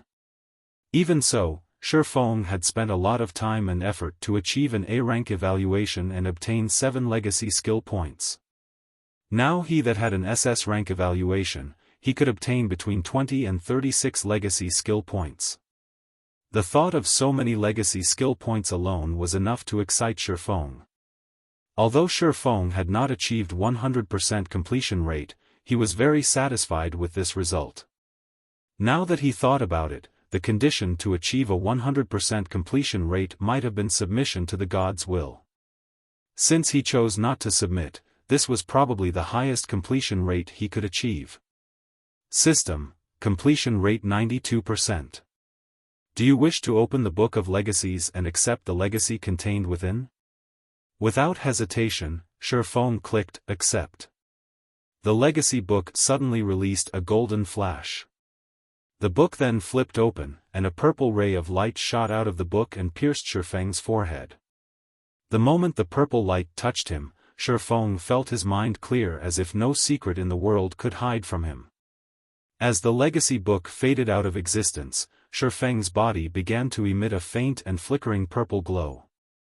After the flickering continued for a few more seconds, the purple glow subsided, and Xiaofan returned to normal. After successfully receiving the legacy, Xiaofan felt his entire body brim with power. His mind was clear and unburdened as well. Right now, Xiaofan was confident that he could face a Tier 1 Magic Knight without necessarily suffering defeat. Of course, that was if the Magic Knight did not possess so much HP. System, congratulations on obtaining one of the 10 Great Saint Legacies. Rewarding 20 free Mastery Points. System, congratulations on becoming a Tier 1 Blade Saint. Rewarding Blade Saint title. Blade Saint. All attributes plus 20. All resistances plus 15. Attack power increased by 15%. Attack speed increased by 20%. All attributes increased by 30%. Although Xiaofan was still level 22, his strength had undergone an earth-shattering transformation. His base attack power alone exceeded 1,200 points, and his HP had reached 4,650 points. His HP even surpassed Tier 1 MTs now. Moreover, after being promoted to a Tier 1 class, players could receive 8 free attribute points with each level up, whereas Tier 0 classes would only receive 4 free attribute points. Xiaofan also had the Abyssal Blade, which provided him with 2 additional free attribute points every time he leveled. The Golden Stigmata also increased all of his basic attributes by 5 points and gave him 10 free attribute points with every increase in 5 levels. In other words, where other Tier 1 players would receive a total of 40 attribute points with each level up, Xiaofan would receive a total of 85 points. Ordinary players could not compete with Xiaofan. In addition, after completing his class change, Xiaofan also gained 2 basic skills and 1 passive skill. Sword Dominator, passive skill. Can freely swap out sword-type weapons in both combat and non-combat states. Blade Dance, action type. Requires, sword. Tier 1, Level 1, Proficiency 0/30,000. Allows simultaneous control of up to a maximum of 5 sword-type weapons for both attack and defense for 10 seconds. Each weapon has 80% user's strength and 50% user's damage. Range, 40 yards. Cooldown, 1 minute. Illusory Shadow, action type. Requires, sword. Tier 1, Level 1, Proficiency 0/30,000. Upon activation, players' next 6 attacks cannot be blocked, and each attack will deal 40% attack damage.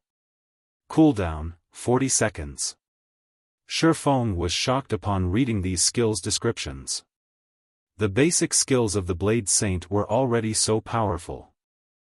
Although Blade Dance was inferior to the Abyssal Blade's 9 Dragon Slash in terms of the number of weapons and burst damage, 9 Dragon Slash could only attack, not defend. Moreover, as the weapons summoned by 9 Dragon Slash were phantoms, they did not possess any impact force. However, Blade Dance was different. The 5 controlled weapons were tangible and possessed 80% of Xiaofan's strength. This feature was far more valuable than just high damage. Through the consecutive attacks of the 5 swords, Xiaofan could break his opponent's balance and create a gap in his opponent's defense. If Xiaofan could not defend against an attack by himself, he could also use the 5 swords to boost his defense. Meanwhile, Illusory Shadow was even more amazing. It was perfect for PvP. In PvP 2 battles in God's domain, when both sides were equally strong, the opponent would usually block over 90% of the attacks. However, if one side possessed an unblockable skill, it would upset the balance. It was especially true if Illusory Shadow were used when both sides were nearly dead. Such a trump card could determine the outcome of a battle. The Blade Saint is indeed worthy to be called one of the 10 great saint legacies. If I use these skills in PvP, dealing with a magic knight with the same attributes as myself will be easy. After reading the descriptions of the Blade Saint's basic skills, strategies for future battles began to surface in Xiaofan's mind. Originally, Swordsman was a balanced class. Although swordsmen were not as durable as shield warriors or had the endurance of a guardian knights, the frightening power of berserkers, the long-range capabilities of rangers, or the burst damage and dexterity of assassins, the class didn't have any shortcomings. The class was just as strong, or just as weak, against all other classes. Meanwhile, the Blade Saint was simply the enhanced version of the swordsman. Every aspect of a swordsman had increased. It was probably the most formidable class in God's domain. Following which, Xiaofan called up the system interface. There was now a new tab called Legacy Skills Menu in the system menu. Selecting this tab, the Legacy Skill menu that appeared reported that Xiaofan had 31 legacy skill points available, as well as plenty of skills that he could learn. There were over 100 skills listed in the menu. However, there were only 6 Tier 1 skills Xiaofan could learn right now, and 2 legacy skill points were required to unlock a Tier 1 basic legacy skill. Meanwhile, among these 6 Tier 1 skills, there were 2 that made Xiaofan's eyes shine. One of them was Skywheel Sword, the other was Blade Liberation. Skywheel Sword, Action Type. Requires, Sword. Tier 1, Level 1, Proficiency 0/30,000. Inflicts 1000 base damage plus 200% attack damage to all enemies within 20 by 20 yard. Also seals all enemies within range, preventing them from leaving the area for 4 seconds. Cooldown, 1 minute 20 seconds. Blade Liberation, Action Type. Requires, Sword. Tier 1, Level 1, Proficiency 0/30,000. Grants player unparalleled strength for 20 seconds. Effect obtained varies based on the weapon's unlocked potential. After the duration, player is weakened. All attributes decrease by 80% for 3 minutes. Cooldown, 10 hours. Skywheel Sword was one of the extremely rare AoE control skills. Whether it was used in PvP or PvE2, it was indispensable. Meanwhile, Blade Liberation belonged to the Super Burst skill category. It could be a trump card when Xiaofan was in a desperate situation. It was also indispensable. However, when Xiaofan saw the points required to unlock these 2 skills, he immediately sucked in a breath of cold air and very nearly cursed. Skywheel Sword required 10 points to unlock, while Blade Liberation required an astonishing 20 points. With the total points these 2 skills demanded, Xiaofan could learn 10 basic class skills. However, these high requirements also made Xiaofan aware of just how extraordinary Blade Liberation was. For an AoE control skill such as the Skywheel Sword, the demand of 10 legacy skill points was not odd. However, Blade Liberation needed twice that amount to unlock. With 20 legacy skill points, Xiaofan could even learn a Tier 3 class skill.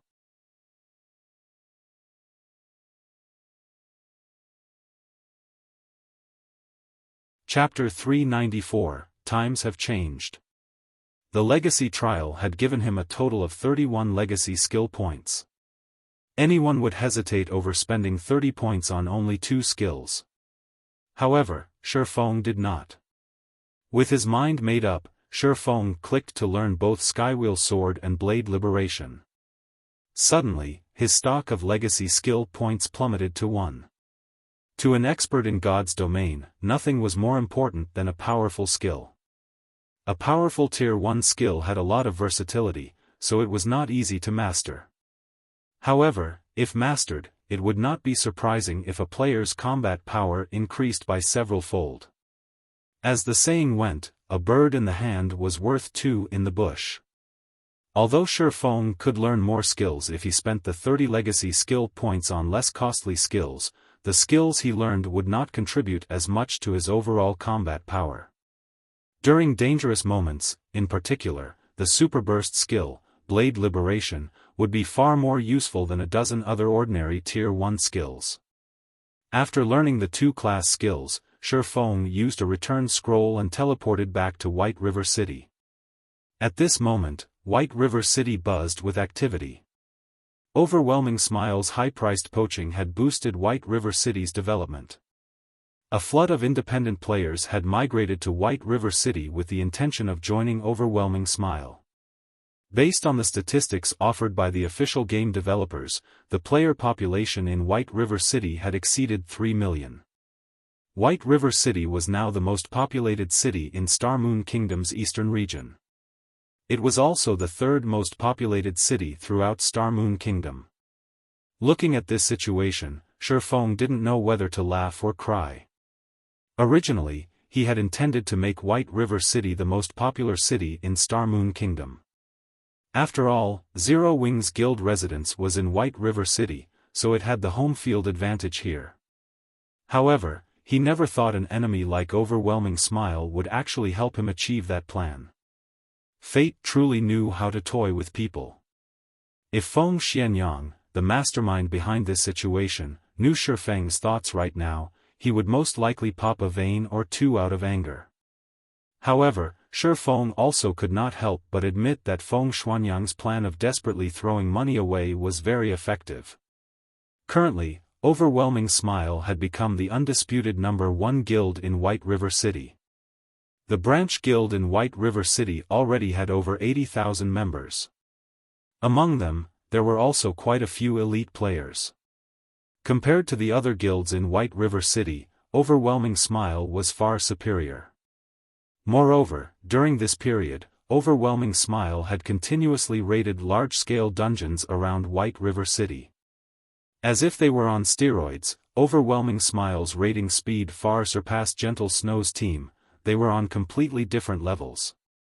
In addition, Overwhelming Smile had also offered to purchase information regarding reputation quests at a high price, apparently intending to become the 2nd guild in White River City to own a guild residence.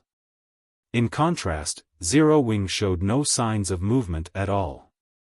The guild's member count held steady around 20,000. If not for the high-level quests and double EXP buff available from the guild residence, most of Zero Wing's members would have long since defected to Overwhelming Smile. Brother Feng, you're finally out.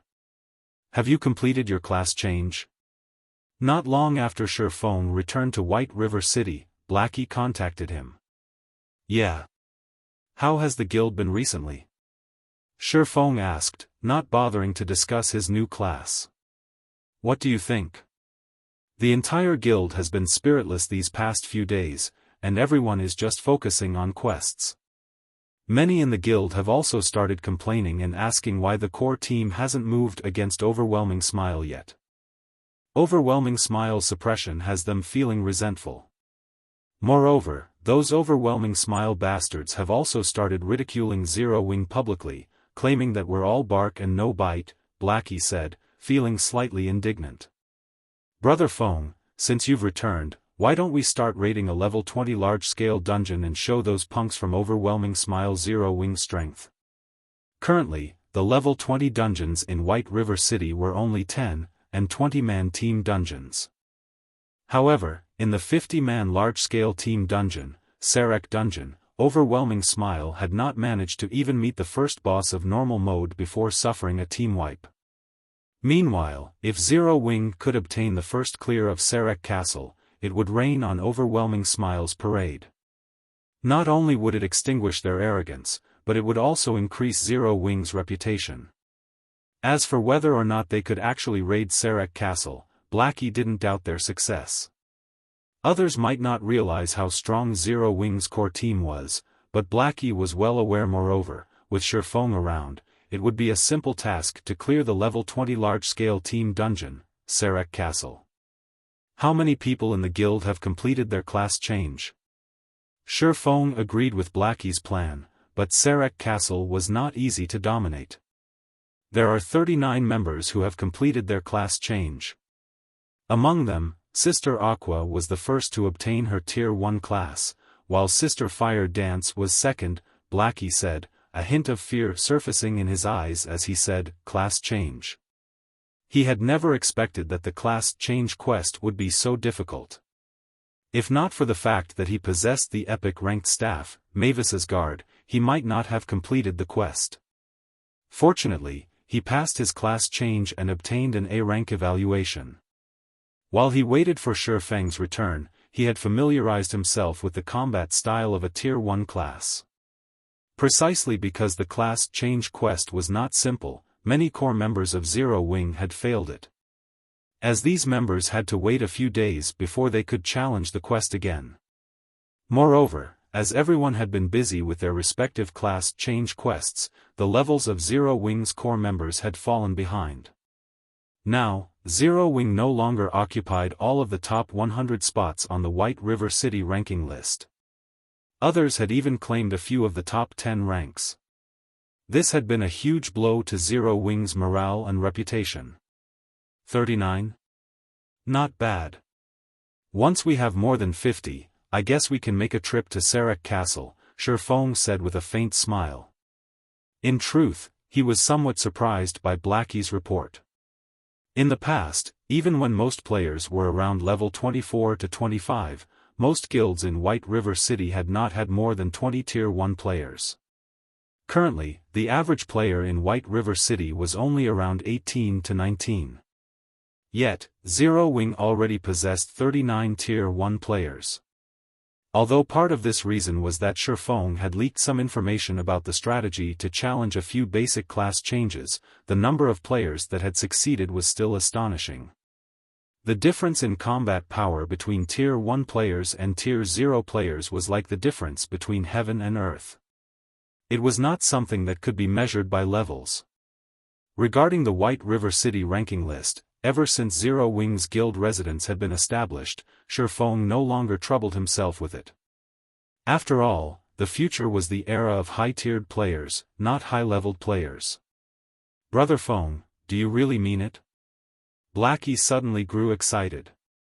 During this period, the oppression he had suffered from those bastards in Overwhelming Smile frustrated him. Look at how excited you are. Of course, I mean it. However, I still have something I need to attend to right now. For now, have everyone familiarized themselves with the combat style of their Tier 1 classes, Xiaofan said, chuckling. Although everyone had already evolved to a Tier 1 class, the freedom a Tier 1 class possessed had also become much higher. If players could not properly adapt and display their strength, their combat power would not improve much. Okay. Leave it to me. I'll let everyone know. Blackie said excitedly before disconnecting the call. He then proceeded to contact those who had already changed classes. Meanwhile, Xiaofan took a look at the time, noticing that he still had quite some time before his appointment with Gentle Snow. He then retrieved Celiura's communication crystal from his bag. The Grandmaster Forger had given him this item herself, and it allowed him to contact Celiura at any time. Previously, Xiaofan had helped Celiura become a Grandmaster Forger, resulting in Celiura's favorability towards him to increase greatly. Moreover, in order to search for materials to produce an epic item, Celiura had gone on a journey. Xiaofan had obtained the forging design for the epic ranked broken steel set equipment back in the Origin Sword domain. However, if he had to forge an epic item by himself, who knew how long it would be before he could achieve such a feat? Since he had a connection with a Grandmaster Forger, why not use it?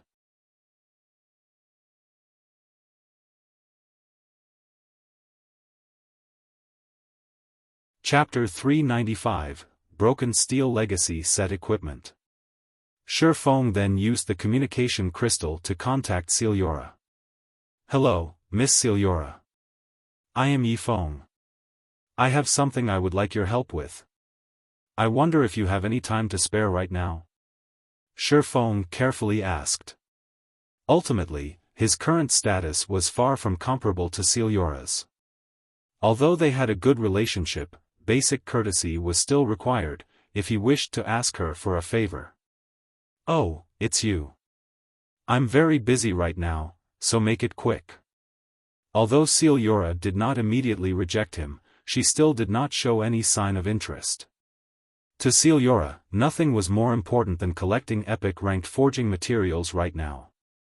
If not for the favor she owed Xiaofan, she would have directly rejected his request, instead of taking the time to listen to him. Xiaofan was aware of this point. After all, he was extremely familiar with Celiora's personality, someone who was wholeheartedly focused on forging, without the slightest bit of interest in anything else. This was also why she had managed to become a Grandmaster Forger at such a young age. Xiaofan then chuckled and said, I have a forging design for an epic set equipment. What? Epic set equipment? Celiora's eyes suddenly shone. She hurriedly demanded, why didn't you say so earlier? Meet me at my smithy right away. Xiaofan shook his head and laughed, and he heard Celiora's impatient tone. To NPCs, epic-ranked forging designs, much less a forging design for an epic set equipment, were extremely rare. It was the dream of countless forgers to produce a set of epic equipment. Meanwhile, to players, epic-ranked forging designs were much more difficult to obtain. In the past, Shadow had only managed to get a few pieces.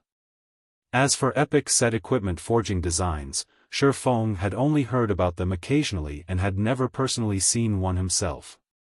In God's domain, set equipment were half a rank stronger than discrete equipment of the same rank. In other words, the quality of an epic set equipment was above that of epic equipment, but below that of fragmented legendary equipment. To players who could not get their hands on fragmented legendary equipment, epic set equipment was the best equipment available. In this life, Xiaofan was truly fortunate to have obtained the forging design for an epic set equipment. Half an hour later, Xiaofan arrived at Celiora's smithy in a horse carriage. At this moment, the door to her smithy was still shut tight, and it did not seem she planned to do business at all. Xiaofan walked over and knocked on the door. The thick wooden door then slowly opened, and a surge of scorching air rushed out of the house. In the next moment, Celiora walked out from within before quickly dragging Xiaofan into the house. Despite having not seen each other for some time, Celiora looked exactly the same, still fully garbed in black leather clothing. That large V-shaped collar revealed her snow-white skin. Her black leather pants tightly hugged her slender legs. Celiora currently exuded an enchanting charm. Hurry up and let me see it. Celiora pushed Xiaofan against a table, her body very nearly sticking to his. Her eyes shone with excitement as she spoke, failing to notice how lethal her impure actions were. Although Xiaofan had long since gotten used to Celiora's personality in his past life, his heart still raced involuntarily every time they met. Here it is. Xiaofan calmed down somewhat and retrieved the broken steel forging design from his bag. Broken steel set equipment. Epic rank unique set equipment. 6-piece set consisting of broken steel gauntlets, broken steel breastplate, broken steel helmet, broken steel leg guards, broken steel boots, broken steel bracers. Equipment requirement: Strength 1000, Agility 1200, Sword-related Mastery 350. Class restriction: Blade Saint. Originally, Xiaofan had thought he could equip this broken steel set equipment immediately. However, 1,000 points in strength and 1,200 points in agility were definitely not achievable by players below level 30. At the very least, one needed to be above level 50 to possess such attributes. Meanwhile, the materials required to produce this set equipment were 12 pieces of Eternium, 300 mana stones, 1,000 pieces of Titan ore, 12 fire source crystals, 12 water source crystals, 12 wind source crystals, 12 earth source crystals and 1 nucleus of life. The person who drew this design must be insane. Is he trying to make a legendary item? Celiora gaped in shock after inspecting the forging design. Not to mention Celiora's, even Xiaofang's heart was beating madly right now. He, too, was dumbfounded by the description. Xiaofan had previously been caught up in his joy over becoming a blade saint.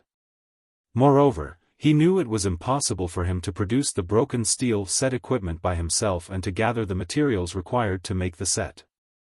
Hence, although Xiaofan had long since completed the broken steel forging design, he never actually bothered to take a look at it. As for the reason why Xiaofan had come looking for Celiora this time, he simply wished to know how confident she was in producing the set equipment. That way, he could make appropriate preparations for it. However, after seeing the forging materials required, Xiaofan immediately dismissed his previous thoughts of making preparations. Just collecting a single set of materials was nigh impossible, not to mention collecting a second set. Previously, Xiaofan had spent hundreds of gold just to produce 21 mana stones. Now, the set equipment actually required 300 mana stones. That was a few thousand gold, at least. However, even if he did manage to obtain the 300 mana stones, Eternium was something much rarer and more precious than even mana stones. Countless master forgers dreamt of obtaining even just one piece. Yet, the set actually needed 12 to produce. Titan ore was also a considerably high-class rare ore. At this stage of the game, nobody was capable of mining such an ore yet. As for the elemental source crystals, they were all materials highly sought after by master alchemists. Their preciousness and rarity were not one bit lower than Eternium. Meanwhile, the most inconceivable thing was that the broken steel set equipment actually required a nucleus of life. The value of that item far surpassed even the water of life, and it was something that could only be found with luck. Miss Celiora, if you have the materials, how confident are you in making it? Xiaofan asked. Originally, he had already planned on giving up on producing the broken steel set equipment. However, after giving it some thought, he still chose to inquire. You really have the materials? Celiora's expression immediately changed upon hearing Xiaofang's words. Her gaze as she looked at Xiaofan was as if she were looking at a 7 luminaries crystal mountain, and she beamed at him as if saying, "Tycoon, let's be friends." I was only asking. Xiaofan smiled bitterly, shaking his head. Even if he sold everything in his possession right now, including himself, he still wouldn't be able to gather all the required materials. Around 20%. If you give me more time to practice, I can raise it to 30%. Celiora rolled her eyes at Xiaofan, feeling slightly disappointed. However, her interest in producing the broken steel set equipment still burned brightly. 30%? Xiaofan had also made his own estimations before. It would be extremely fortunate if Celiora could have a 20% success rate. Most likely, only a few NPC Grandmaster Forgers could actually achieve a 30% success rate. As for players, even if Xiaofan waited until someone became a Grandmaster Forger, these players would have around a 10% success rate, at most. I'll have to trouble Miss Celiora, then. I will try my best to collect the materials required. Since you have entrusted this task to me, I will continuously research this forging design, while you gather the materials. As for the cost of making it, I won't charge you anything if it is unsuccessful, Celiora said happily. In God's domain, one needed to pay an exorbitant labor fee when commissioning a forger, be they players or NPCs, of master rank and above to produce an item, regardless of the final result. Now, however, Celiora offered not to charge him should she fail. It could be seen just how happy Celiora was right now. System: Celiora's favorability towards you has increased by 100. Currently, Xiaofan was in no hurry to produce the broken steel set equipment.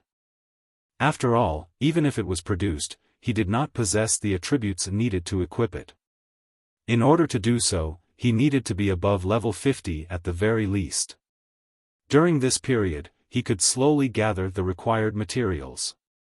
Following which, Xiaofan left the broken steel forging design at Celiora's place to allow her to properly study it. He then hailed another carriage and hurried to the location he had agreed to meet Gentle Snow at.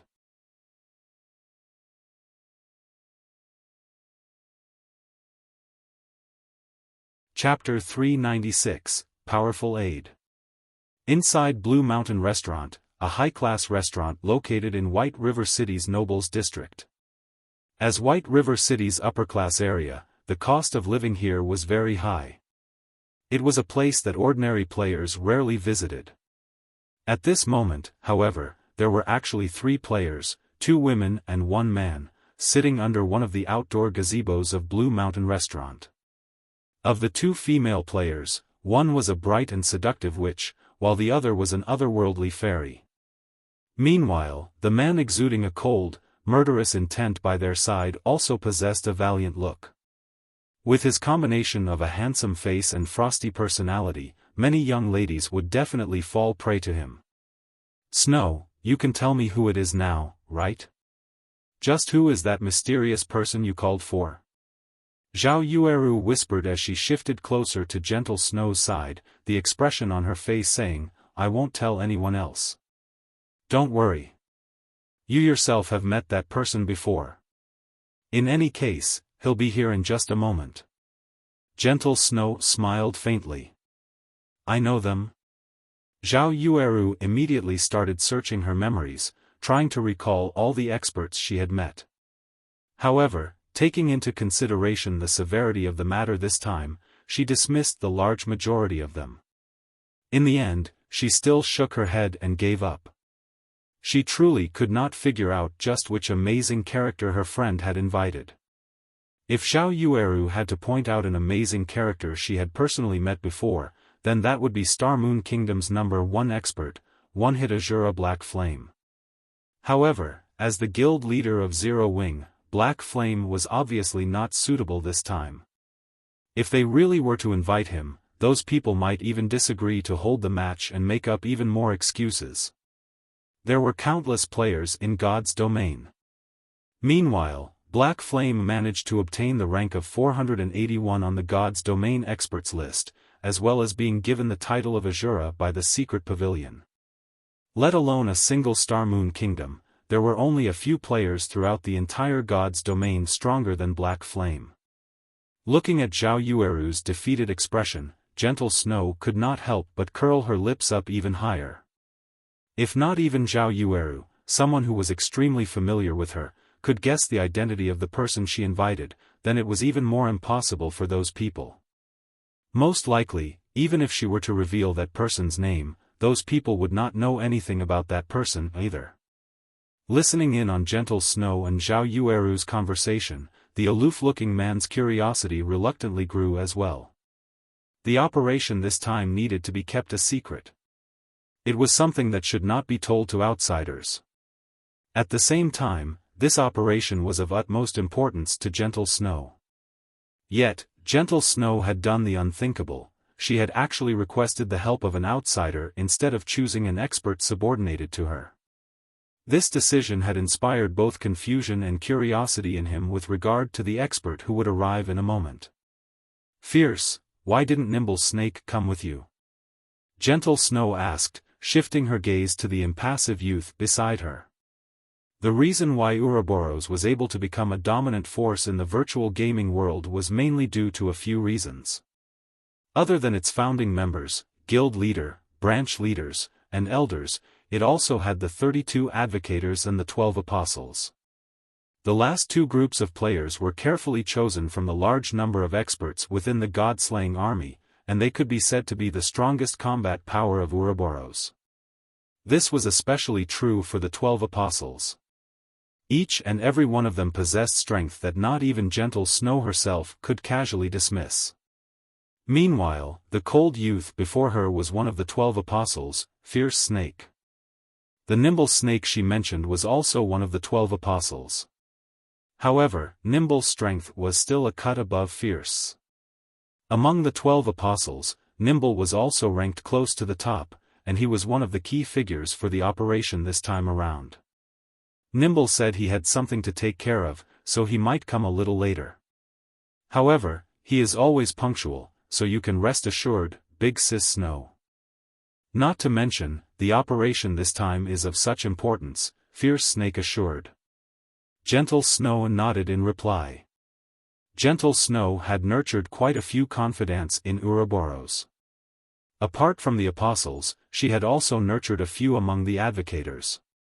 However, the operation to be carried out later required someone with top-notch combat power. Although the advocators were also very strong, they were still not comparable to the apostles. She could not afford to be careless in the operation this time. If she failed, the results would be irreversible, hence why she had called for Fierce Snake and Nimble Snake. In addition, out of worry that her plan might fail due to unforeseen circumstances, she had even invited Yifeng. After Gentle Snow's group of 3 chatted for a while, a man wearing a black cloak came walking over. Zhao Yueru, who had originally been idle and bored, immediately widened her eyes in shock upon seeing who was approaching. Unable to help herself, she said, "Snow, don't tell me he's the person you invited?" "Of course. Who else do you think I would invite?" Gentle Snow chuckled lightly as she stood up to welcome that ordinary-looking man. Meanwhile, the identity of this ordinary-looking man was none other than Xiaofan. Zhao Yueru possessed a certain understanding of Yifeng's strength. Although she felt a little hatred for the man, she could not help but admit that Yifeng was indeed very strong. If it were any other person, they would definitely be fooled by that ordinary appearance and aura of his. In fact, she, too, had suffered under a similar misconception. However, as someone who had personally witnessed Yifeng's strength, Zhao Yueru knew that he was definitely not the slightest bit inferior to them. From the dungeon raid, the previous few battles, as well as the fact that he was the first player to enter White River City, all of these clearly proved how strong Yifeng was. However, because of Black Flame's sudden celebrity, Yifeng's existence had slowly disappeared from everyone's minds. Even Zhao Yueru herself had nearly forgotten that there was still this hateful person. "Miss Snow, may I know why you have called me here this time?" Xiaofan was somewhat curious about the reason for Gentle Snow's latest invitation. Previously, Gentle Snow had always been tight-lipped on the matter, so Xiaofan had not asked about it. Now that the operation was set to begin, he needed to at least understand what they were to do. "Of course, if Miss Snow feels it inconvenient to speak, you need only tell me what you can. Since you're already here, there is naturally no need to keep this matter a secret any longer. It is a competition. 5 people, 5 matches, the first to win 3 wins the competition. I have invited you here to defeat one person on the opposition team. The remuneration is 20 million credits, Gentle Snow said truthfully. 20 million. Xiaofan was greatly shocked upon hearing this amount. Previously, Gentle Snow had already paid 5 million upfront just to have him show up. With this additional 20 million, the total would come to 25 million credits. Wasn't it just a competition? Was there a need to be so extravagant? There were countless people in the world who could not earn 1 million credits even after working for their entire lives. Yet, with just a few words, Gentle Snow had casually spent tens of millions. Comparisons were indeed odious. Originally, Xiaofan had thought he could be considered a relatively wealthy person. Now, in comparison to Gentle Snow, he was practically a pauper. Of course, 20 million is just the basics. Depending on the opponent's strength, I can further increase the remuneration. Gentle Snow nodded. Okay, I accept this condition. Xiaofan was naturally very satisfied with this deal. Currently, Zero Wing had just started its development, and Xiaofan needed money for all aspects. Yet, he also could not constantly convert his coins into credits. Hence, this 20 million could definitely be considered a timely injection of funds. Upon Xiaofang's agreement, Gentle Snow sighed in relief. With a great expert like him around, things should proceed much more smoothly later on. However, before she even had the time to feel joyous, she suddenly received a message. When she read this message, her expression immediately turned grim. At this moment, everyone beside Gentle Snow could feel a bone-chilling aura emanating from her.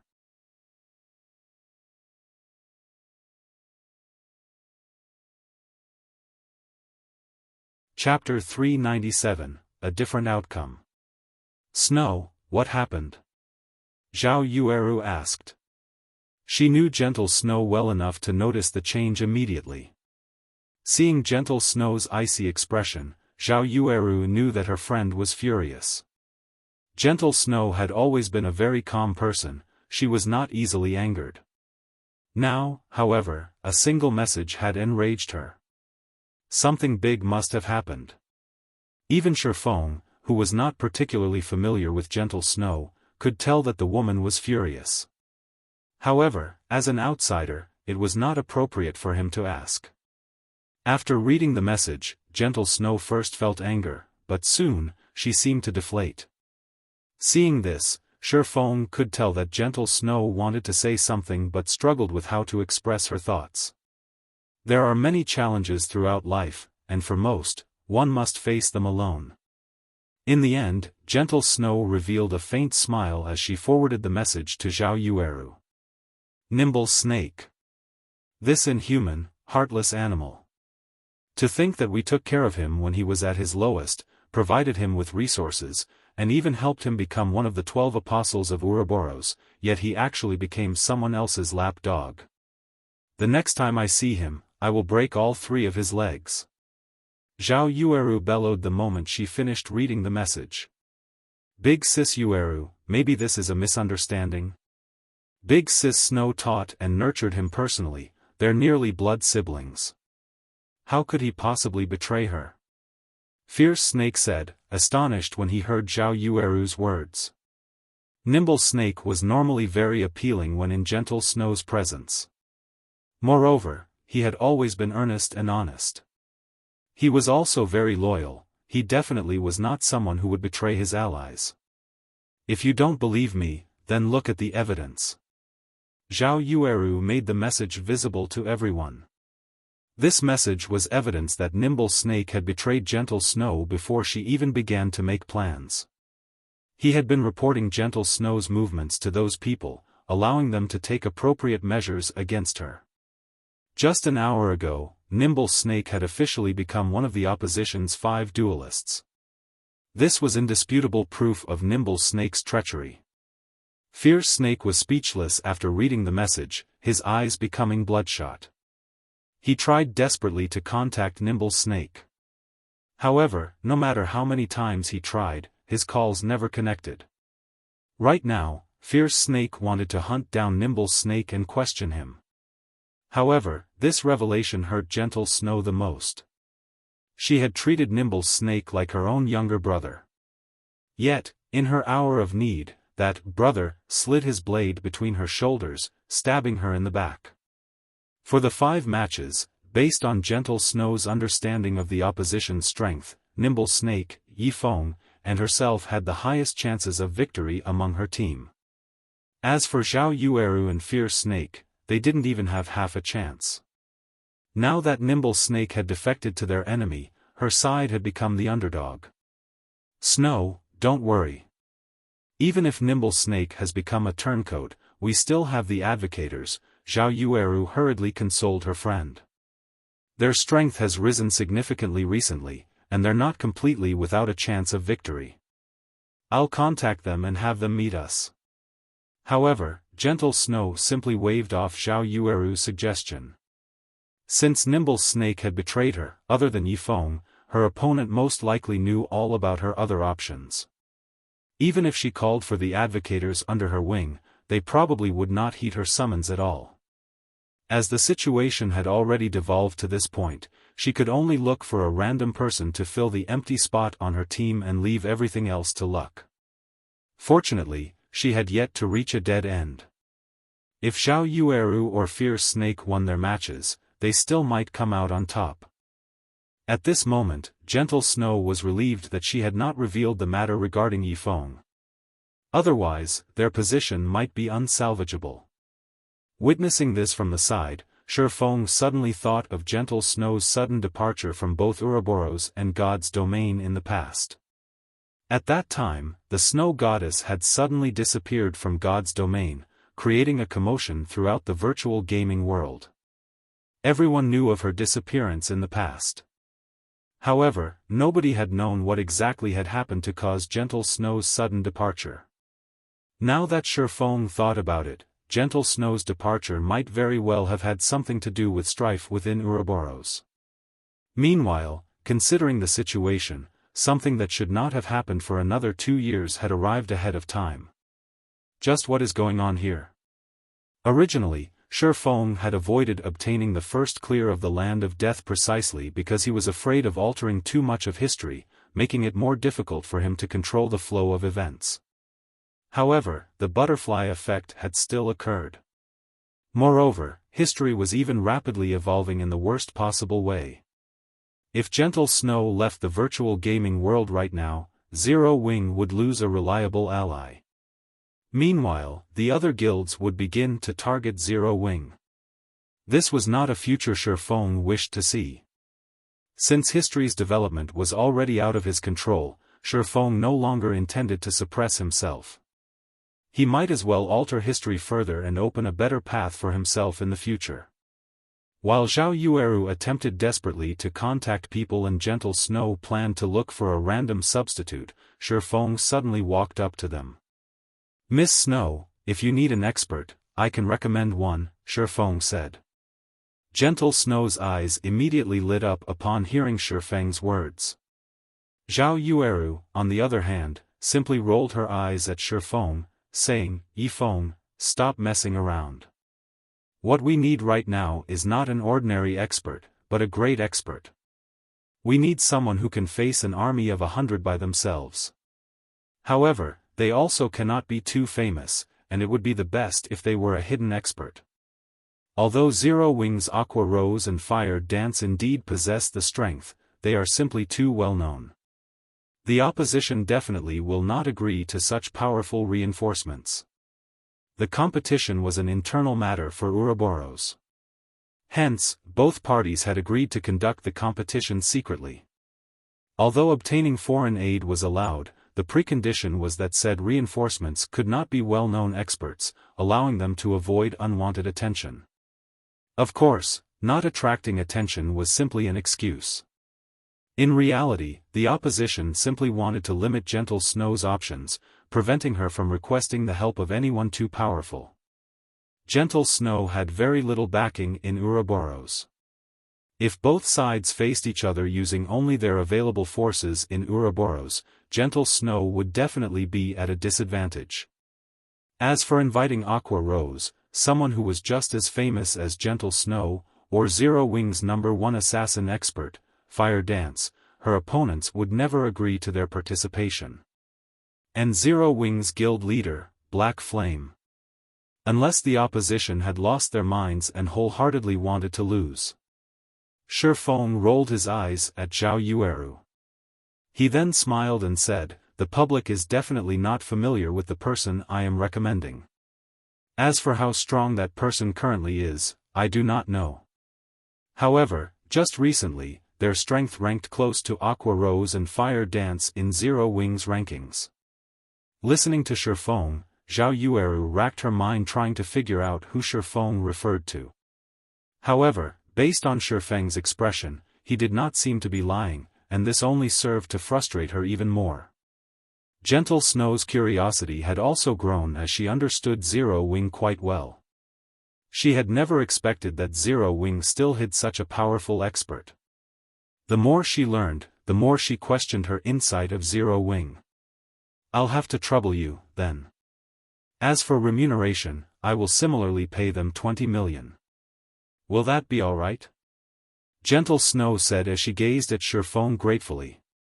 Since Miss Snow has no problems with it, I'll contact that person immediately. Xiaofan nodded and called up the system menu.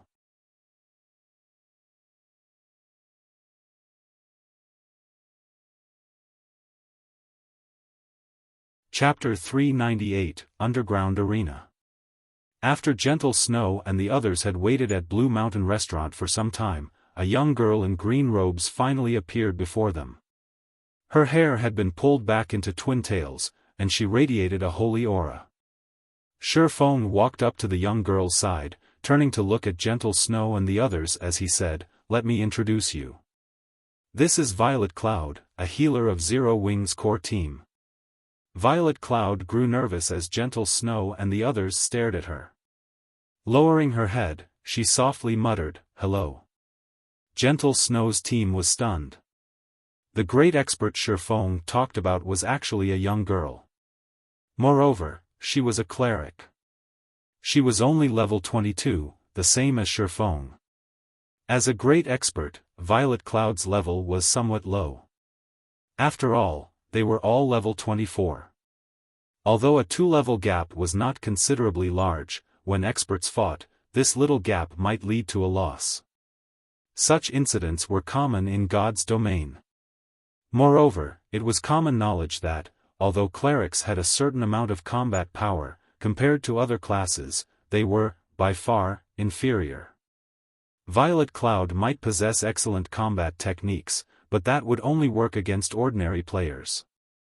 If she fought an equally skilled expert with a pure combat class, Violet Cloud had no chance of obtaining victory. Zhao Yueru immediately shot a hateful glare at Xiaofan. Originally, she had thought Xiaofang's behavior had changed for the better. However, she now discovered that she had been greatly mistaken. Xiaofan simply did not have a bottom line. Even during such a crucial time, he still had the audacity to make fools out of them. Did he really think they were going up against a bunch of noobs? However, just as Zhao Yueru was about to give Xiaofan a piece of her mind, Gentle Snow stopped her. "Since everyone's here, I'll lead the way, then," Gentle Snow said. She then went out to the street and hailed a carriage. In reality, Gentle Snow also thought of replacing Violet Cloud. However, since Xiaofan had guaranteed results and she had already arrived, rejecting Violet Cloud would only disrespect Xiaofan. In any case, the result would be the same even if she replaced the cleric with a random player. Since it wouldn't really matter who took Violet Cloud's place, she might as well humor Xiaofan a little. Shaking his head, Xiaofan could not help but laugh as he watched Gentle Snow's figure board the carriage. He then said, "Violet, I look forward to your performance today." "Yes, sir. I definitely won't disappoint you." Violet Cloud nodded with determination. Following which, the two boarded the carriage as well. Xiaofan was very familiar with Violet Cloud's combat techniques.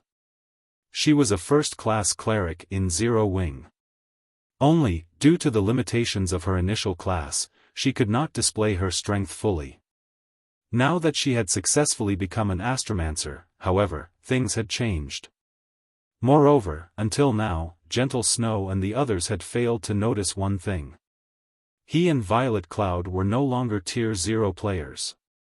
They were now Tier 1 players. Of course, a player's tier would not reveal itself to a basic identification skill. One required an advanced identification skill. It was also because of this that advanced identification skills became must-have skills later in the game. If one unknowingly provoked a high-tiered player, it would be too late for regrets. After all, the gap in tiers was much wider than the gap in levels. At this stage of the game, players rushed to level up and raid dungeons. It was even more so for the members of the various guilds. Nobody had the time for their class change quests. After all, a basic class change quest required players to invest at least 2 to 3 days. Moreover, class change quests were not easy to complete. On the off chance that they failed, they would have wasted a lot of their time. Hence, everyone chose to level up first and upgrade their equipment so that they would have a much easier time with their class change quests in the future. Even a great expert like Gentle Snow was of the same mind. There was also another reason why nobody was in a hurry to challenge their class change quest. Everyone still lacked a clear understanding of Tier 1 classes. They did not know just how much of an improvement a Tier 1 class could provide. Hence, none of the guilds in God's domain were in a hurry to push their members to complete their class changes. They all focused on claiming the first clear of dungeons, setting aside their class changes for now. 2 hours later, Gentle Snow led everyone to Starmoon City's underground arenas. The underground arena was a holy land for players who loved PvP. During the later stages of the game, it was also a place to make a lot of money.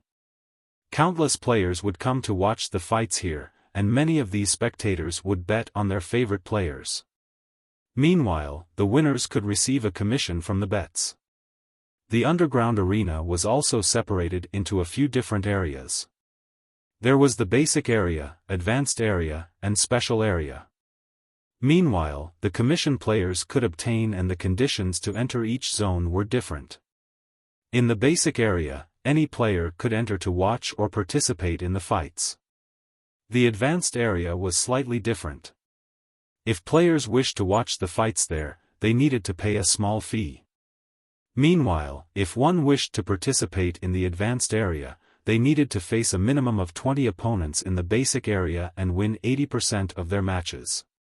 Victors in the advanced area would receive a commission of 1%. In other words, they would receive 1% of the total bets placed on their match. If a lot of players gambled on the fight, it would serve as a hefty income. Lastly, the victor would also receive 10% of the entrance fees. The special area had an even higher entry requirement.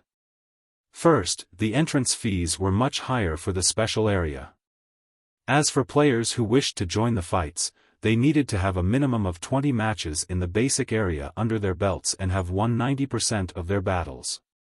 However, there was another option for players to become participants in the special area, the systems test. The system had to determine a player was an expert before they could fight in the special area. Meanwhile, victors would receive a 3% commission in addition to 30% of the entrance fees. In the basic area, advanced area, and special area, there was one more difference between them: the size of the arenas.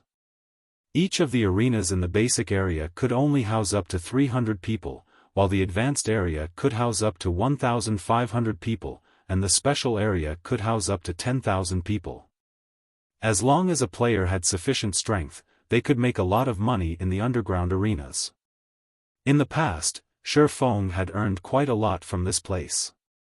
At this stage of the game, although the underground arenas were not particularly popular and many of the rooms were empty, one could already see signs of prosperity in this place.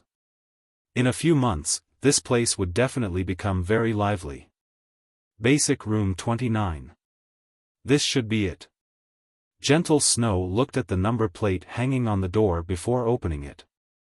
Inside the room, over 30 players had already gathered. These players all possessed very high levels. The lowest among them was level 23, while the highest was level 25. None of these players were ordinary. Nimble Snake, you traitor! You dare to show your face here?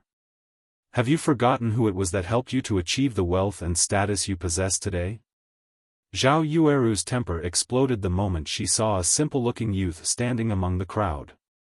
That simple-looking youth was none other than the person Gentle Snow had spared no effort in cultivating, Nimble Snake. He was a level 24 assassin, and currently, he was fully armed with the level 20 Crimson Blood set equipment, a secret silver set equipment meant for assassins. In response to Zhao Yueru's curses, Nimble Snake remained calm as he swept a glance at Xiaofan and Violet Cloud. He then laughed coldly and said, "Zhao Yueru, I admit that Gentle Snow has treated me well these past few years. However, as the saying goes, man struggles upwards, water flows downward. Since Brother Chao's team is stronger, what is wrong with me joining them? With your strength, you wish to contest for the position of guild leader? Don't make me laugh. Zhao Yueru, you, on the other hand, you are someone that Brother Chao has always liked. Join us, and everyone will be on the same side in the future. Of course, you can also refuse. When you all lose, Brother Chao can only follow the appointed rules, and Gentle Snow can forget about the virtual gaming world in the future.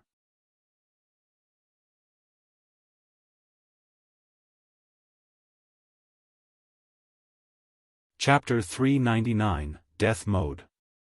Although Nimble Snake's voice was soft, his tone was sharp and unquestionable. Gentle Snow frowned upon hearing Nimble Snake's words, a cold glint flashing in her eyes. Chao Qinghua actually targeted Zhao Yueru for his own team. However, when Gentle Snow considered the matter, she could not find anything strange about Chao Qinghua's actions. Zhao Yueru's potential and strength were both very high. In the past, Zhao Yueru had been uninterested in virtual reality games and had only started gaming due to her unyielding insistence. Meanwhile, despite never training seriously, Zhao Yueru's strength had reached frightening levels. Zhao Yueru's talent was obvious to anyone who had seen her fight. If Zhao Yueru had bothered to put more effort into her training before this, very few in Ouroboros would have been a match for her. At this moment, a majestic-looking middle-aged man walked out from the crowd. Upon seeing this man, everyone among the crowd respectfully moved aside. This man was none other than Ouroboros' acting guild leader, Chao Qinghua. Even looking at him from afar, they could clearly feel the pressure Chao Qinghua emitted from his gaze alone. Chao Qinghua felt like a ferocious beast. Chao Qinghua was currently level 24, and he was fully armed with the level 20 Wind Roar set equipment, a secret silver set equipment meant for berserkers. On his back, he carried a great sword that was as tall as he was. The great sword was the Iron Cutter, and it was one of the few dark gold weapons in Star Moon Kingdom. Enough. Nimble Snake, you've said too much.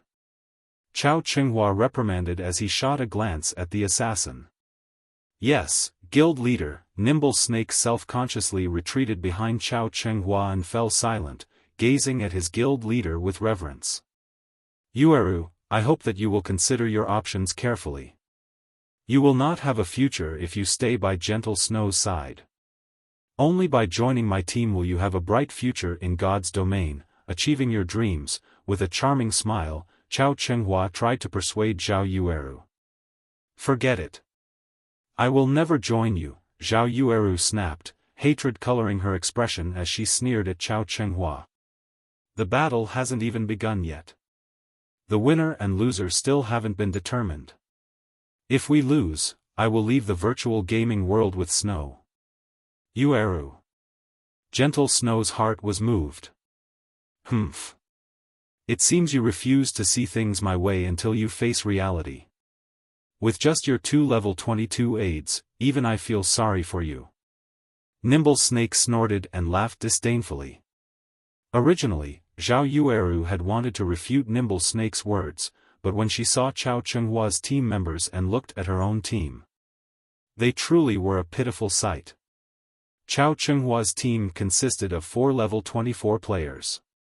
Other than Chao Qinghua and Nimble Snake, there was Ouroboros' third branch leader, Black Hardero, and the strongest member of the 12 Apostles, Soaring Snake. As for Chao Qinghua's last team member, he was a level 25 shield warrior who had hidden his identity behind a black cloak. Initially, Zhao Yueru still had some hope for victory. However, after seeing Chao Qinghua's team, other than Black Hardero, whom she had a 40% certainty of defeating, her chances of defeating the other 4 were less than 30%. Moreover, Chao Qinghua's team also had Soaring Snake.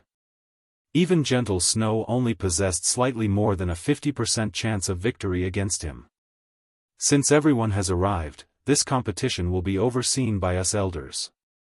There are a total of 5 matches in this competition, the first to claim 3 victories will win. The victor will become Ouroboros guild leader, while the loser will leave God's domain forever. The main God system has already accepted this condition. In addition, the arena has been set at death mode.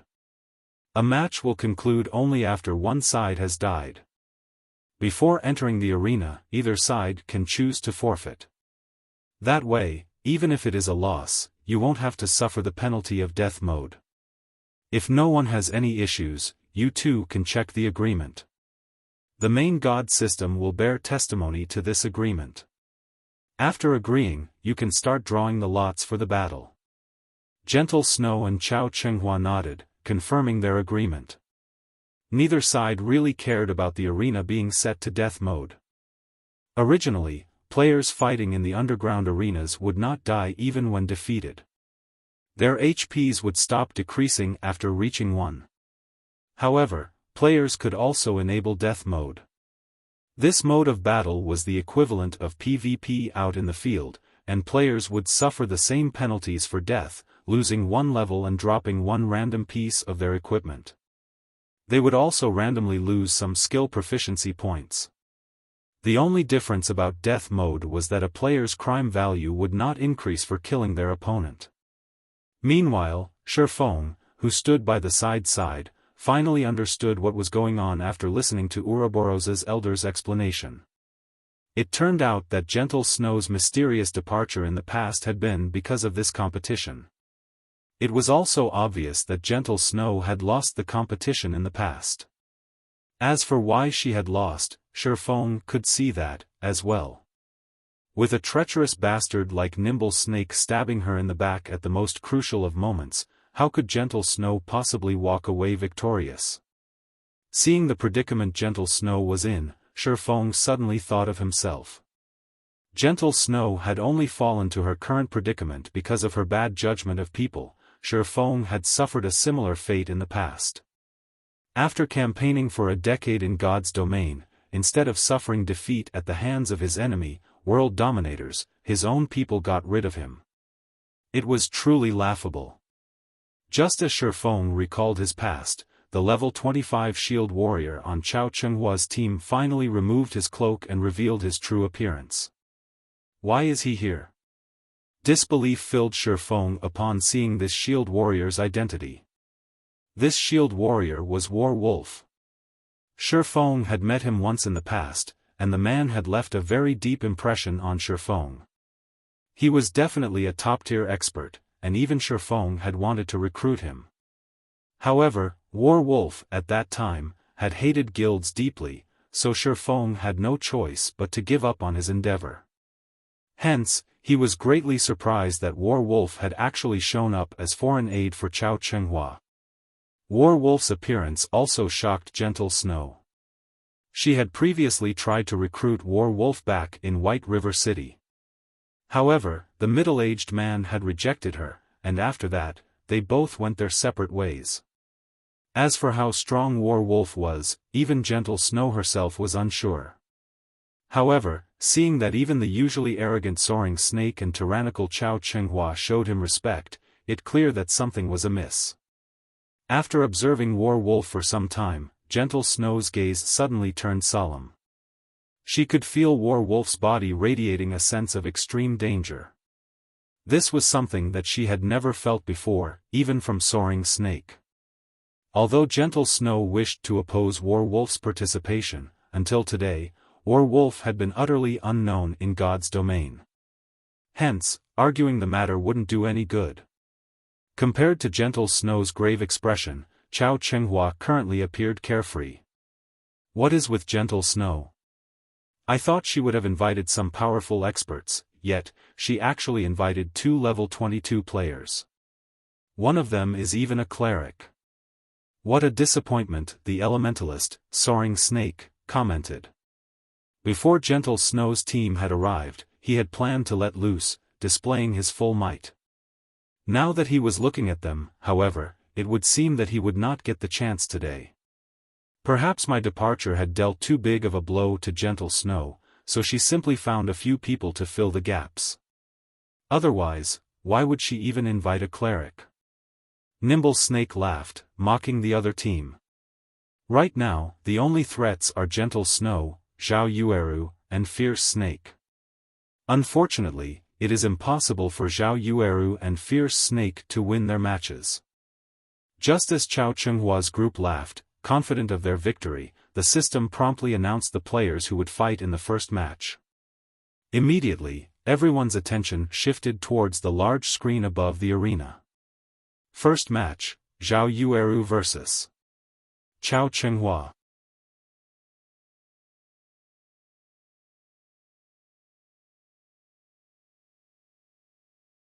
Chapter 400, A Strange Blow. After the system revealed the first set of opponents, Zhao Yueru and Chao Chenghua promptly entered the arena. Zhao Yueru was an elementalist, while Chao Chenghua was a berserker. In terms of levels and equipment, both were evenly matched. Though Chao Chenghua was slightly superior to Zhao Yueru regarding techniques, Zhao Yueru had the class advantage in this matchup. Hence, the victor was not apparent at first glance. Yet, Nimble Snake and the others revealed playful smiles as if victory was already in their grasp. Seeing these reactions, Gentle Snow grew slightly confused. Gentle Snow had a fair grasp on Chao Chenghua's strength and ability.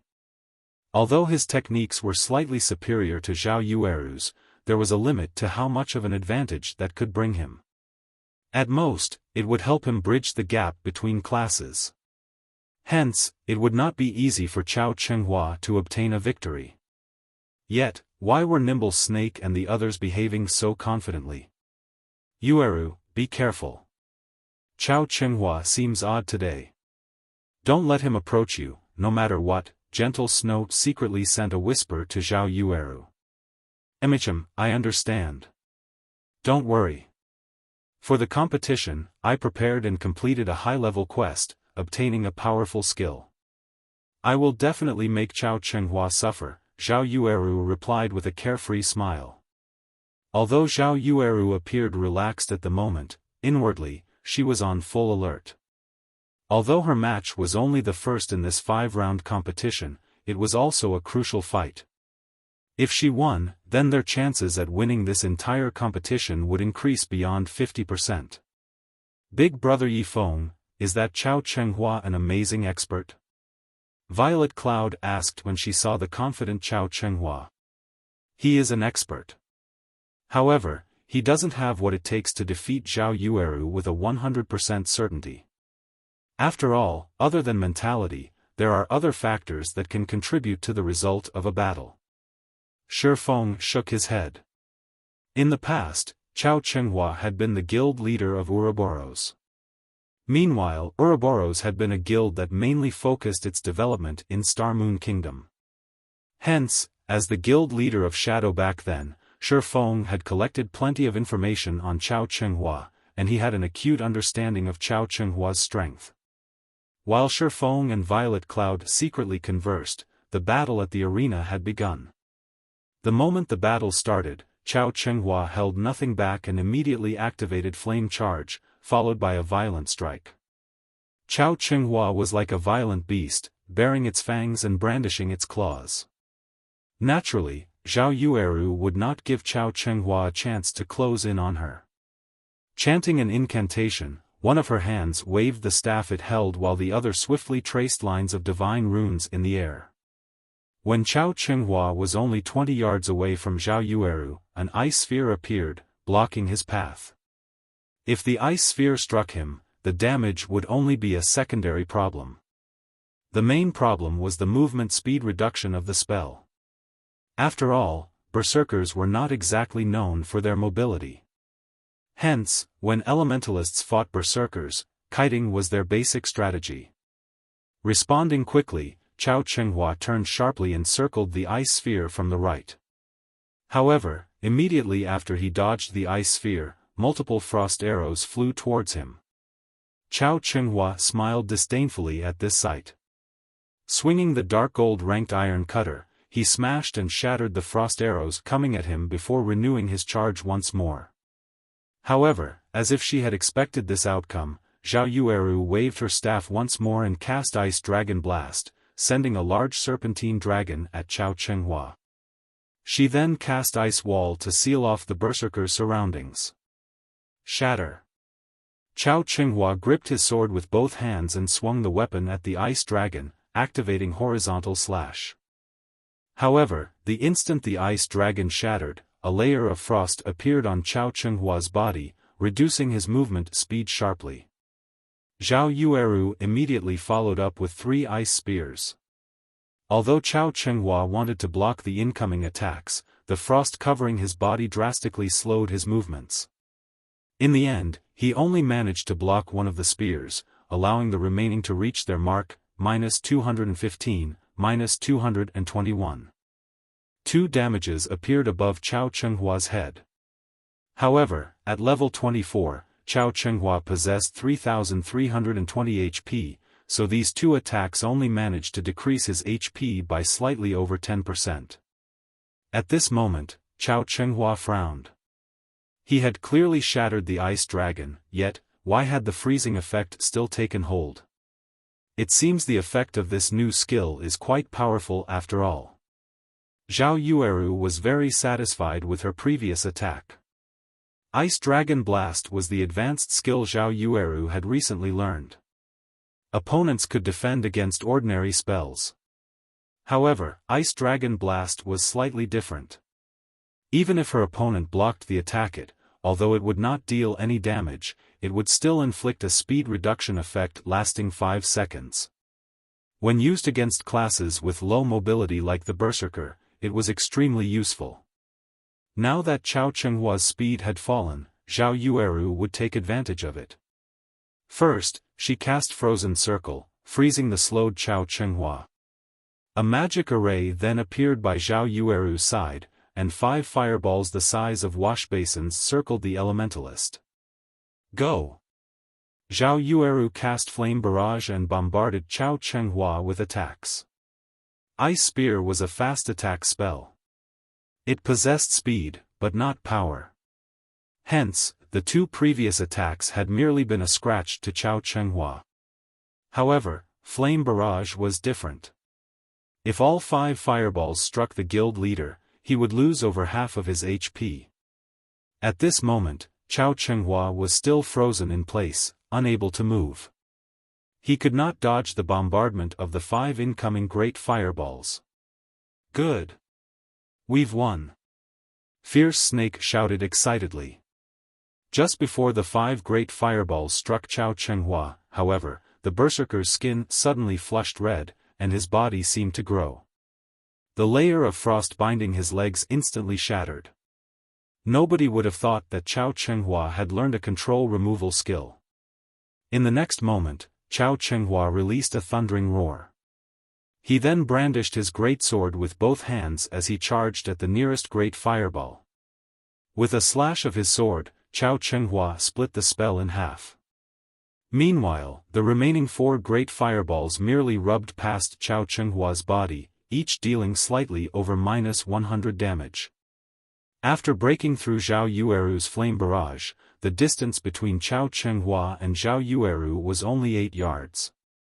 Launching himself into the air, Chao Chenghua activated Death Leap and arrived by Zhao Yueru's side. He followed up with a thunderclap before twisting his body and using Cleave. In a panic, Zhao Yueru hurriedly used Blink. However, she was too late. Not only had Thunderclap reduced her speed, but she also took the full brunt of Chao Chenghua's Cleave. Instantly, Zhao Yueru's HP of over 2,600 points fell to around 1,700 points.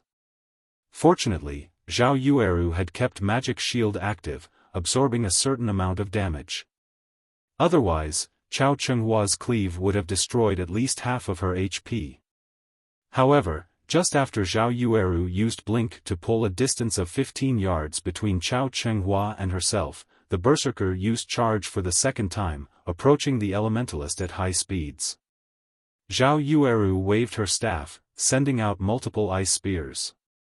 Facing these attacks, Chao Chenghua had no choice but to defend himself with his greatsword, slowing him down.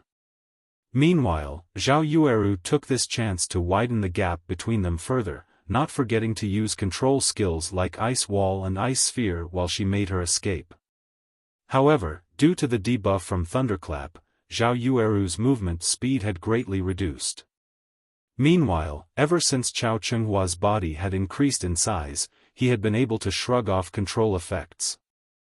After fending off Zhao Yueru's attacks, he charged at the Elementalist and activated Trisecting Slash. 3 crescent-shaped blades of light flew at Zhao Yueru. Zhao Yueru used Frost Shield to block the attacks, taking the chance to jump away and dodge Chao Chenghua's Trisecting Slash. However, as if he had predicted what Zhao Yueru would do, Chao Chenghua charged towards her new position, swinging his great sword violently. Horizontal Slash. Zhao Yueru knew that she could not avoid this attack. Blink was still on cooldown, she needed a little more time before she could use it again. With no other choice, she could only block the attack with her staff. Although mages had low strength, they could still use their weapons to block attacks, reducing the damage received. Not to mention, she still had magic shield. As long as she endured a few hits, she could use blink to escape. Normally, control skills like the one Chao Chenghua had used did not possess a very long duration.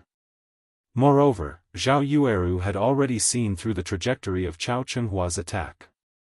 She could easily angle her staff to utilize the force of the impact to pull away from Chao Chenghua.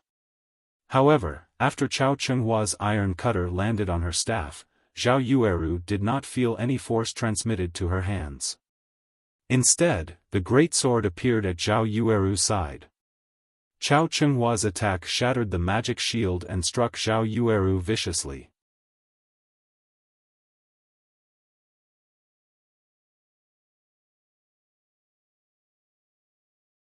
Chapter 401, Omnivision. What happened? Gentle Snow, who watched the fight from the spectator stands, focused on Chao Chenghua, her mind replaying Chao Chenghua's last attack. No matter how she looked at it, Zhao Yueru had blocked the attack. Yet, somehow, Chao Chenghua's sword had appeared somewhere completely different. It was like a magical sword. Zhao Yueru was just as confused. She could not understand what had happened. However, she no longer had the time to think on it. Chao Chenghua's attack dealt -1,241 damage, reducing Zhao Yueru's originally low HP to 470 points. If she suffered another attack, she would die. Mages were especially weak in terms of defense, strength, and agility. If a melee class like the Berserker close in on a mage, only tragedy awaited them. Zhao Yueru instinctively used Flame Circle, a type of instantaneous activation spell. Immediately, a ring of flame expanded outwards, forcing her enemies to retreat.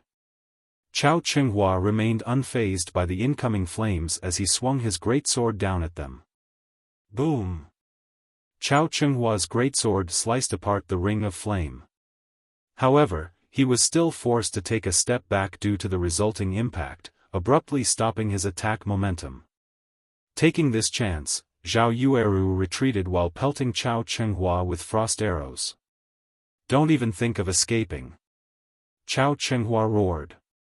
Enduring the attacks from the frost arrows, he sent a horizontal sweep at Zhao Yueru. Zhao Yueru used her staff to defend once more. This time, Zhao Yueru focused on the great sword, devoting her full attention to determining the weapon's trajectory. Just as Iron Cutter was about to land, Zhao Yueru quickly shifted her staff to block the attack. Chao Chenghua, however, simply revealed a mocking smile as he focused all his power into his slash. Once again, something strange occurred. Chao Chenghua's Iron Cutter suddenly disappeared before reappearing and striking Zhao Yueru's blind spot. Before Zhao Yueru realized what had happened, her body was on the ground, her vision darkening. Zhao Yueru, do you understand now? Only by following me will you have a bright future ahead of you, Chao Chenghua said as he looked down at Zhao Yueru's fallen body. Zhao Yueru wanted to rise and retaliate. Unfortunately, her HP had already fallen to 0. victor in the first match, Chao Chenghua. Meanwhile, not only had Zhao Yueru lost a level after dying, but she had also dropped a piece of her equipment and lost a significant amount of skill proficiency. After resurrecting, Zhao Yueru walked up to gentle Snow, her disappointment written all over her face. Feeling deeply ashamed, she said, "Snow, I'm sorry." Her loss had undoubtedly increased the burden on the later fights. After all, out of the next 4 matches, they needed to win 3 to win this competition. It's not your fault. Chao Chenghua hid his strength too well. Not only did he learn a control removal skill, but he also learned a new, mysterious skill. There is nothing wrong with losing to him, gentle Snow comforted. Leave the rest to me. Emicham. Zhao Yueru silently nodded, her eyes shining with unshed tears. Although gentle Snow had consoled her, she could not forgive herself. What frustrated her the most was the fact that she didn't even know how she had lost. Xiaofan, who had observed the fight from a distance, was similarly surprised. Since when had Chao Chenghua become so strong? Thinking back to Chao Chenghua and his team's expressions, Xiaofan finally understood why they had been so confident in Chao Chenghua's victory. Big brother Yifeng, do you know what sort of skill this Chao Chenghua used? Even after watching the match, I still failed to discern the attack pattern of that strike of his. Chao Chenghua's attack clearly wasn't that fast, yet, his blade had suddenly vanished and reappeared somewhere else. How can anybody block such an attack? Violet Cloud was curious about Chao Chenghua's previous attacks.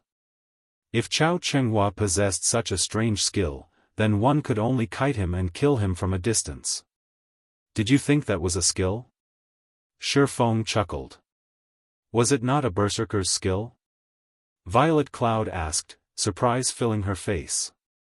Xiaofan shook his head, explaining, that isn't an in-game skill. Rather, it is a martial arts technique. A martial arts technique? Violet Cloud gaped. If anyone else had said these words, she would suspect that they were boasting. However, if they came from Xiaofan, they must be true. Chao Chenghua used a technique similar to rock-paper-scissors, using scissors before he took action. Zhao Yueru, upon noticing Chao Chenghua was about to use scissors, naturally chose rock. However, before the two clashed, Chao Chenghua suddenly changed to paper. So, Chao Chenghua won, while Zhao Yueru could not figure out how Chao Chenghua had used paper. That's the general idea of this technique. Although it sounds easy theoretically, it is actually quite difficult to pull off. One needs to have learned Omnivision and carefully observe their opponent. However, I'm not referring the ordinary observations we make. One needs to see the whole picture, looking at everything objectively without bias to gain insight into the enemy's actions. When Chao Chenghua had attacked earlier, he had analyzed Zhao Yueru's actions, her body's movements, defensive positions, everything. Hence, when Zhao Yueru was about to defend herself, Chao Chenghua changed the trajectory of his attack, striking Zhao Yueru's blind spot. By the time Zhao Yueru reacted, she had already taken damage. Of course, when Chao Chenghua swung his great sword, he had also used a technique called second acceleration. When he swung his great sword, he had not attacked with his full power, using only around 40%. Only when he changed his attack's trajectory did he use his full power. Such a sudden acceleration leaves an afterimage, causing one to think that the greatsword still followed its original trajectory. So, when you saw Chao Chenghua's sword suddenly vanish, what you actually saw was a false image produced by your mind. Zhao Yueru does not possess such combat experience, and she has no martial arts training. It is only natural that she lost. A realization struck Violet Cloud as she listened to Xiaofang's explanation. After hearing Xiaofang, Violet Cloud felt as if a door had opened within her, and she had discovered a whole new world beyond that threshold. So, players could use such techniques in battle. As Violet Cloud recovered from her shock, a new thought suddenly popped into her mind. Since Big Brother Yifeng can explain it in such detail, does that mean that Big Brother Yifeng knows how to do it as well? The thought excited the young cleric. As Xiaofan and Violet Cloud discussed the fight among themselves, the system revealed the next pair of combatants. Xiaofan then shifted his gaze to the electronic display above the arena. Second match, Gentle Snow vs. Blackheart Arrow. Gentle Snow was a berserker, while Blackheart Arrow was a ranger. Comparing classes, berserkers were the more dominant of the two classes. Although rangers had some close combat capabilities, their advantage lay in their ultra-long-range attacks. They were more suited for fighting in jungles or forests.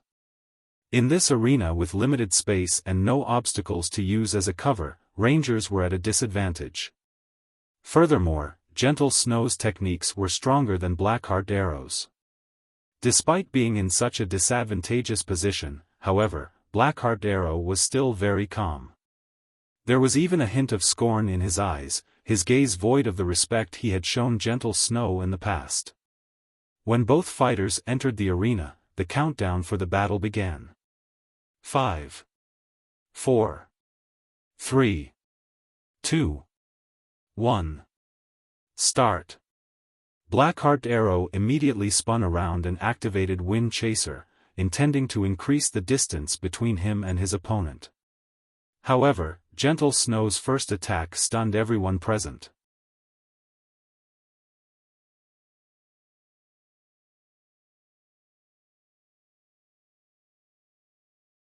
Chapter 402, The Terrifying War Goddess. What is Gentle Snow trying to do? Everyone in the spectator stands was baffled. Even Zhao Yueru, who was very familiar with Gentle Snow, was dumbfounded by her friend's actions. Gentle Snow had thrown her blue greatsword the moment the battle started. Any player who lost their main weapons was tantamount to a beast without its claws and fangs. Yet, Gentle Snow took the initiative to discard her main weapon in order to attack her enemy. Berserkers were not ranged fighters. Although the greatsword she threw possessed some power, its attack pattern was very straightforward. The greatsword was not very fast, so players could easily dodge it. Meanwhile, if Gentle Snow lost her main weapon, she could not attack or defend. If she relied solely on a berserker's mobility and dodging capabilities, an expert ranger like Blackheart Arrow could defeat her effortlessly. Zhao Yueru's loss had already forced Gentle Snow to the edge of the cliff, and she could not afford carelessness in the second match. If Gentle Snow lost her match as well, their hopes of victory would be dashed. It seems that Zhao Yueru's loss was quite a blow to Gentle Snow. Why is she acting so impulsively? Many of the elders who silently supported Gentle Snow lamented at this sight. Before this battle had even begun, the victor of both this match and this competition had been determined. If even Gentle Snow lost, the other members of her team didn't have a prayer. The only person who had a chance at victory was Fierce Snake. However, Chao Chenghua still had Nimble Snake and Soaring Snake fighting for him. As for War Wolf, even Chao Chenghua treated the shield warrior respectfully. The man must be astonishingly powerful. In the arena, Blackheart Arrow discovered the blue greatsword soaring towards him. He grinned. Gentle Snow, you're seeking death, don't blame me for being merciless. Blackheart Arrow immediately adjusted his footwork. Sidestepping, he twisted slightly. His movements were incredibly subtle, and his dodging techniques were reminiscent of a martial arts master. In the next moment, Gentle Snow's blue sky flew past Blackheart Arrow, missing his side by a few centimeters. At this moment, Blackheart Arrow revealed a savage expression. Whenever he had fought Gentle Snow in the past, the latter would always beat him into a pulp. Even today, he was not absolutely confident that he could triumph over the Snow Goddess. However, she had foolishly thrown her greatsword, assuming that he couldn't dodge it. Now that she no longer had her main weapon, she could not deflect his rain of arrows. Blackheart Arrow retrieved the deep blue longbow from his back and retrieved the precious wind-breaking arrows from his bag. He then knocked the arrows, aimed at Gentle Snow, and drew his bow into a full moon. Wind-breaking arrows. There was also an additional knockback effect and the arrow hit its target. Furthermore, the bow Blackheart arrow used, Blue Wings, had an effect that increased an arrow's speed by an additional 15%. Compiling both of these effects, even an agility-focused assassin would struggle to dodge his attacks. At most, they could use their weapons to deflect the arrows. Previously, Blackheart arrow had tested the wind-breaking arrows with Nimble Snake. Within 20 yards, even with Nimble Snake's skills and extremely fast reaction speed, he could only use his daggers to defend himself against the arrows. Hence, there was no way a low agility and unarmed berserker could protect herself from them. This was one of the reasons why Blackheart arrow was confident that he would defeat Gentle Snow. Just as Blackheart arrow was about to fire 3 wind-breaking arrows at Gentle Snow, the Snow Goddess suddenly revealed a faint smile. "Watch how I'll get rid of." Ah! Blackheart arrow suddenly felt a sharp pain in his back, and he plunged, face first into the ground. A damage of -1342 appeared above his head, his HP decreasing by almost half. Blackheart arrow's mind was blank as his body fell to the ground. What happened? Hadn't he been the one attacking? How had he fallen? There was even an additional heavily injured debuff on him now. His movement speed and attack speed had decreased by 20% for 6 seconds. Moreover, by the time he looked up, the blue greatsword Gentle Snow had thrown had somehow returned to her, and the berserker was charging at him. Wasn't that death throw? When did Gentle Snow learn it? Moreover, the skills level has actually reached Tier 1. Is it an innate skill of her weapon? With his wealth of experience, Xiaofan had immediately discerned the skill Gentle Snow had used. Death Throw was not a skill unique to berserkers. Rather, it was a special skill with a 2-staged attack. Those unaware of this skill would simply think that Gentle Snow had thrown her weapon. However, Death Throw basically made her weapon boomerang. Normally, after players dodged the first attack, they would launch a counterattack, failing to notice the second attack from behind. Moreover, Death Throw's second attack contained far more speed and destructive power than the first. At Tier 0, Death Throw would inflict a heavily injured debuff upon hitting the target. It was even more powerful at Tier 1. This 2-staged attack fooled many players, and as a result, they would lose their lives. Blackheart arrow knew that he was in danger at the moment. However, Gentle Snow was still more than 10 yards from him. Hurriedly, he climbed up from the ground, intending to escape while firing the wind-breaking arrows at Gentle Snow, knocking her back. However, the moment Blackheart arrow stood, he suddenly discovered Gentle Snow slashing down her blue greatsword despite the distance between them. In the next moment, over a dozen blue wind blades flew towards him. With both his movement speed and attack speed reduced, Blackheart arrow would have a difficult time blocking or dodging. The ranger immediately released an angry bellow, intending to activate a life-saving skill, backward jump. However, why can't I use any of my skills? Blackheart arrow discovered that he could not use backward jump. He then looked at the blue wind blades that were suddenly before him, crying out in confusion. Shwa! Shwa! Shwa! The dozen or so wind blades shredded Blackheart arrow's body in damages over -300 appeared above his head, one after another. In the end, his HP fell to 0. As the ranger's body transformed into particles of light, a deep blue longbow had been left behind in his place. Victor of the second match, Gentle Snow. Chao Qinghua, his teammates, as well as the elders of Ouroboros standing at the spectator stands, were dumbfounded. Gentle Snow had only used 2 moves to defeat Blackheart arrow, Ouroboros's third branch leader. It was simply unbelievable. Is this her true strength? Chao Qinghua watched Gentle Snow's figure as she departed from the arena with a grim expression. Fortunately, Gentle Snow's opponent had been Blackheart arrow, the weakest of the 5 on Chao Chenghua's team. If she had fought anyone else this round, Gentle Snow might have had a chance of becoming the victor of this competition and the guild leader of Ouroboros. Big brother Yifeng, big sis Snow is so amazing. She took out an expert with just 2 moves. Violet Cloud exclaimed with awe. Indeed. Xiaofan nodded, smiling faintly. Blackheart Arrow did not know that, if struck by the Tier 1 death throw, players would also suffer a silence effect, which prevented them from using any skills for a short time. This was why the skill was known as the death throw.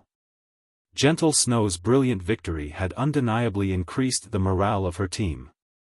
They now only needed to win 2 of the 3 remaining matches. Moreover, Gentle Snow's intense domination had given the opposition some pause.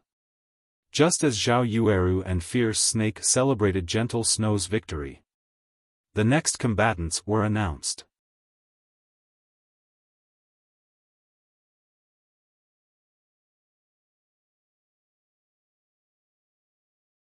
Chapter 403, Boiling Fury.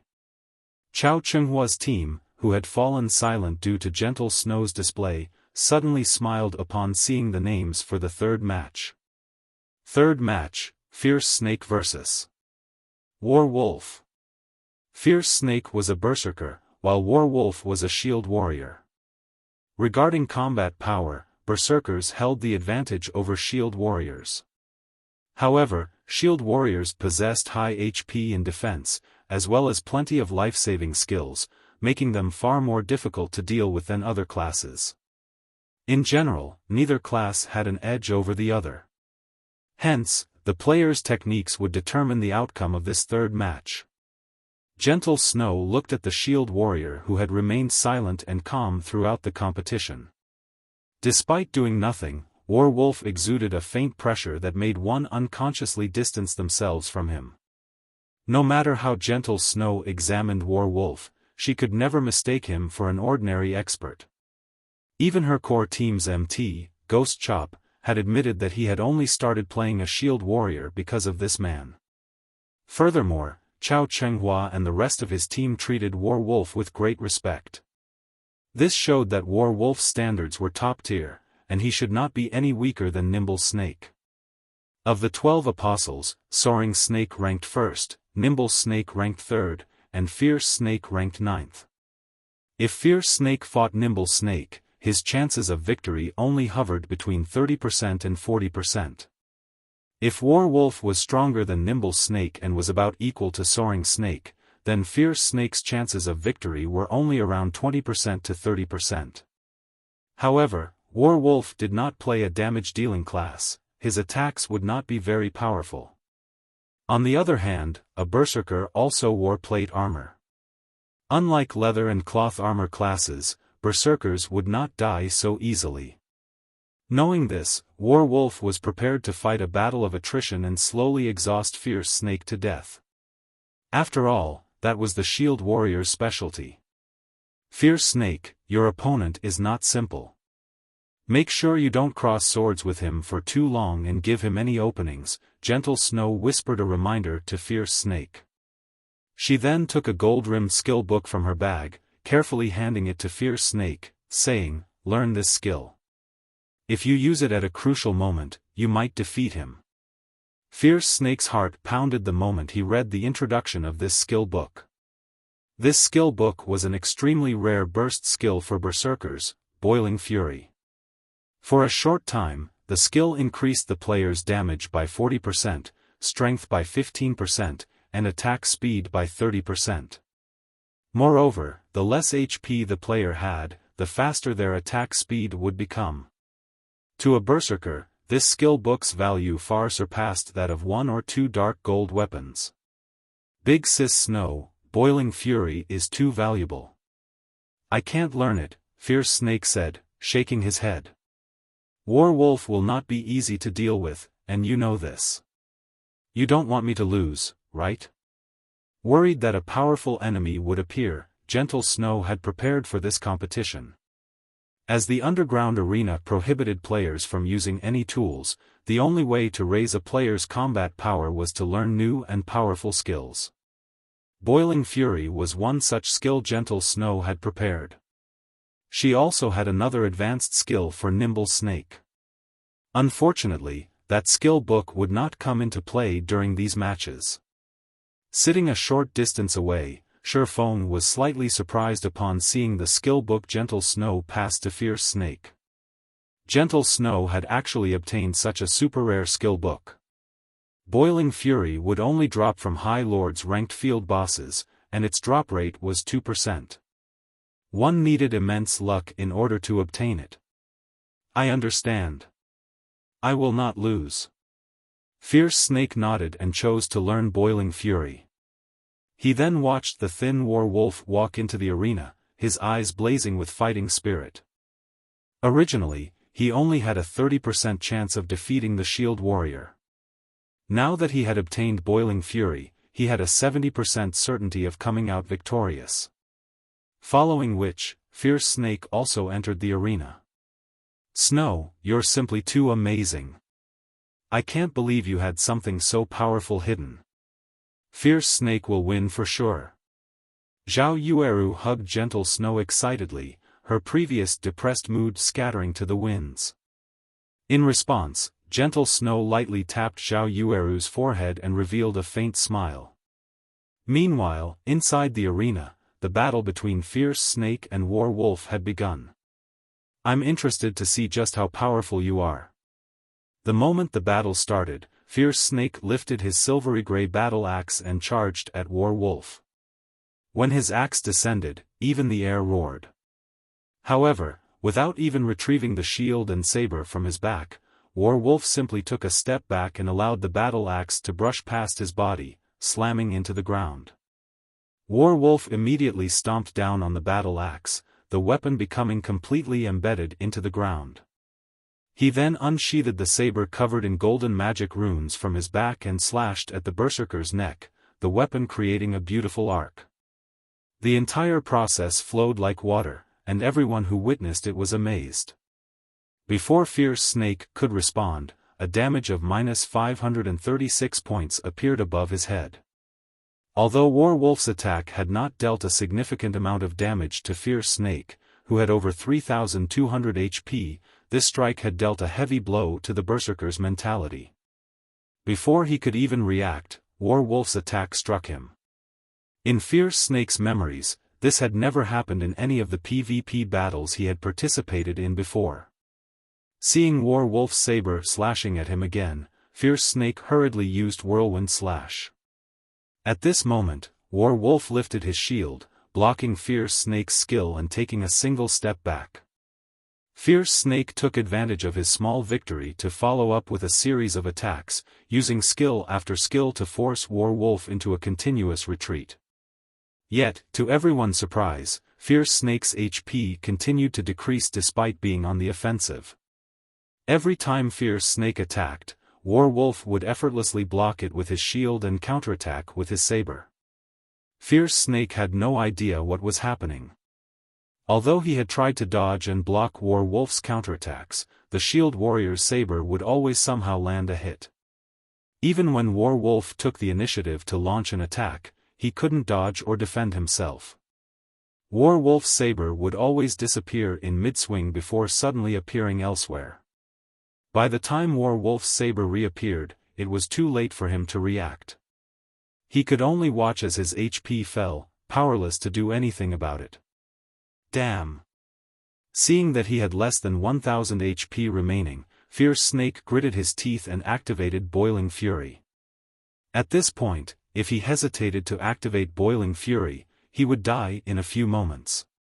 However, even after activating Boiling Fury, Fierce Snake was no different than a baby swinging a large axe to War Wolf.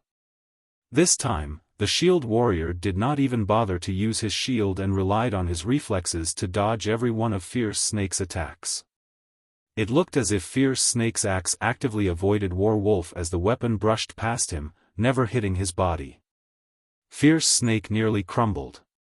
This scene dumbfounded both Gentle Snow and Zhao Yueru. They were familiar with Fierce Snake's strength. Yet, Werewolf could toy with him so effortlessly. Even Gentle Snow admitted that she was not capable of such a feat. Just who is he? Gentle Snow could not believe her eyes. Chao Qinghua had actually found someone so impressive. Most likely, only Zero Wings Guild leader, One-Hit Azura Black Flame, could contend with such a powerful expert. Inside the arena, Werewolf walked up to Fierce Snake, utterly relaxed. After swinging his saber twice, Fierce Snake's body fell to the ground, reluctance and frustration filling his face. Their strengths were on different levels entirely. Gentle Snow has definitely lost. The difference between our external player and hers is like heaven and earth. However, this is fate. Not everyone has the chance to connect with such an expert. If Chao Qinghua becomes the guild leader, he might be able to invite more experts into our guild. This would benefit the guild's future development. The elders seated in the spectator stands expressed their admiration of Werewolf's performance. They began to anticipate the future of the guild. As for Gentle Snow, they no longer expected anything of her.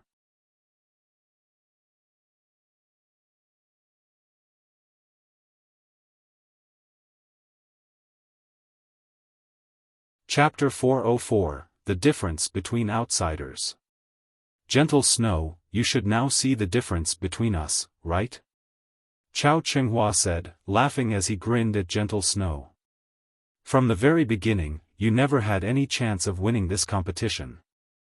There is only one ending for you all today: defeat. Gentle Snow, stoic and beautiful, refused to respond to Chao Qinghua's taunts. It was true that she had never expected Chao Qinghua to invite such an expert. Suddenly, this competition was no longer within her control. Originally, she had hoped for Fierce Snake's victory. Then, as long as Yifeng secured another win, she would dominate this competition. Yet. Now, there were still 2 matches left. Even if Yifeng won his match, they would end with a tie. However, they didn't have any experts for the final match.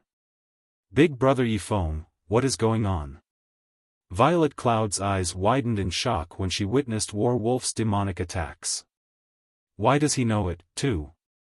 Seeing as Werewolf can use Omnivision and second acceleration to such a refined standard, Chao Qinghua must have learned those techniques from him, Xiaofan calmly explained. Realization immediately dawned on Violet Cloud.